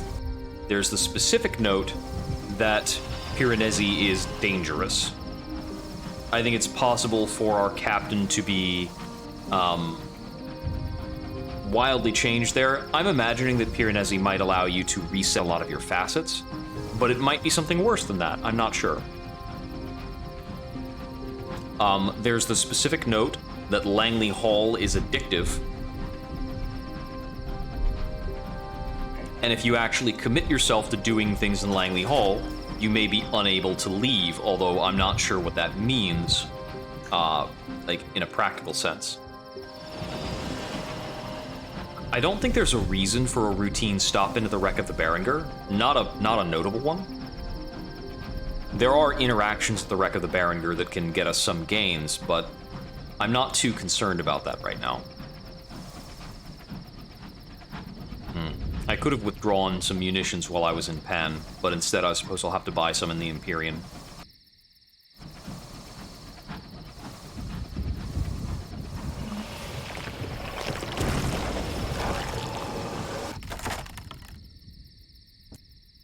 Repairs. Thank you.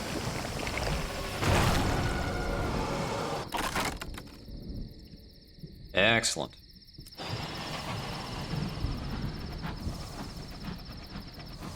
What is that? Oh, that's amber. Yeah, amber's only worthwhile if I intend on making my way down to the House of Rods and Chains and interacting with that whole thing.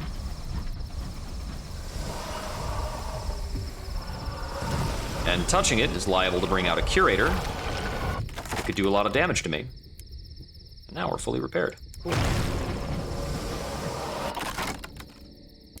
Decipher sigils.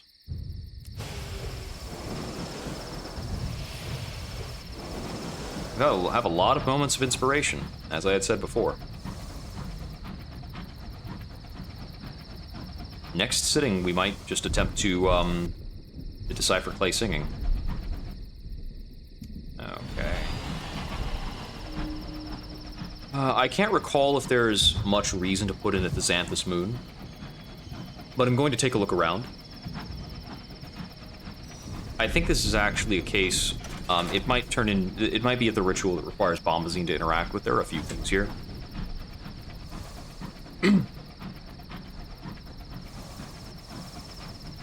It seems as though there are a few different interactions at the moon's sill when you dock. A ritual. It's time for the Rite of Renewal. Yep, it requires Bombazine, which I do not want to opt out of right now. So all we get is a terror reduction. I'm sure that if I actually spent Bombazine on it, I could get something more, but I don't know what. As is, we've got a really healthy stock of possessions. 7 moments of inspiration, 5 searing enigmas, 5 cryptic benefactors, a royal dispensation, 4 crimson promises, and 2 unlicensed charts, which are apparently both villainy. Huh. Lots of stuff built up over time. We've got a bunch of stovepipe nameplates, too. And a plaque from a Dowser engine to turn in here in, what's it called? Here in Eagles Empyrean. Just the one, though. Certainly, the most straightforwardly profitable thing that I could be doing in Eleutheria is probably hunting. Occasionally, these grievers will give me Navarretine gemstones, which is quite valuable. Navarretine gemstones and bombazine are very often requested in London, so having a stockpile of them, you can liquidate those super fast in London and make a lot of money. A lot of the money on this character was made by prospects in Albion where I liquidated Navarretine gemstones, and now I don't have any, which is why the profit has really slowed down here near the end.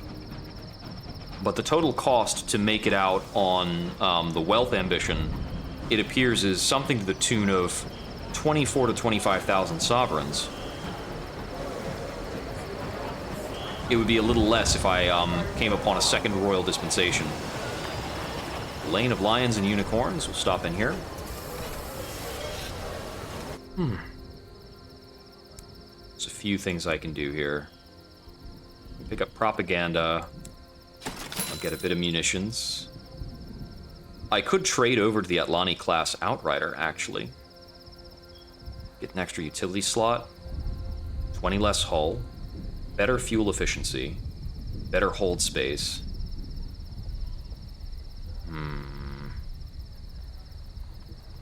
A third utility slot. And it still has a heavy weapon.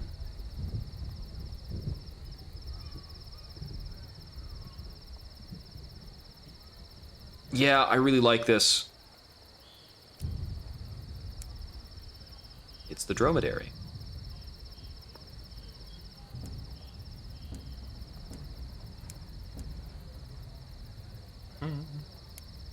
London's Enclave. Port report.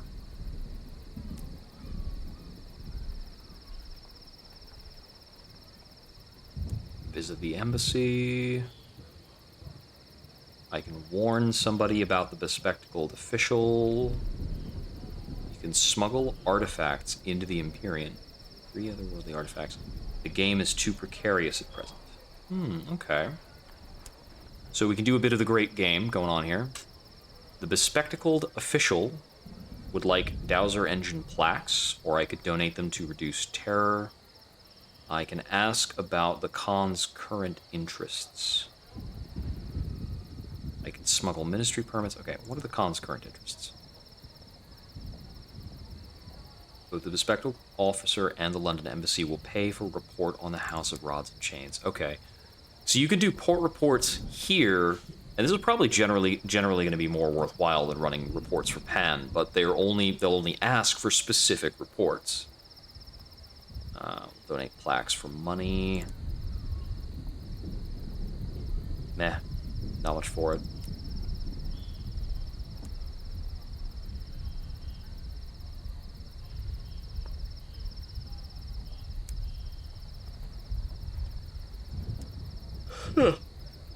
Okay, not much for that.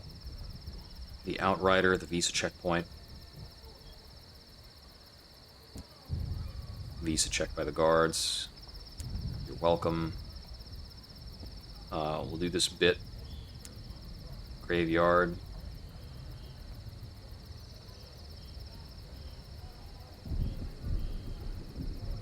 A festival.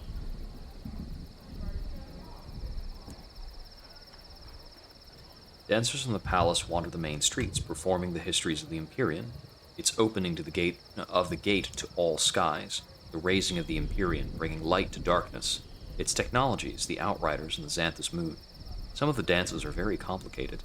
The palace provides the roasted street food that waters your mouth. The London embassy begrudgingly foots the bill.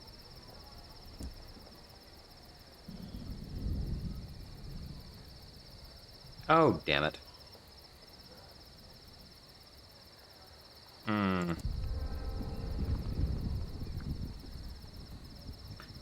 Yada yada. London currently considers you an agent. The Eagle thinks nothing of you. You have the corpse. Tale of Terror. Lost 200 sovereigns to pay out for things. And you gain some stuff. Okay. So now that London thinks I'm an agent, can I do stuff? Okay, now I can smuggle things. The benefactors. These are really good trade rates. Do I lose something else when I do this? You have the Ministry's gratitude. You gain the strength of the sun every time you do this. This is largely valuable, except for the fact that I think that the strength of the sun is dangerous. I think that is a dangerous thing to have running around. So I'm just going to tag that a couple times. The repairs here in the Empyrean are better than what you can do in Pan. Like, Eagle's Empyrean is in many ways the better port. It just doesn't have a bank.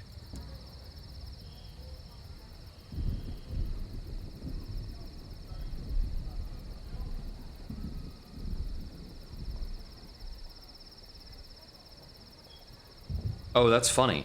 You can pick up new bargains in Eagle's Empyrean. At Eagle's Empyrean. So if I happen to be holding Ministry-approved literature, that would be pretty fancy. But I am not.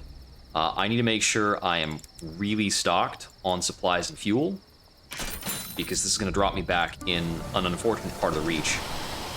And we got our neat little new ship.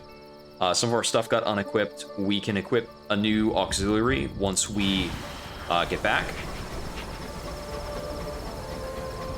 Thankfully, we can still board the Wrath of Heaven and the Black Jade.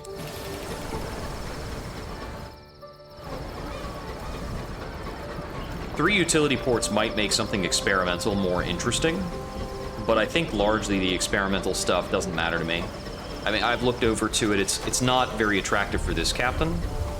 If I had different attributes, maybe.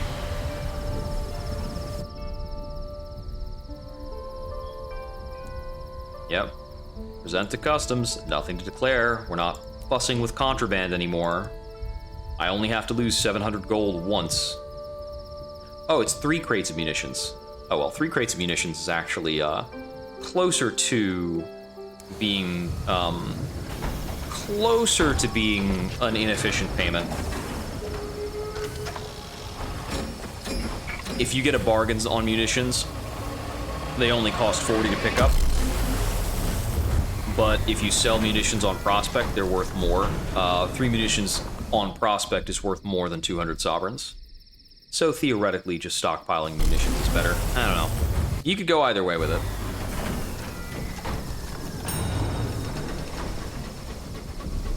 I think that if I buy the munitions out of their port, it's either breaking even. You might make or lose 10 or 20 sovereigns, depending on whether munitions are 60 a pop or 70 a pop. I don't remember. God dang it.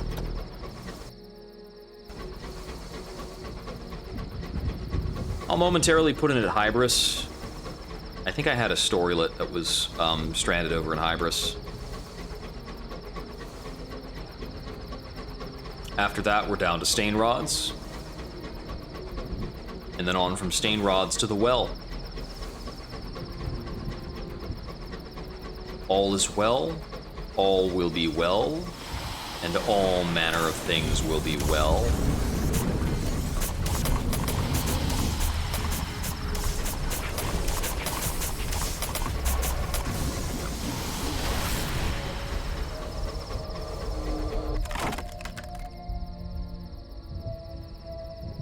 %94 chance, it's pretty good.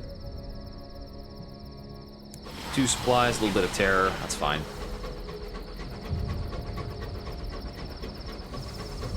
Yeah, I had a plot line that said something about a Tackety vessel that was stranded in Hybris.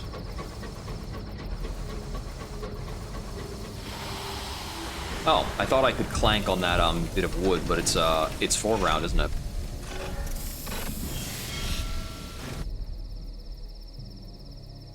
Shore leave in a fungal meadow. Join the crew in song. We'll just take the terror reduction. Deserted Hybris. Port report. Here it is. Find the downed locomotive. Bogs and marshes of Hybris are dense and obscured with rotting fungus, but somewhere in the interior a locomotive has gone down. I'll help the Tackety crew. 10 fortune tackities. And down with the stovepipes.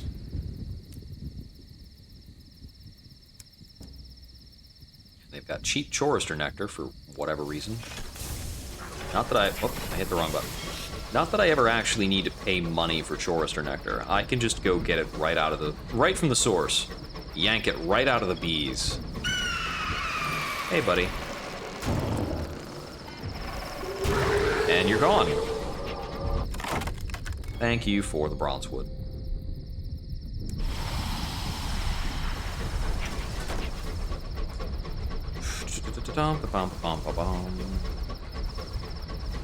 So I want to finish up the bit for the Vagabond this session.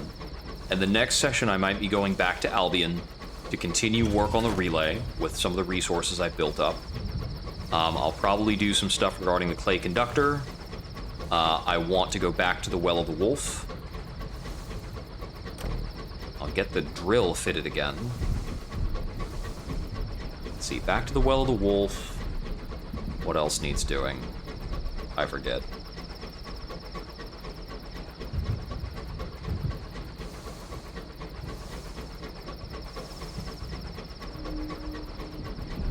Oh, I have more to do in Carillon, because I think I can actually get the full suite of soul problems taken care of. I might still be missing one. I'm not sure.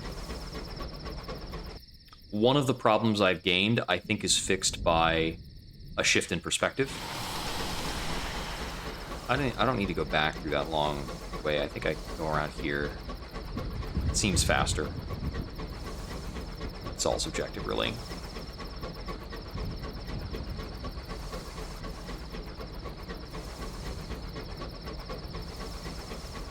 The drilling one I already have, it's the Proserpina mining array. It gives you +4 hold as well as being a drill. Bridge slot canning, I don't know why I would care for that so long as I feel like having an expanded crew.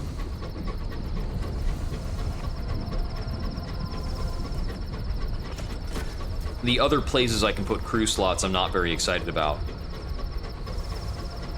Mostly because I don't meet the requirements for the amniotic crew sacks, which are gives you a bit of crew and a bit of armor on one of the slots. I don't remember which one.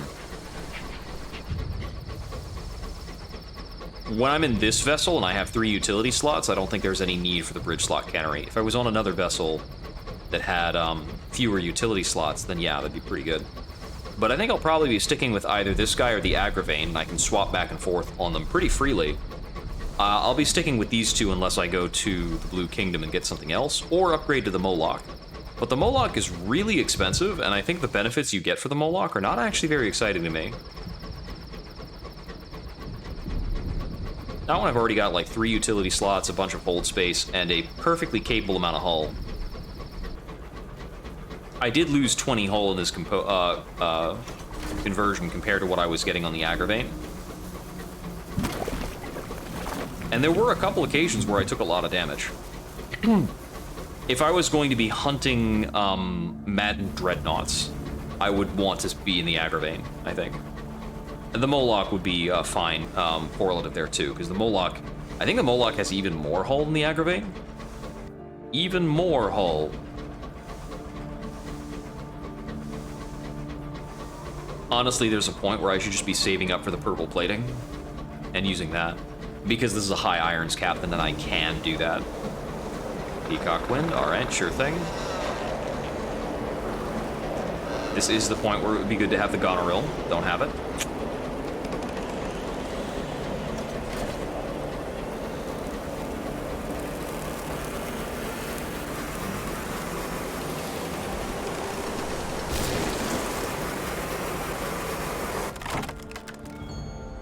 Thank you for the nectar.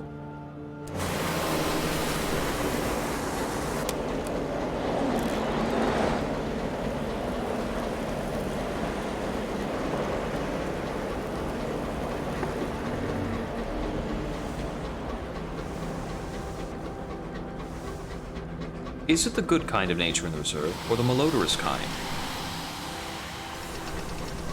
Alright, Here's our little moment of truth, so to speak. Prepare for the Vagabond's Rite. Oh, dang it, did I completely run out of Visions of the Heavens? And he also needs a Verdant Seed. Ah. Well, I can buy the Verdant Seed here, but I can't manufacture a Vision of the Heavens out of nothing. Enter the reserve, quick trip. And I think walk alone gives me nothing but terror, right? It just gives me nothing. Okay. At the base of research, ask about your completed research. He's in the troublesome circumstance now where he needs a lot of stuff. He's got a secret initiative.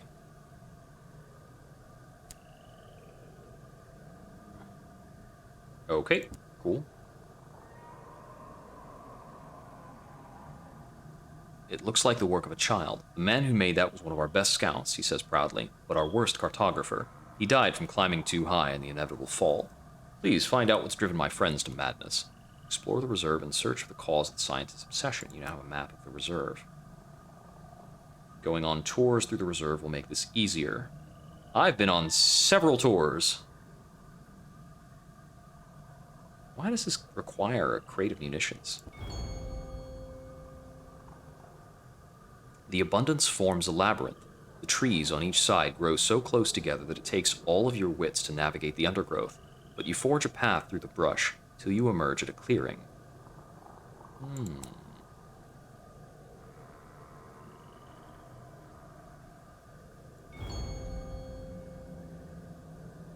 A hideous smell permeates the air, one powerful enough to knock a weaker-spirited captain down.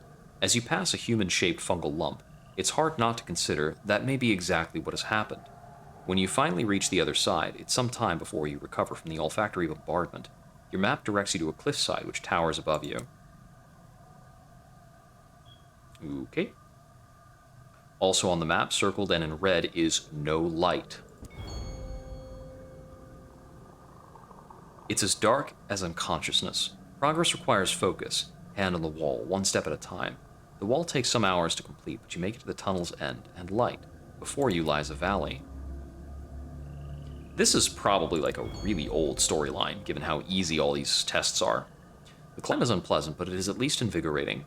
The wind whips by as you find crevices and holes in the verdant rock. The sun beams warmly as you negotiate between barbed roots and slippery lichens. Eventually you make it down. You travel inward until you come to an area cordoned off with thick rope and small cloth flags. You conceal yourself in the underbrush and observe the massed industrial workers of Leadbeater and Stainrod harvesting distinctive-looking flowers. You take one for yourself and fight your way back through the reserve with significantly less difficulty than it took to get there. This is the new thing they're exporting, Apollonian cinders. The researcher digs his fingers into the petals and draws it out. It is coated with yellow pollen. This is what they use for Apollonian cinders, he whispers, sniffing gently. He coughs violently. I feel... Goodness, this is it. Cinders. This is what's driven their passions mad, driven my friends to ruin. And now the company is pushing it onto the Empire. He leans over and grabs a tall stack of papers. He dips his pen in ink and begins writing. I'll see that they know the truth. I hope I can call on you. On a crusade against the Apollonian cinders, cryptic benefactor, some experience. Distribute anti-cinder propaganda. Delivering propaganda to Port Prosper. The people must know. Okay. Okay, so before I can actually continue and complete the vagabond stuff, get a hunting party, whatever, more cage catches for me, I'm gonna have to get Visions of Heaven. I know that I can get Visions of Heaven reliably in Port Avon, so I just have to kind of go over there and deal with that. And I'm gonna go ahead and save that for next time because we're already over. It's very late, and I do need to wake up and work tomorrow.